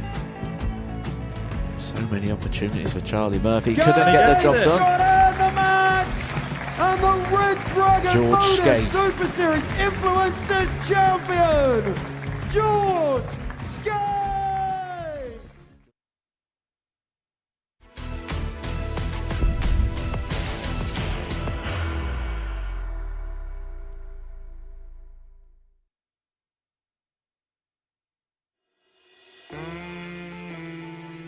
is the only time they lead it. The exact moment you want to lead a game, right at the very last. It's bullseye for Jimmy Van Schie. The Netherlands are into the final.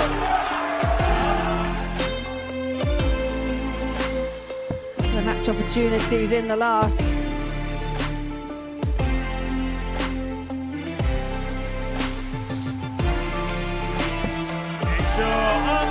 And he only needed one more.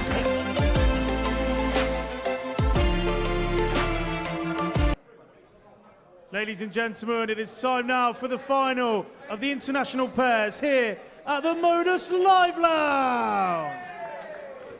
Introducing our first team from Wales, it's Kurt Parry and Richie Burnett.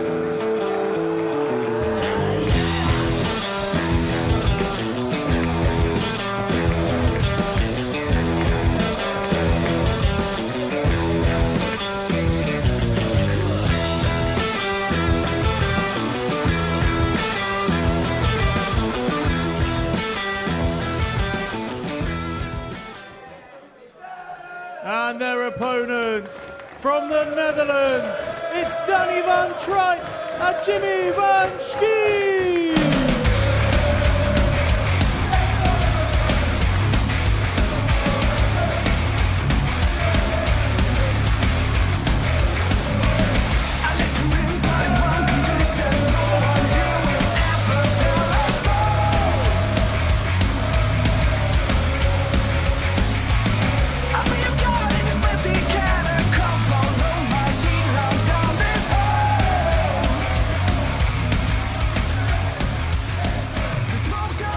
Well, who will be wearing the crown come the end of the evening? We're about to find out. And it's a battle between two teams that really have been key protagonists over the course of this maiden international pairs week at the Modus Super Series. Brought to you live and free on Pluto TV. Where can you get better value for nothing? It's all free. All this drama, all this quality, all this atmosphere. And two nations will now go head-to-head for the right to be crowned international champions. The first ever international champions at the Live Lounge. Jimmy Van Schie and Danny van Tripe of the Netherlands once again taking on Kurt Parry and Richie Burnett of Wales in this never-ending story that's had twists and turns all throughout the week, but it is about to reach its end. What does the final chapter say? Let's find out with Laura Turner and Henry Deacon. Well, Danny van Tripe is hoping it's a coronation for two Dutch kings, whilst the Prince of Wales, Richie Burnett, is looking to lead a charge for his nation and win a first international title since 1988. 37 years since the last time he is looking to win for his country once again. And without having a delve into the history books, in a sporting context, there surely isn't a bigger gap between first and second trophy for your country than that. That's a brand new trophy. It's a unique trophy for the international pairs that is up for offer for one. It's a big trophy. Is it going to be hoisted aloft by the towering two Dutchmen, or is it going to be Wales that prevails and will become the global leaders here at the Super Series? We're about to find out. Laura Turner's alongside me here in the commentary box. What an evening we've enjoyed. And if the best is saved for last, then what a final we've got. Yep, very much looking forward to seeing the outcome of one of those games that I know we don't extend the format, but wow, wouldn't it be great to see these guys go toe-to-toe for a while. They must have played each other the most over the course of this week. They were in Group A together.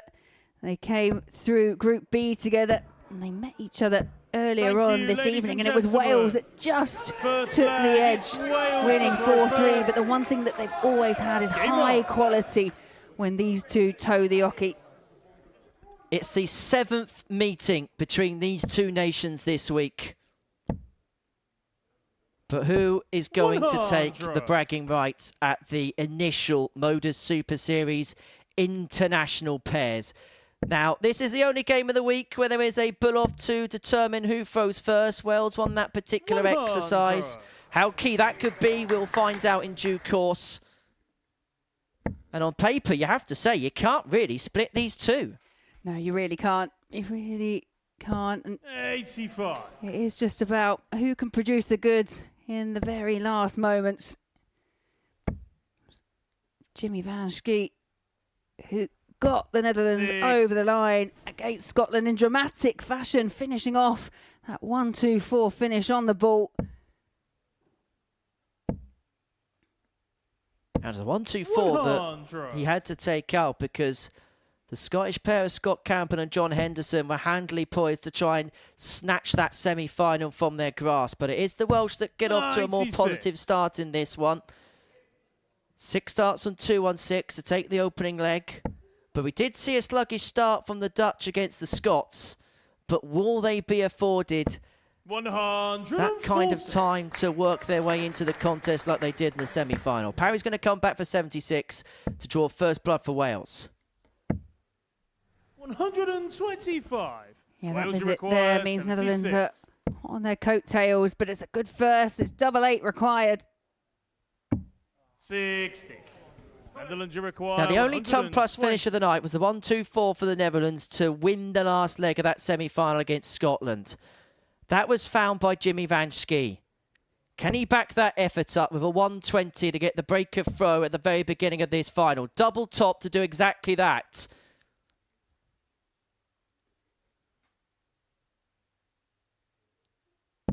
Well, he really is the big man for the big occasion, isn't he? Jimmy Van Schie, when it comes up clutch, comes up with roses. And that could be a diamond finish. The Dutch get the break. They lead 1-0, and they have full control of this final right from the very beginning. Yeah, and it was the leg that the Welsh pair looked very much in control of, and you could see Kurt Parry just shaking his head at the back of the stage, disappointed. He had 2 chances at 8 to take the opening leg, and 100. as you said, Henry, that clutch finish once again from Jimmy Van Schie, 120. Just defying the Welsh the ability to hold their throat. In a leg that Wales looked in full control of, missed a couple of darts to hang on to their throw.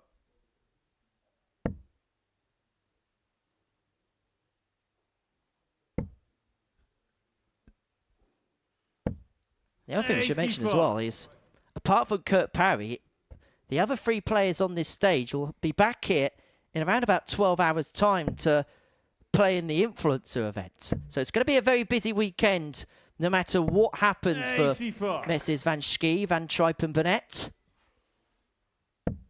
That'll be live 12 o'clock tomorrow, live and exclusive here on Pluto TV. 95. But we'll deal with that drama once this soap opera comes to its crescendo. 60. And it has been cliffhanger after cliffhanger this week. There's been more doof-doofs than a Christmas special in EastEnders. Yeah, and that was just Danny falling off the stage. 97. Netherlands require 156. Well, 156 for a 2-0 lead. There's no way he can find a hat-trick of big finishes, is it, Jimmy Van Schie? If anybody can, he can. But he just takes a moment to compose himself before he heads to the hockey. He knows the magnitude of what's at stake here and what this finish would do to give his side the impetus, but he cannot get. No, but he'd be looking to set up, trying to find that red 60. bit. Wales He'll be disappointed with that because it was an inviting first start to find a treble. Well, Kurt Parry couldn't fight fire with fire. Netherlands require Leads 96. Burnett on 48, unless Van Trijk can find this 96. Treble 19 isn't found, and so Burnett's going to get an opportunity to get the break back 64. and to level this final up at 1 apiece. Require 48.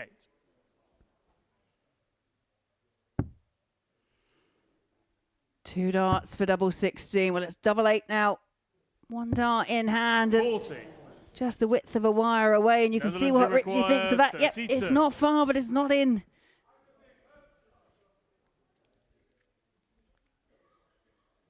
Van Schie for 2-0.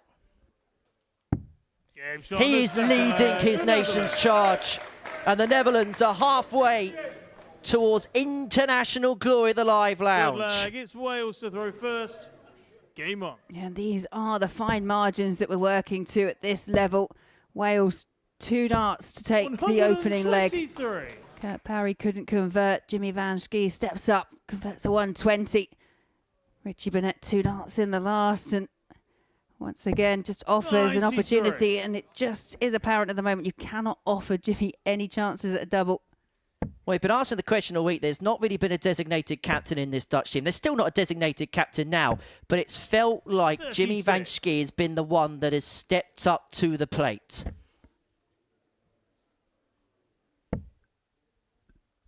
And interestingly, Jimmy Van Schie was the player that went for the bullseye for the Dutch. So effectively, he took the captaincy role in that particular scenario.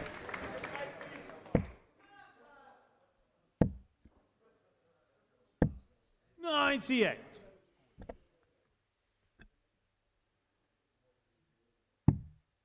Chance here for the Dutch to put themselves in a really good position once again against the 58. Welsh throw. Jimmy Van Schie just not quite able to capitalise.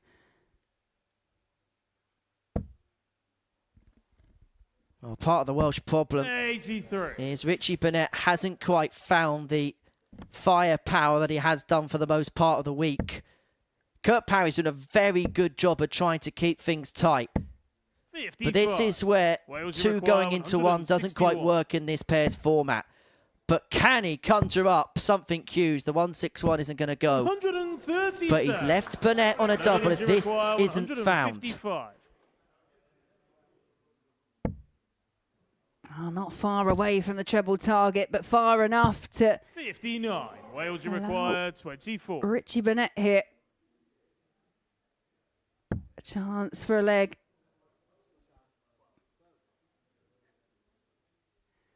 Yeah, double 6. 18. Netherlands It's all going wrong for Richie Burnett. It's all going wrong for Rails. Double 18. 3-0 Netherlands. The Netherlands. And the pairing of Van Tripe and Van Schie are a leg away from being the main men here at the Super Series. 1 leg away from sealing international glory for their country. And you can see how much it means to Richie Burnett. He is raging at the back of the stage. He's trying to help out his teammate, but he just knows in the biggest match of the week, he just hasn't turned up yet. And that's what's infuriating him. But Kurt Parry is doing his best to keep his side in it. There's just one key difference, really, between the two. There's very little to split them in terms of stats, but the Dutch pair, 3 from 3 on the outer ring, and it's 0 from 7. Both Burnett and Parry have had chances in every leg. It could so easily have been flipped in the other direction. 60. Well, it looks like the 37-year rate for Richie Burnett is going to go on so long that Badil and Skinner may do a song about it. But when it has mattered tonight, Jimmy Van Schie has delivered for the Dutch. 140. Yeah, Kurt Parry still battling away for Wales. 60. Wales you require 161. And a glimmer of hope here. If Richie Burnett can get near this 161, it's a perfect first. Down for treble 17. Back up, just trying to set it up. 137. Netherlands you He require leaves Wales on double 12, but is this it? And of all people, it's Jimmy Van Schie who has the opportunity to win it for his nation. He's not going to find the 141. How handily can he leave it for his partner? Wales you require It's a 2-darter, but this to get a leg back.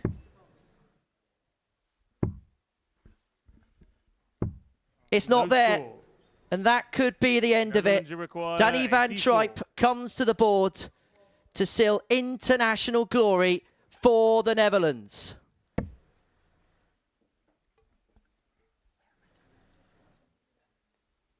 $79 left. It's not there, not this time. No, it's all just gone a bit wrong in that throw for Danny Van Tripe. And now Richie Burnett back up the hockey. 24 required. 24 this time is found. It is a leg on the board for the Welsh, and it is a break of throw. And at the 11th time of trying, Wales are on the board. That is a break, so if Wales can hold here, it's back to 3-2. And Van Schie and Van Tripe at the back of the hockey having somewhat of a team talk with one another. They have been so open about their relationship this week. They've not been afraid to tell one another how they feel about certain scenarios and certain things. 100. Nod of approval there from Jimmy Van Schie as the last dart finds the treble.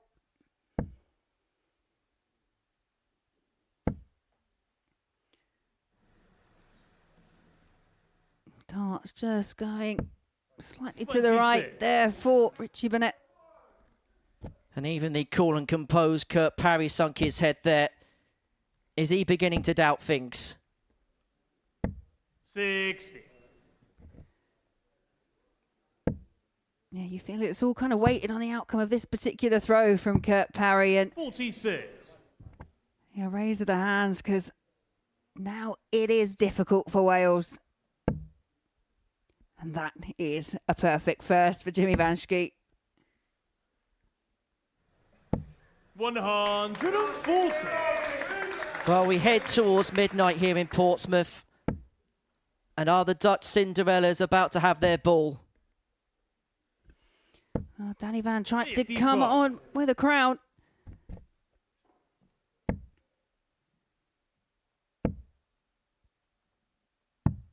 Couldn't find a treble. They are left on a finish. It's been such a valiant campaign from Kurt Parry and Richie Burnett. They've been a great addition to this week. But Jimmy Van Schie has another opportunity to wrap it up for the Netherlands, and now it is all about leaving it handy for his teammate. That's 120 left, so treble 20 the target. 82. That's a good adjustment with the last. 3 from 3 on their doubles in this final, the Netherlands. And Danny Van Tripe will have 2 in his hand at double top to lead the Netherlands to international glory, to win the inaugural international pairs title. Tops it is. And it's double Dutch delight. International pairs champions, the Netherlands. The Netherlands are the inaugural international pairs champions. And it is the tall figure Jimmy Van Schie that led the way. And it is Danny Van Tripe that finished the job off. They have beaten Wales. And it's another trip as they win the inaugural international pairs. Yeah, a bit of a stumble for the pair towards the end, but they do embrace and they are the champions here at International Pairs Week. A word on Wales.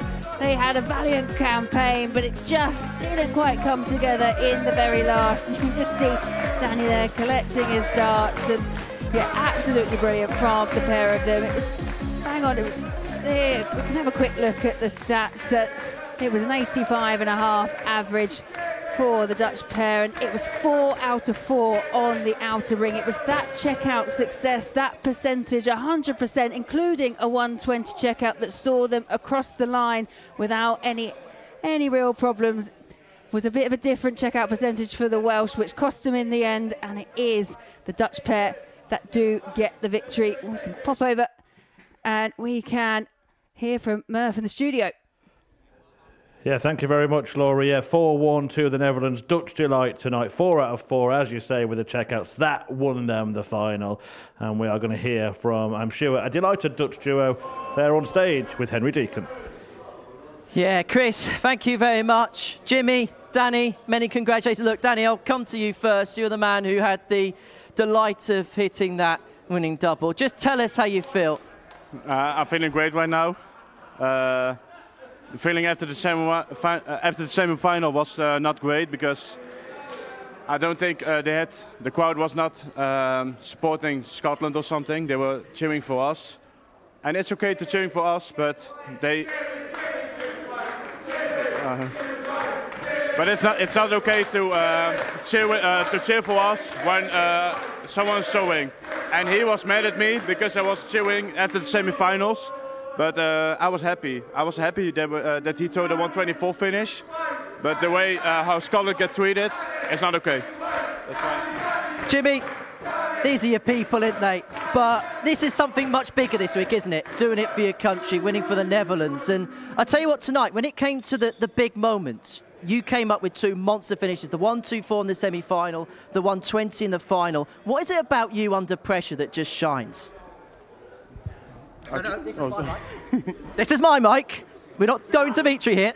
I am just trying to aim in and hit in. That's it. I just, yeah. If it goes in, it goes in. If it doesn't go in, it doesn't go in. But it went in, luckily, and I'm very happy. And I completely agree with Danny about, in the semis. I was happy, but I was a bit also not happy, you know. So yeah. But I'm over the moon right now, actually. So go on. Danny, you've had such a good start to your first year off the tour, picked up a Challenge Tour title and a very good position in that particular order of merit. But how does this compare to some of the other things that you've achieved so far in 2025? Sorry. I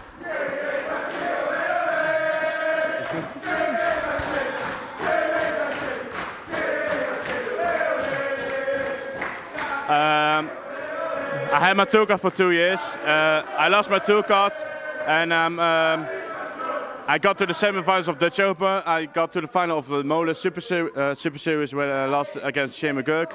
I did a lot of great things in 2025, and I think I'm playing my best darts this year. Not this week. My finishes were good, but my scores were not good. But I'm feeling much better and better when I lost my tour card, so I'm coming back. 4th title here, if you include everything else. What makes this one different to the other ones? This is just special. I'm playing with my good friend. I've been out of darts for a few years, and I decided to go back, and he helped me with this a lot. So this is just special for us. Well, here we go then. Time for the presentation for your victorious team, Team Netherlands. Ladies and gentlemen, after a fantastic week of darts, there can be only one winners. It's the Netherlands!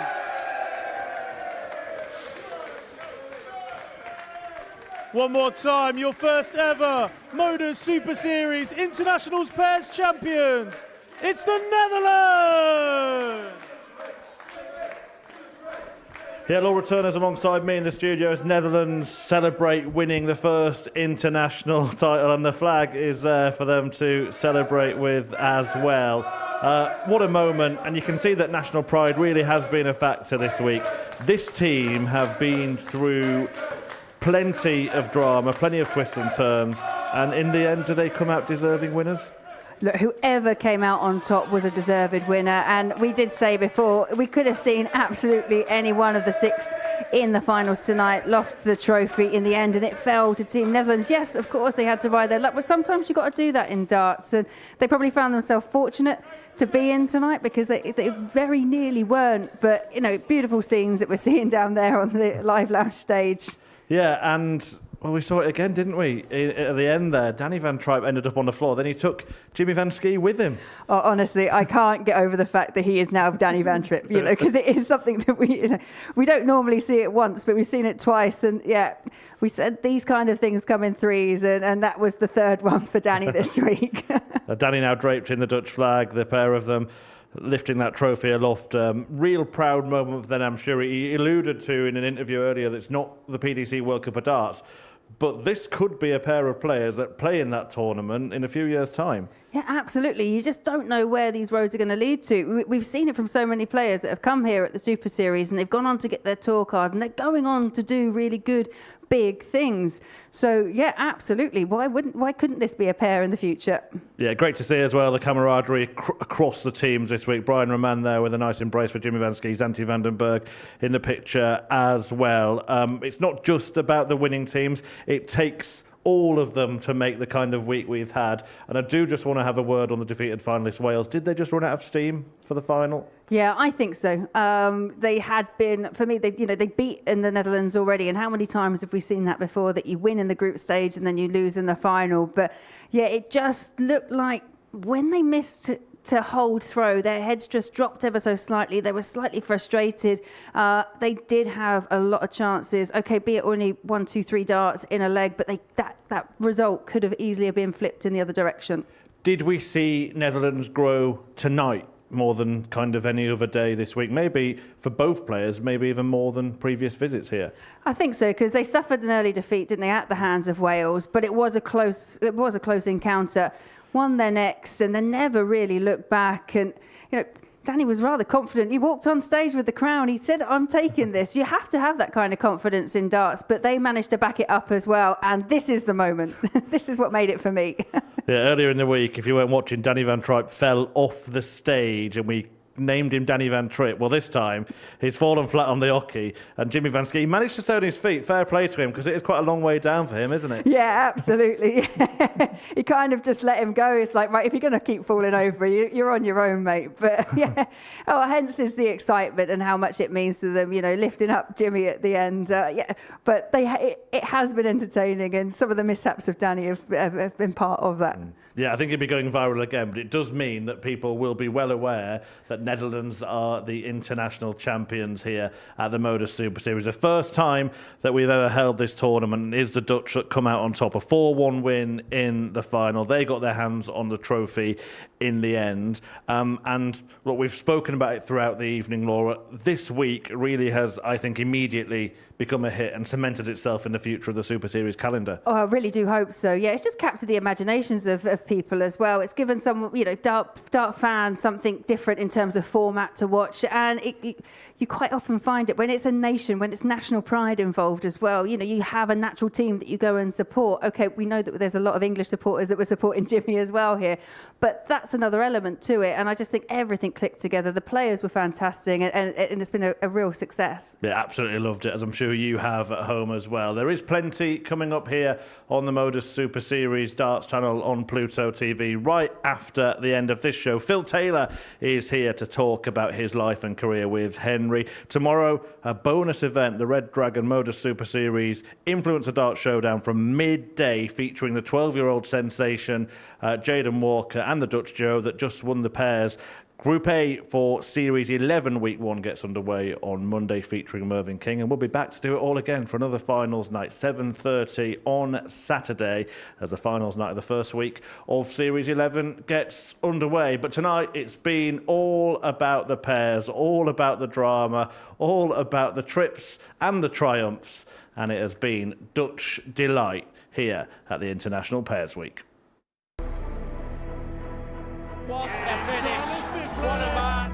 The drum roll finishes, and the target is amazing. And it comes on finals night, and it's a knockout. Dirty Harrison! Van Velzen!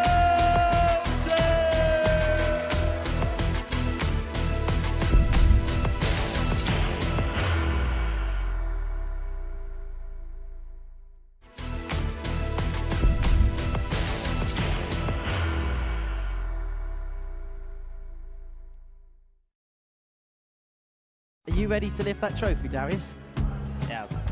Let's do it then. Ladies and gentlemen, your Modus Super Series 9 champion is Lucky D, Darius Labanowski!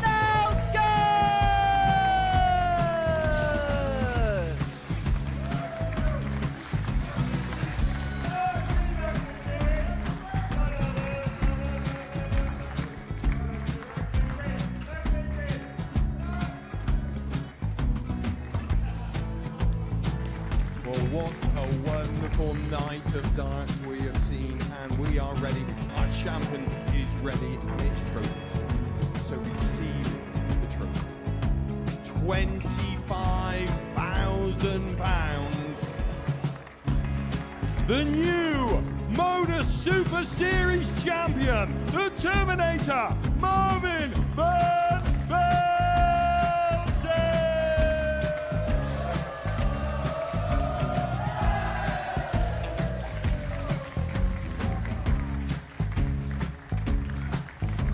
And one more time, the 8th Modus Super Series champion, the Terminator, Marvin Van Velzen. And the new Modus Super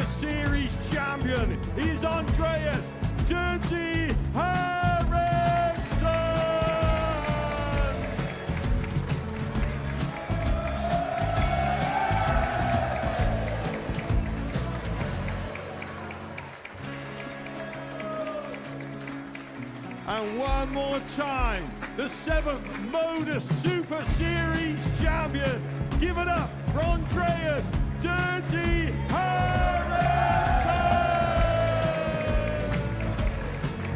The moment we've all been waiting for.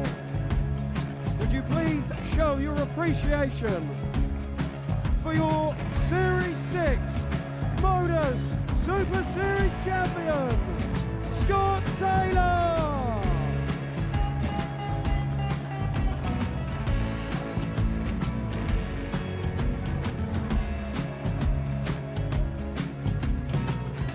One more time, your new Modus Super Series champion. He is Chucky. He is Jim McEwen. Ladies and gentlemen, your Modus Super Series champion, retaining his title, the Luke Lidlow!